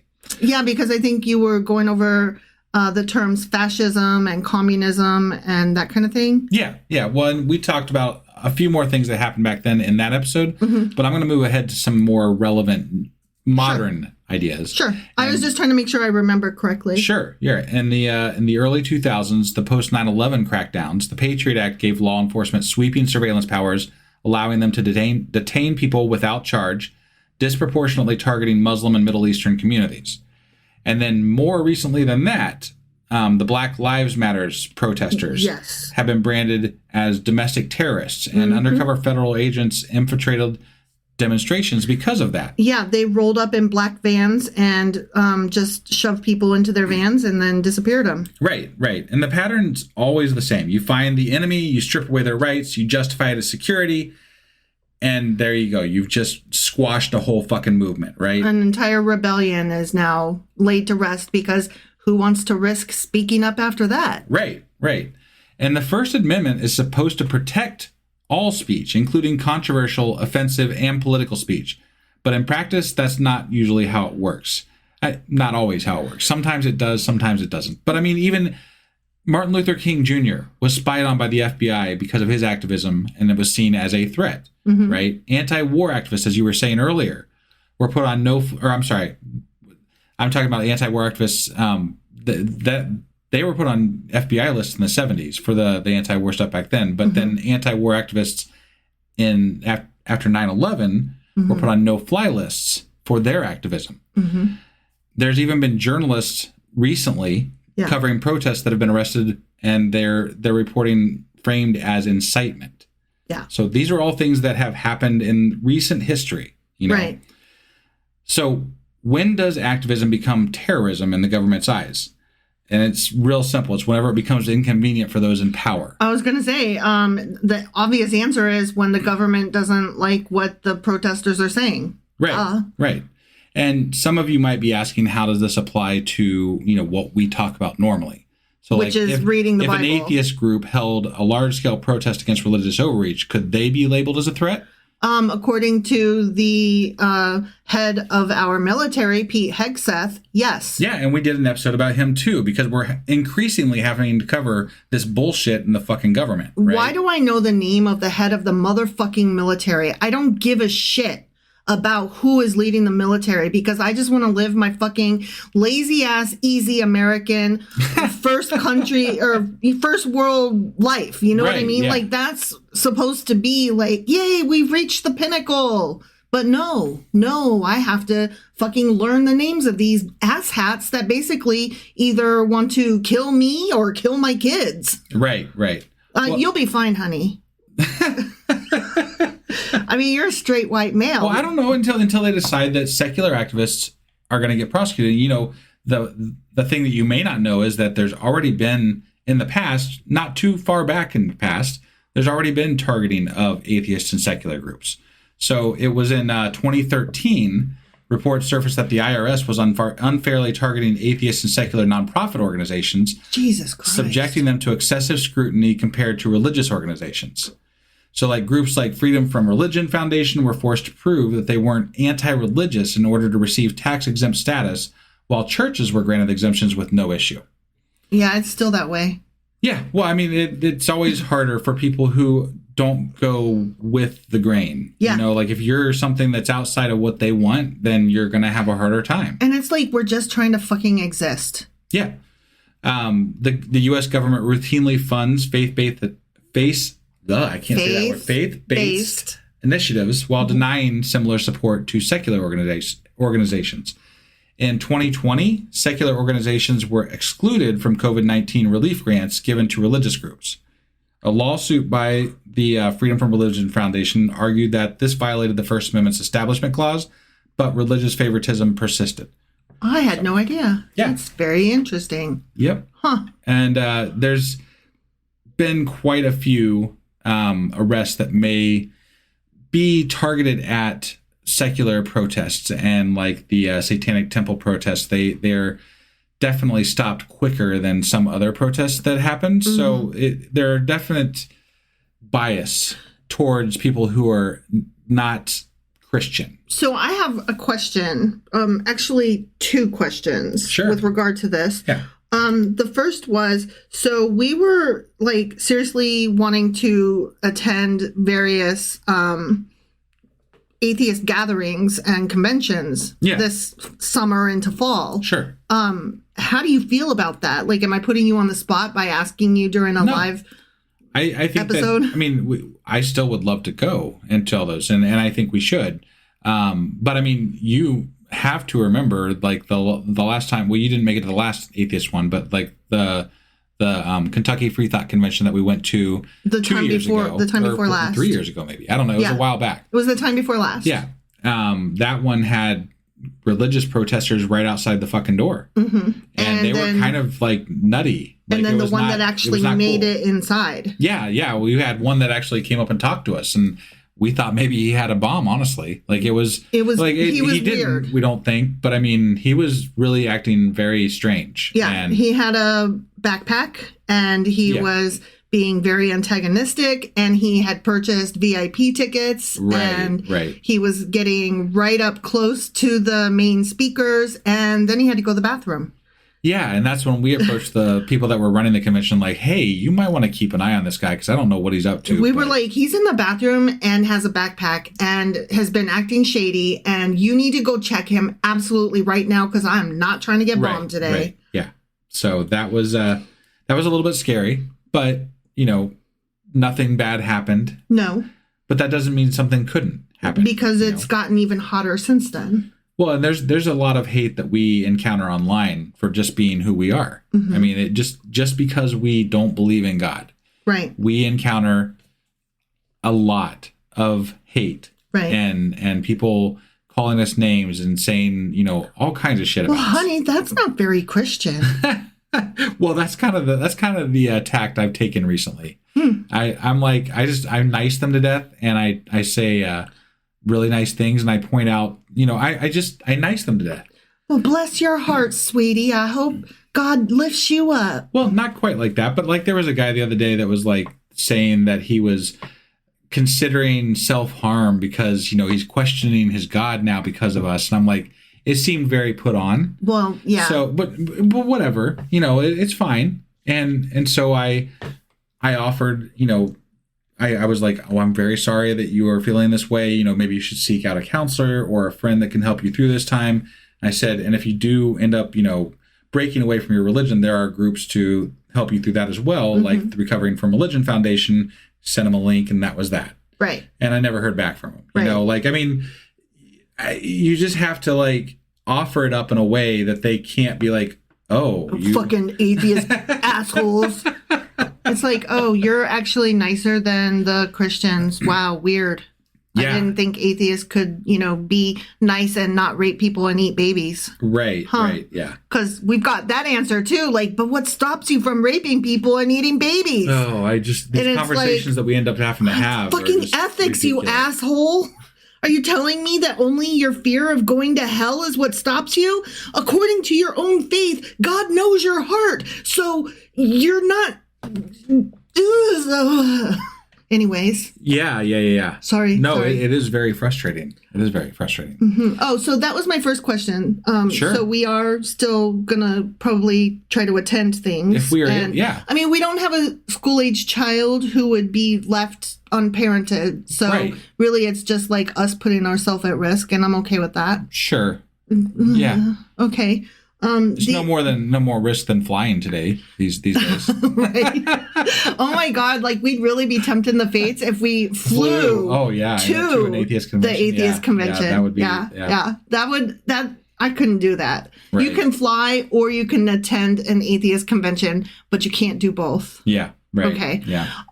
The other question I had was, I had mentioned this when we talked about Pete Hegseth, and now we're talking about Mahmoud and the, whole First Amendment being trampled and atheists getting squashed. Right. When I talked about packing a go bag just in case, are we there yet?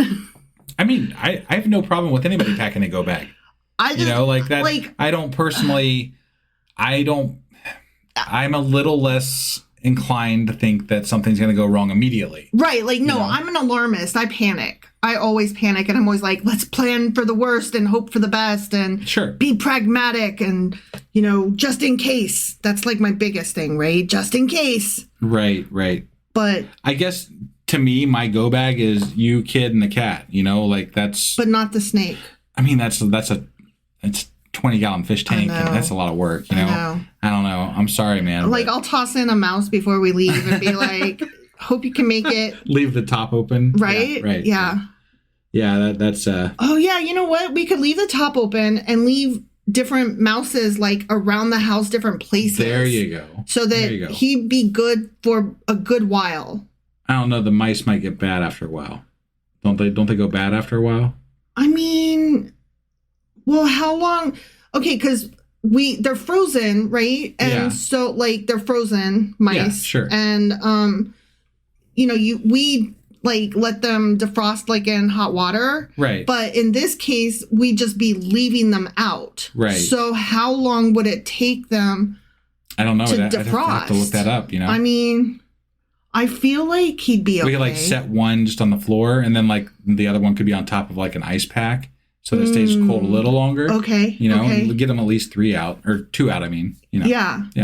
Okay. Right. I actually really like this plan because he would last at least 3 weeks under that. Right. And probably 4 or even 5 weeks because they can go a few weeks in between feedings. Yeah. Maybe we could find a way to come back and if he's still around. I mean, after a month, if we can't come back to the house, honestly, the snake is the least of our worries. Right. Yeah. So, I mean, things have gone real bad if after a month we can't come back to check on our snake. If we have enough time to figure out how to take the snake, we'll figure out how to take the snake. But I'm just saying, my immediate go bag is just, the quick pickup. So. I mean, your mom has a key to the house. Right, but hypothetically, my mom would be going with us, you know. Oh, yeah. Well, I mean, not necessarily. Like, we're the ones that are podcasting. Well, okay. That's what I was talking about. Like, we're podcasting about atheism and First Amendment rights. Got it. And yeah. so I'm just scared a little bit. Okay, I'm so sorry. I'm off track as always. It's me. So please continue. Yeah, no, we were in the middle of talking about how there has been some actual crackdowns on atheists and secular people in the world that are in this country. Mm-hmm. And then I made it about me. Go on. Right. Mm-hmm. So there are actual laws restricting secular expression. So some states ban atheists from holding public office. Okay, I did know that. Right. And a lot of secular groups struggle to get legal recognition in some states, especially when challenging religious institutions on issues like tax exemptions or public displays of faith. Interesting. Yeah. So those are some issues that we currently deal with, and with the big push by Trump towards Christianity specifically. Mm-hmm. And with Pete Hegseth, yeah, running the military. It's very concerning. Mm-hmm. Mm-hmm. So, and this isn't just a Palestinian issue. This is an issue for anyone who challenges powerful institution, and it's not just a U.S. issue. Right. Blasphemy laws worldwide target secular activists. Atheists have been arrested for their speech in places like India and Indonesia. Saudi Arabia executed the man for spreading atheist ideas in 2017, which probably that's not the only time they've executed someone, but that's the one that I was able to find right there. Mm-hmm.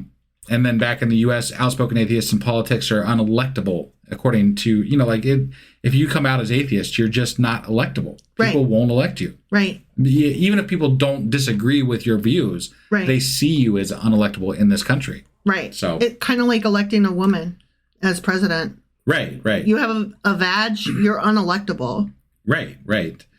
And I think the problem with this is that if this case sets a precedent for others to be criminalized along the same ideas and the same reasons, and then we have to ask ourselves, could criticizing, and you kind of already went down this road, but could criticizing religious influence in government be framed as inciting this extremism? I think that if they wanted to say it is, then yes. Right. And so what does this mean for people like us, right? That's the question that we're asking right now. Mm-hmm. And the truth is it's the same things we've been talking about. Mm-hmm. The important aspect of life in this country right now with what we're dealing with in the government is to support the groups that are going to fight against these things from happening, like the ACLU, mm-hmm. the Freedom from Religion Foundation. Mm-hmm. These are very, very important groups that are fighting for our rights every single day. And they're going to push back against these ideas that are being brought forth by the Trump administration. Mm-hmm. And these are dangerous ideas for our democracy. Right. And we need to push back against them. One thing that I've been very proud to see and very hopeful is the number of people who have been protesting and attending rallies for Mahmoud to be for him to be let go. Right. Well, and that's part of what I was going to say is things you can do as well. Like you need to know your rights. Activism isn't a crime, and you need to learn what is and what isn't protected free speech. Like you cannot yell fire in a crowded theater, right? There are some forms of non-protected speech. Right.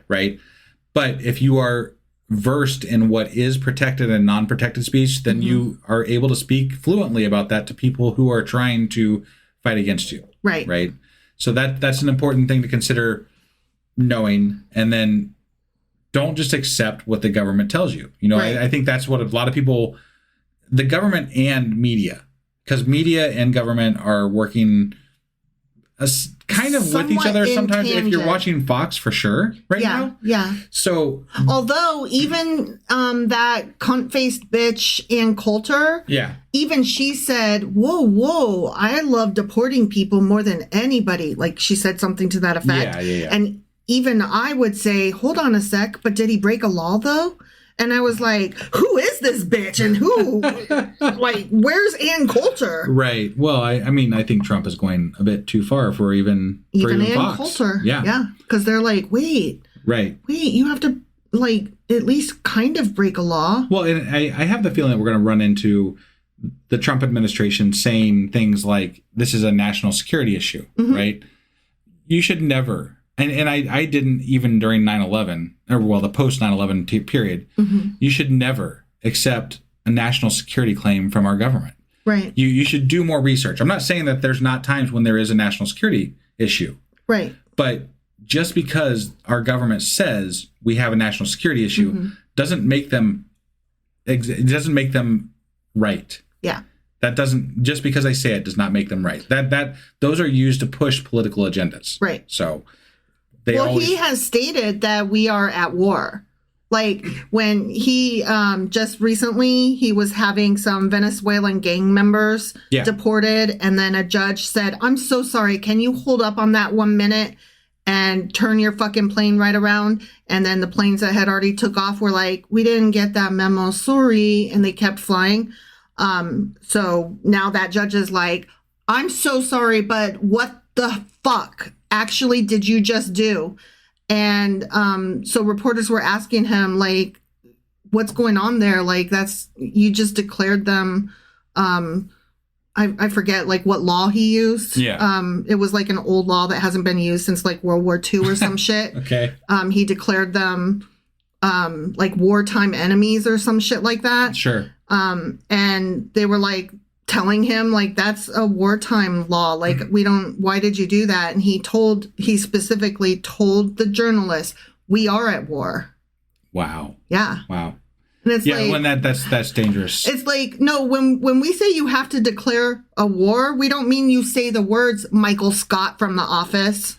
Well, that's another problem with what we've set as precedences, or as a precedent in this country, is that declaring war used to mean that you got the Congress to agree. Well, only Congress can. Only Congress can declare war. But I believe, and I could be wrong about this, but I believe the last time that war was actually declared, because I didn't look this information up, but I know World War II is one of the very last times officially that war was actually declared by our Congress.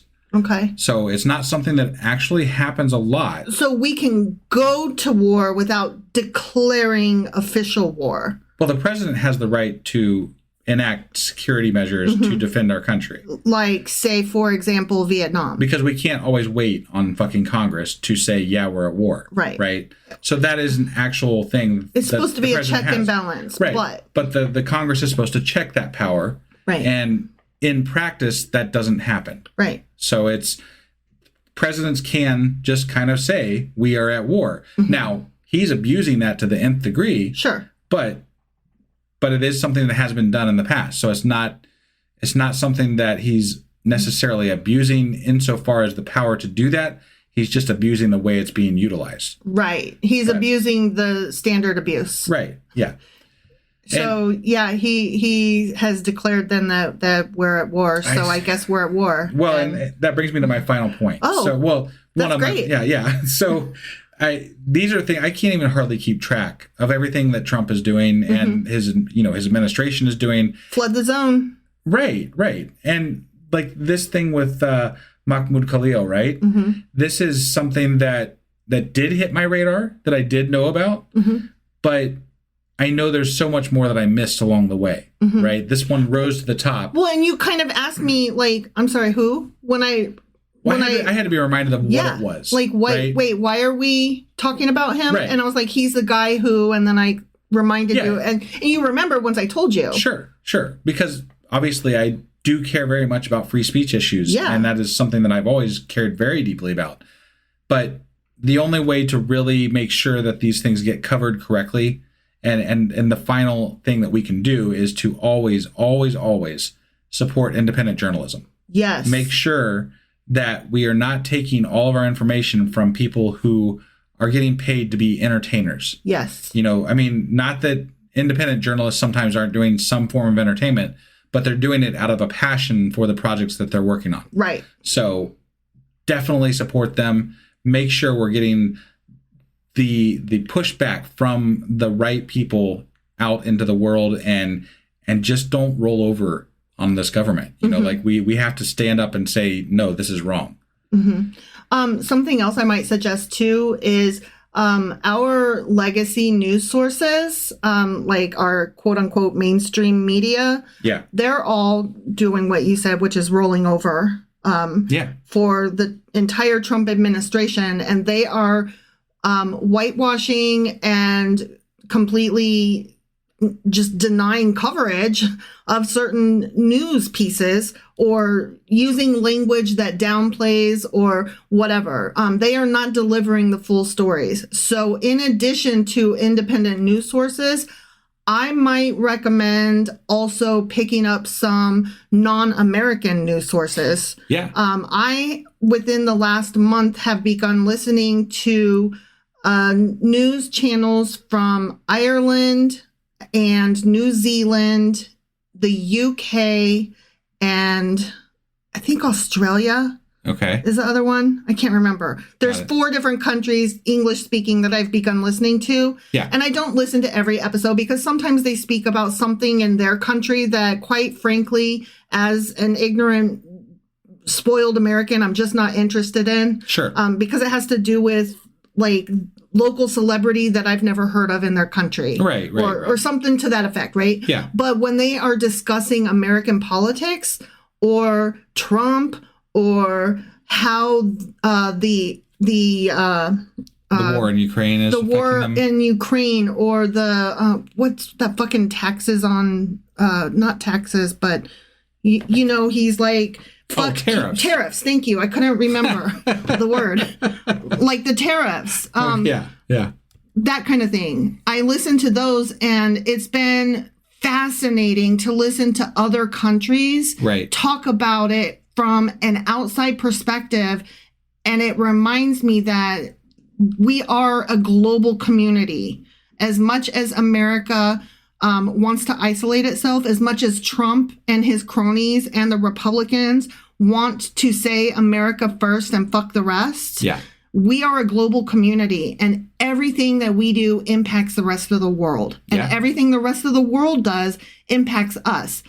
So I would highly recommend, you don't have to be a nerd wonk like me and listen to like 5 or 4 different, international news sources.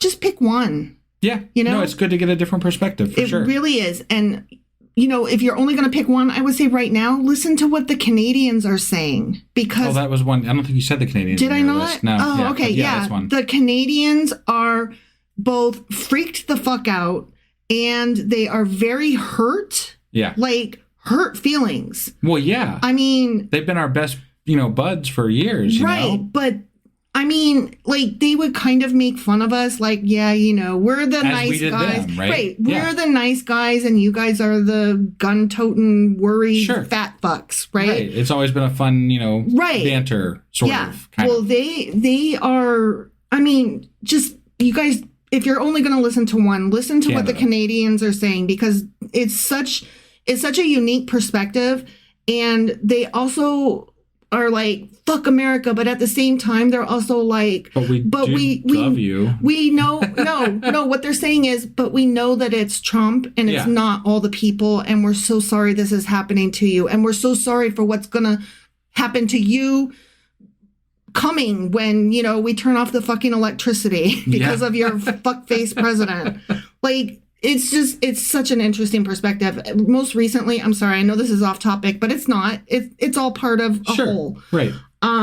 Most recently, I listened to an Irish journalist interviewing a Canadian journalist, talking about the tariffs and how they feel about Trump wanting to buy Greenland and the resources up in the Arctic, and just, all of that stuff. And it was so interesting to listen to 2 different countries talking to each other about America as a third person. You know what I mean? As a, like, you are not involved in this conversation. We are talking about you, not to you. I mean, that's definitely, I mean, that's, we think that a lot of people are very stuck in their viewpoint from our country. They don't really recognize that the rest of the world exists. As anything more than a tourist destination. So I think it's good to get out of your bubble. For sure.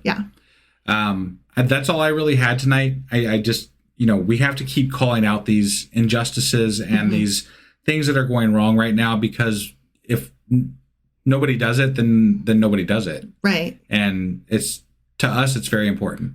Well, it is. And also doing what's right is important, not just speaking out about free speech, but speaking up for the Palestinians and speaking up for people like Mahmoud Khalil, who, needs to be freed. Right. Because fuck ICE and fuck this fucking presidency. Yeah. Yeah. Just make sure one of y'all stand up for us when we have to go. And on that note. We will see you soon. We are going to be getting out. I've got a weekly replay coming up soon here, probably tomorrow. And then we'll be starting after that into the, who's it? Haggai. I call him Haggis. Yeah. There you go. All right. So we'll see you guys then. Bye. Husband. Wife. What the fuck are you doing? Well, we are doing a special Patreon episode today. We are. And what's it all about? Well, it's about something. This is near and dear to why I enjoy doing this podcast and why I am so inclined to keep doing this podcast, because of how it affects me with regard to the hate that gets brought toward us from the others, from the Republicans, from the Christians, from the side that doesn't quite understand the history behind it all, that doesn't care to understand the history behind it all. Or the kind that knows the history and doesn't care because it doesn't fit their agenda that feeds their power-hungry or greedy ways. Right. So, I mean, this is going to be a bit of a history lesson. So, like, for pretty much over a century, white Christian nationalists have been using the word socialism or communism to silence their rivals. And whether it was Martin Luther King Jr., the civil rights movements, feminists, or today the LGBTQ community, they have been using this as a way to justify their oppression of Americans. And in this episode, what we're going to try to do is we're going to go back through the history of how communism and socialism have been used as a convenient scapegoat to silence religious and political opponents. Yeah, sorry. So basically, like, every time I don't like something, I just say, ew, you're a communist. And that. I mean, I get so sick of hearing that rhetoric, and I hear it all the time. And it's like, I don't think that word means what you think it means. It doesn't. Right. It absolutely doesn't. And that's the part that always really just gets me. And you can't explain it away because it's so ingrained in who we are as Americans, quote unquote. Right. Right. It's not actually that way, but like a lot of people just see it this way because of how they have been trained to think about this. Right. So that's what we're going to be going over today. Okay. And are you ready to get into this? Patreon. Yeah. All right, let's do this. Okie dokie.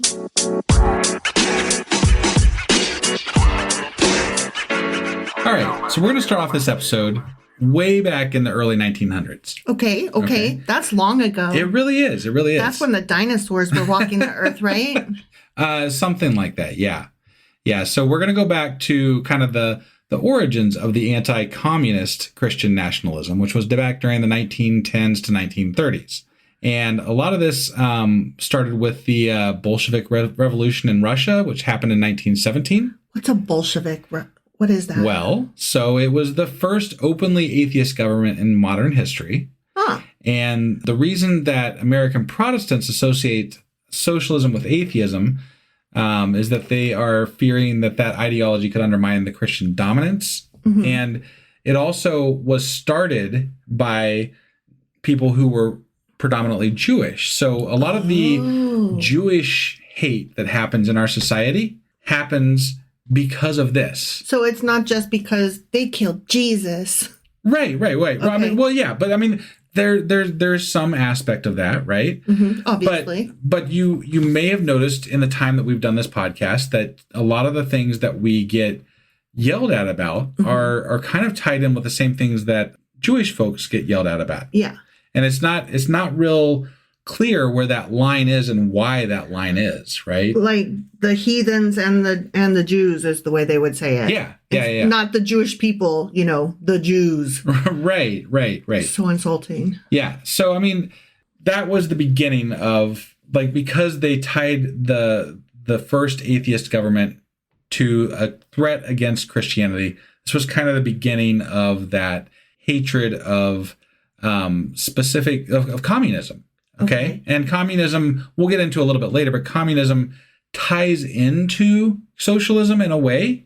Like if you read Karl Marx, and then this is a very glazed over version, but essentially, there it's said to get to true socialism, you need to have communism in order to get there, according to that. And regardless, what we have today is a mixture of democratic socialists or socialist democracies and, republics like ours that have some socialism in them with things like social media, or not social media, social security and, different things that we pay for through our government that they take care of, right? It's kind of mixed into governments at this point. And there's no real true communist or true socialist or true capitalist society on the planet. Or even those things just don't exist. Not even a true democracy, if you want to get down to that. I mean, right. So we're all a mixture of different different political ideas, right? And that's the problem right off the bat, because you're talking to people that think we are just one thing, right? And you can't hardly convince them that we're a mixture of multiple different things. Okay, now I have a question. This might be off topic, so if you need to edit it out. No, you're fine. You're fine. But my parents in both, but my mom in particular has always, I can remember since I was a child, repeated this phrase: "We are not a democracy. We're a republic." But the way she said it, I couldn't tell if she was like excited because that's a good thing, or if she was like, I know a thing and I'm happy I know it, and that's exciting. Like, so how do Republicans feel about that? Or do they like that we're not a democracy, we're a republic? I think they just like being the most correct, and they like feeling superior to you. Okay. That's what it boils down to in that case. Okay. That's my opinion as to, like, I'm basing this based off of your mom, right, because, saying like, this to you, because it just feels like it's more of her wanting to be right about something. Repeating, I know a piece of news that I heard. Yeah. Because, like, I guarantee you if I asked her, what do you mean by that? And is it a good thing or a bad thing? Right. And it's like, no, actually, we're both, but thank you for playing. Yeah. We're a democratic republic. Right. Go team. Yes. So in the 1919 to 1920s, a lot of the Protestant leaders pushed the idea that communism is a Jewish-led conspiracy, and there were a lot of anti-Semitic tropes that tie into Christian nationalism. So, like, there was a lot of people at the time, like Henry Ford was one of the most famous people that was making propaganda against the Jewish folks. He was extremely anti-Semitic. Yes, and he had a book that he had put out that was pushed all over the place, and it had, like, the Jews were secretly controlling banks and the press, the governments. They were behind communism because that's going to destroy Christianity. And it's this that's the whole plot is that Jewish people through communism, which is secular, is going to destroy Christianity. That's the whole thought. And does that sound very, very familiar to you? It really does, but it also explains a lot. Like, growing up in the 80s, I was born in 75. So growing up in the 80s, it was just like understood that we all hate the Russians. And I mean, yeah, they're a dangerous country, or their leaders are dangerous. The people are probably fine. I mean, From what I understand, they're just people trying to go about their business like we are. Yeah. But the leaders are like, whoa, we hate Russia. And yet now today we love the Jewish people because of Israel, and we love Russia because of something. And so that just feels so weird. But to go back to what you're saying, that hatred of communism and all that explains why it was just understood, no, we just hate Russia, period. Yeah. Besides the nukes and stuff like that, it was a very emotional, we hate Russia growing up. Sure. Yeah, definitely.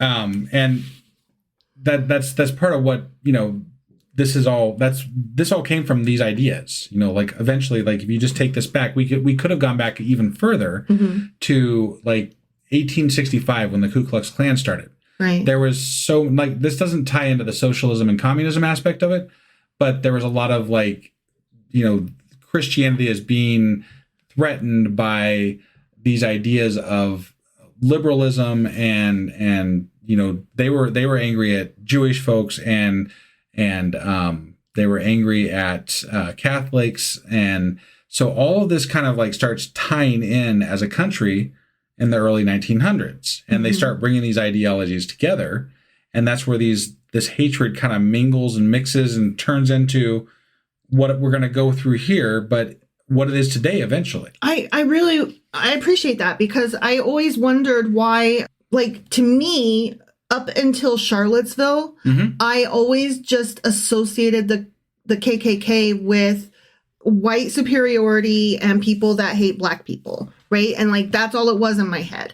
But then seeing the guys in khakis with their tiki torches screaming, "Jews will not replace us," made me realize that it was more than just that they hate Black people. They also hate the Jewish people, almost even more, except that I didn't know that. Yeah. Well, it's all kind of, it's all springs from the same areas. Got it. And even with I never understood as a kid why Catholics had such a bad rap. It was a big deal that Kennedy got elected when he did, because he was the first Catholic president in America. And even now we still say that Joe Biden was a Catholic president because it's a thing. It's a thing. Yeah. Well, back when in the 1920s, again, 1930s, that time frame, part of this propaganda that was happening was towards the Catholics as well, because they were being led by somebody in another country, the Pope from Rome, and they claimed that they were driving immigration to the United States to usurp our country with this non-Protestant idea of Catholicism, and it was being done by somebody overseas, and this is undermining our whole. So that ties into the KKK. It ties into that whole idea of how what's un-American, and what makes us a Christian nation in their mind.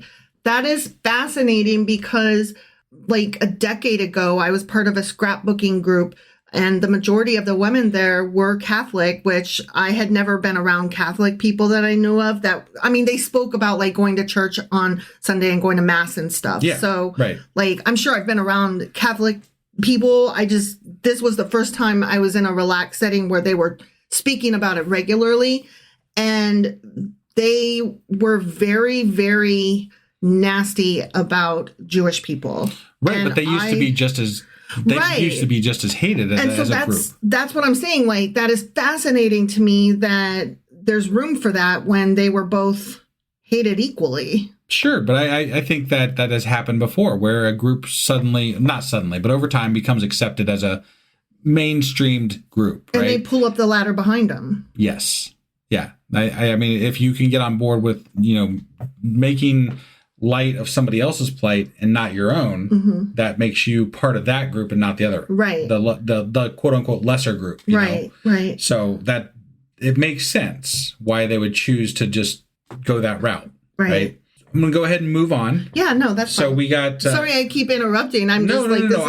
I'm so trying. There's a lot to go through here, and I apologize because I'm trying to keep it all in my mind as to what I'm doing here. But after we get done with the 1920s and 1930s, we go into the 1940s and 1950s. Okay. And during this time, we had McCarthyism and the weaponization of anti-communist Christianity. Okay. And at that time, 1947, we'll just say, Harry Truman declares a Cold War against the Soviet communism, and Christian leaders frame this as a religious battle between the godless Soviets and Christian America. Oh, I didn't know that. Yeah. I didn't know that this was a religious war. Right. As well as. I mean, it is. So I have heard of McCarthyism, and I saw the movie that, what's his name was in, that was so good. He's Ace Ventura guy. What's his name? Jeez, I'm just so on a different track here. I can't know. even think of it. I'm sorry, but he was in that movie. I think it was called The Majestic. But anyway, it was about like, McCarthyism. I should know his name right off. Like, Yeah. I know who he is. Yeah. Like, no doubt. And he was married to what's her name? Why are you doing this to me? And she was anti-vax, and I think they got divorced. But anyway, Jim Carrey. Yeah. Yes. So anyway, I was aware of McCarthyism. Yes. And I was aware of it being a political movement and, seeking out those people that they assumed had that ideology. But I didn't know it was based around Christianity, because I always thought, what does it matter? Why do you hate a communist so hard? Yeah. Like, what? Right. Yeah. No, it's weird. I think that it's always good for people to have an enemy. Not good, but that's what motivates them to, say the other side's bad, right? Mm-hmm. I'm better because I'm not this. Right. I jumped ahead a little bit with the Harry Truman in 1947 declaring the Cold War. But during the 1940s and 1950s, Senator Joseph McCarthy, he was an evangelical leader, Joseph McCarthy and evangelical leaders, white Christian nationalists, framed communism as an attack on America's moral and racial purity. They used anti-communist rhetoric to push ideas of white racial supremacy by tying communism to racial integration and civil rights, Christian fundamentalism by claiming communism was an atheist movement to destroy religion, gender roles and traditional family values by portraying communists as feminist and LGBTQ plus activists. Oh. Yeah. This allowed McCarthyism to go beyond politics, turning the anti-communist crusade into a moral and racial war against the progressive social change. Oh. Yeah. That's why my parents, being born in the 50s, would have come up with those ideas that Russia bad and communism bad, and yes. But they weren't religious, so at that time, like they are now. But I'm putting this all together with who my parents are. Oh yeah. And just to run down a few things during this time, there was witch hunts for people that were considered quote unquote communists or whatever, progressives even. Right. It's a crazy time and scary considering the current climate that we're in. Yes. Yes. There was government blacklists for civil rights activists, feminists, and progressives. There was you probably heard of Billy Graham. Mm-hmm. He was in support. He was on the anti-communist crusade, and he was calling communism Satan's ideology. Jesus Christ. Yeah. And in 1954, which is slightly past this time frame, but under God was added to the Pledge of Allegiance as a direct reaction to communism.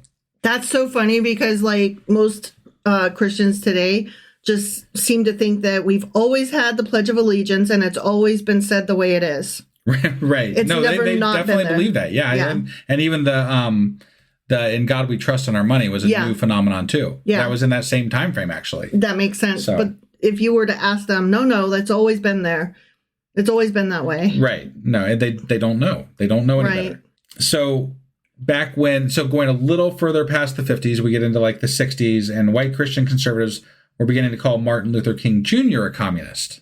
Oh. And again, it's that tie-in between racism and progressivism and all this that's linking back to these same ideas from way back that are pulling through to now. And it's you're taking advantage of this ongoing anger that they have created. Right. They're still creating it to this day. They are just aiming the gun some other direction. Yeah. No, and we even had our FBI director at the time, J. Edgar Hoover, who was a devout Christian nationalist, and he was doing surveillance on King and trying to expose him to be a socialist radical. And ultimately he got murdered from all this. That was, and I'm not going to get into the conspiracy hows, what fors, and all that, but oftentimes, because of these things that they were doing, white churches refused to support the civil rights at the time. They claimed it was a Marxist attack on Christian values.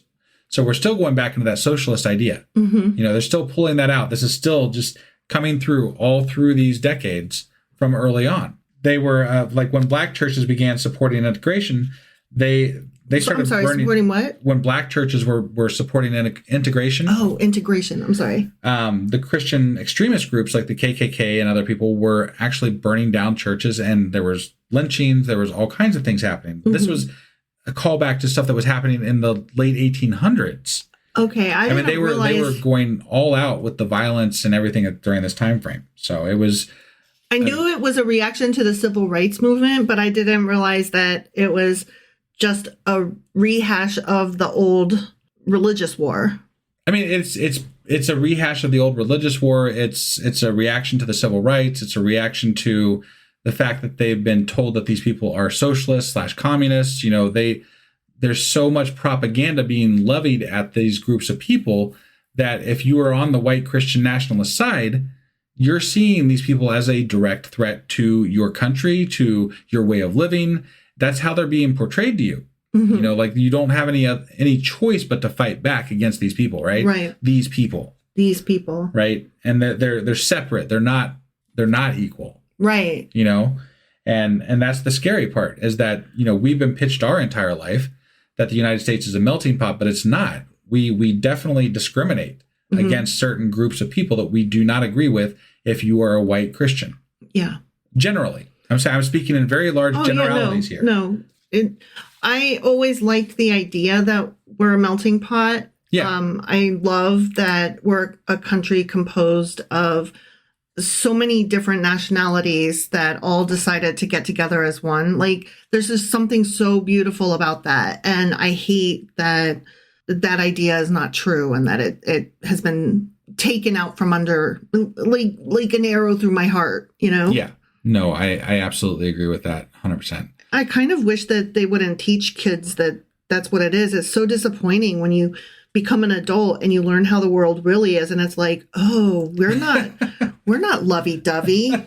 We are only as diverse as we will allow it to be in the moment. And if we Americans had our druthers, it would not be diverse at all. Right. How are we selling this story of melting pot at the same time that we're also like, but not really. We don't want to be a melting pot. We're a melting pot, but we don't want to be. That's part of the propaganda. That's part of the whole pitch, right? We are a melting pot. We have a lot of people from different cultures that live here. Mm-hmm. So we can't, you know, very well say that we're a loving, accepting nation if we aren't a quote unquote melting pot, right? Mm-hmm. So let's push that idea. And then just in the background, we're going to hate these people. Right. You know, like that's how it generally works out. So we'll say we're a melting pot, but what we're really trying to do is use a sifter to get out the quote unquote lumps. I mean, that's essentially how it works out. It's so gross. Yeah. It's going to go a little faster here for a couple of decades. So between the 1970s and 1990s, it was the rise of the religious right and Christian culture wars. Oh, and satanic panic. Well, that was in there. I didn't cover that. And I'm not covering that in this group. That's regrettable. Satanic panic.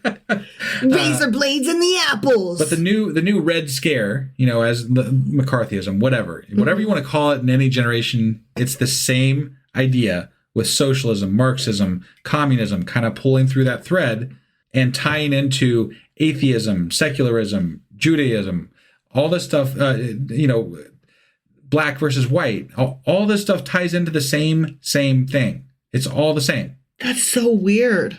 Yeah. So 1979, you've heard of Jerry Falwell, I'm assuming. Yeah. Okay. He was a prominent Christian, you know, pastor, preacher, whatever the hell he was. I don't remember exactly. Sure. But he coined the phrase the moral majority. You've heard that before, I'm assuming too. Yeah. And it frames feminism, abortion rights, LGBTQ plus, all as Marxist plots to destroy America.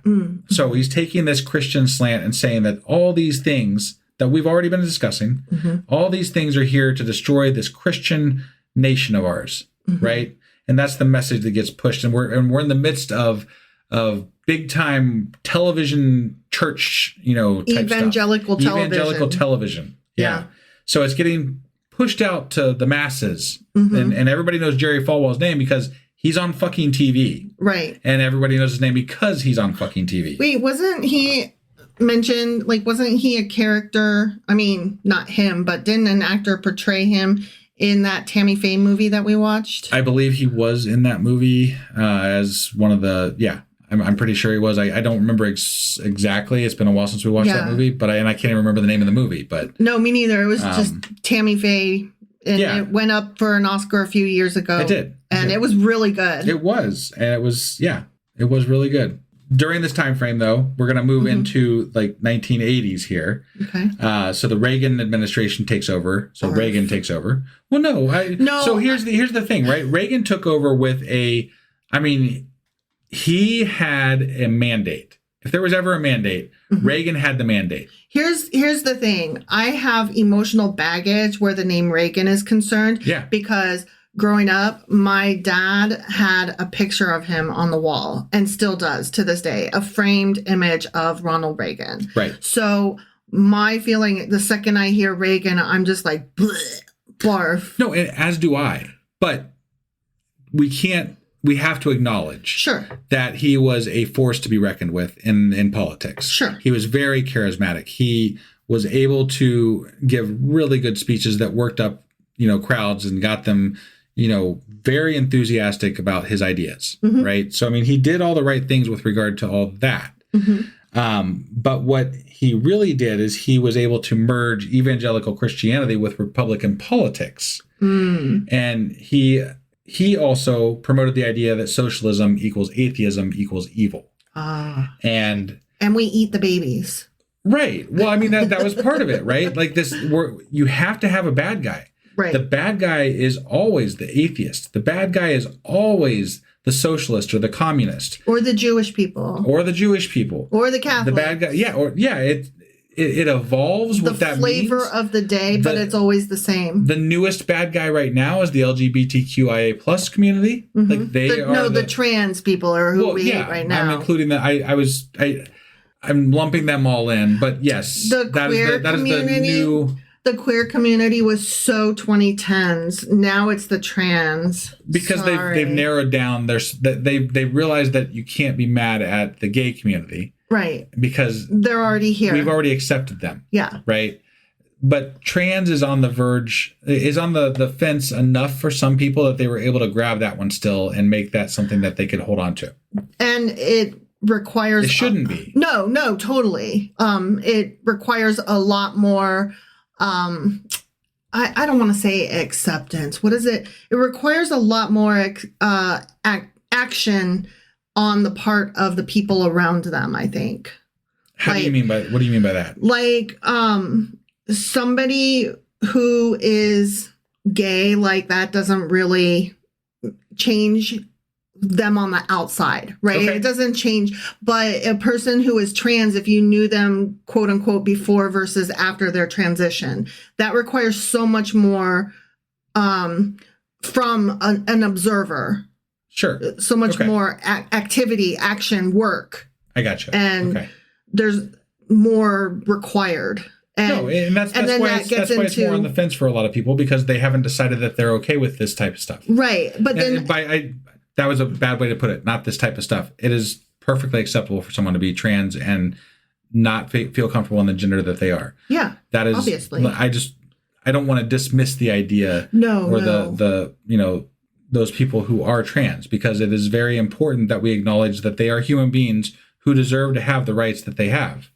And more. And more. Like we should not... There should be... When we look at people, in my opinion, you should see another person. Right. Period. Just full stop, the end of the sentence. That's it. There's nothing else there to worry about. It's another person. Right. Beyond that, you can take them for how their personality is. You can take them for how you feel about them, but don't judge them for who they are other than how it affects you directly. Right. Not in the way you have to visualize the person, but if they are being an asshole at you, then sure, they're an asshole. You can call them an asshole. I got no problem with you calling a trans person an asshole. If they're an asshole. Yeah. But they better be a fucking asshole. Yeah. That's all. I'm okay. Rant over. Yeah, rant over. People is people, guys. Yeah, definitely. During the 1980s and 1990s, there was a war on public schools. And you're going to recognize some of this because we kind of grew up through this. So evangelicals claimed that public schools were brainwashing kids with socialism. Yeah. The liberal agenda. The liberal agenda, yeah. And it's still something that's going on today. Yeah, right? pooey. Psst. Want to hear something you won't hear anywhere else? We're unlocking a secret world over here on our Patreon, where the stories get juicier and the laughs get louder. But this door is only for those with a key. The key to our Patreon. Head to patreon.com/sacrilegious discourse to unlock bonus episodes, behind-the-scene goodies, and a whole lot more. Yay! For just $2 a month, you can support the show you love and get a VIP pass to our inner circle. What are you waiting for? The party's just getting started over on Patreon.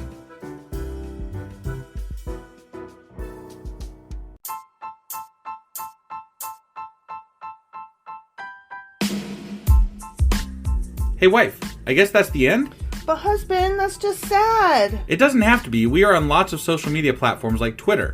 Our handle there is sacrilegious_D. For D's nuts. Oh my god. Stop doing that. Anyway, we're also on Facebook, Instagram, and Pinterest. There's a link to all of our social media sites at our website. Ooh, we have a website? Yeah, it's sacrilegiousdiscourse.com, where you can also find a link to our merch shop. We have a merch shop? Yep, we have podcast-themed clothing, mugs, notebooks, and more, as well as an atheist and science-themed products. Wow, our fans should really go check that out right now. Definitely. They can get in touch with us by sending an email to sacrilegiousdiscourse@gmail.com. But before they do that, we could really use some help. Oh yeah? With what? Well, it's not free running the podcast, and we need some financial support in order to get better equipment, which will free up time so we can concentrate on our podcast and our fans. Okay, so what should they do? Head over to patreon.com/sacrilegious discourse and sign up as a contributor on our podcast. Supporters there receive additional bi-weekly episodes that we record just for our Patreon members for as little as $2 a month. Also, we'd really appreciate it if you would like and subscribe on whatever platform you're using. And Apple Podcast reviews help us out tremendously. Like and subscribe, leave an Apple review, join us on Twitter, support us on Patreon. That's a lot of instructions. Don't forget to say thanks. Thanks. Okay, bye.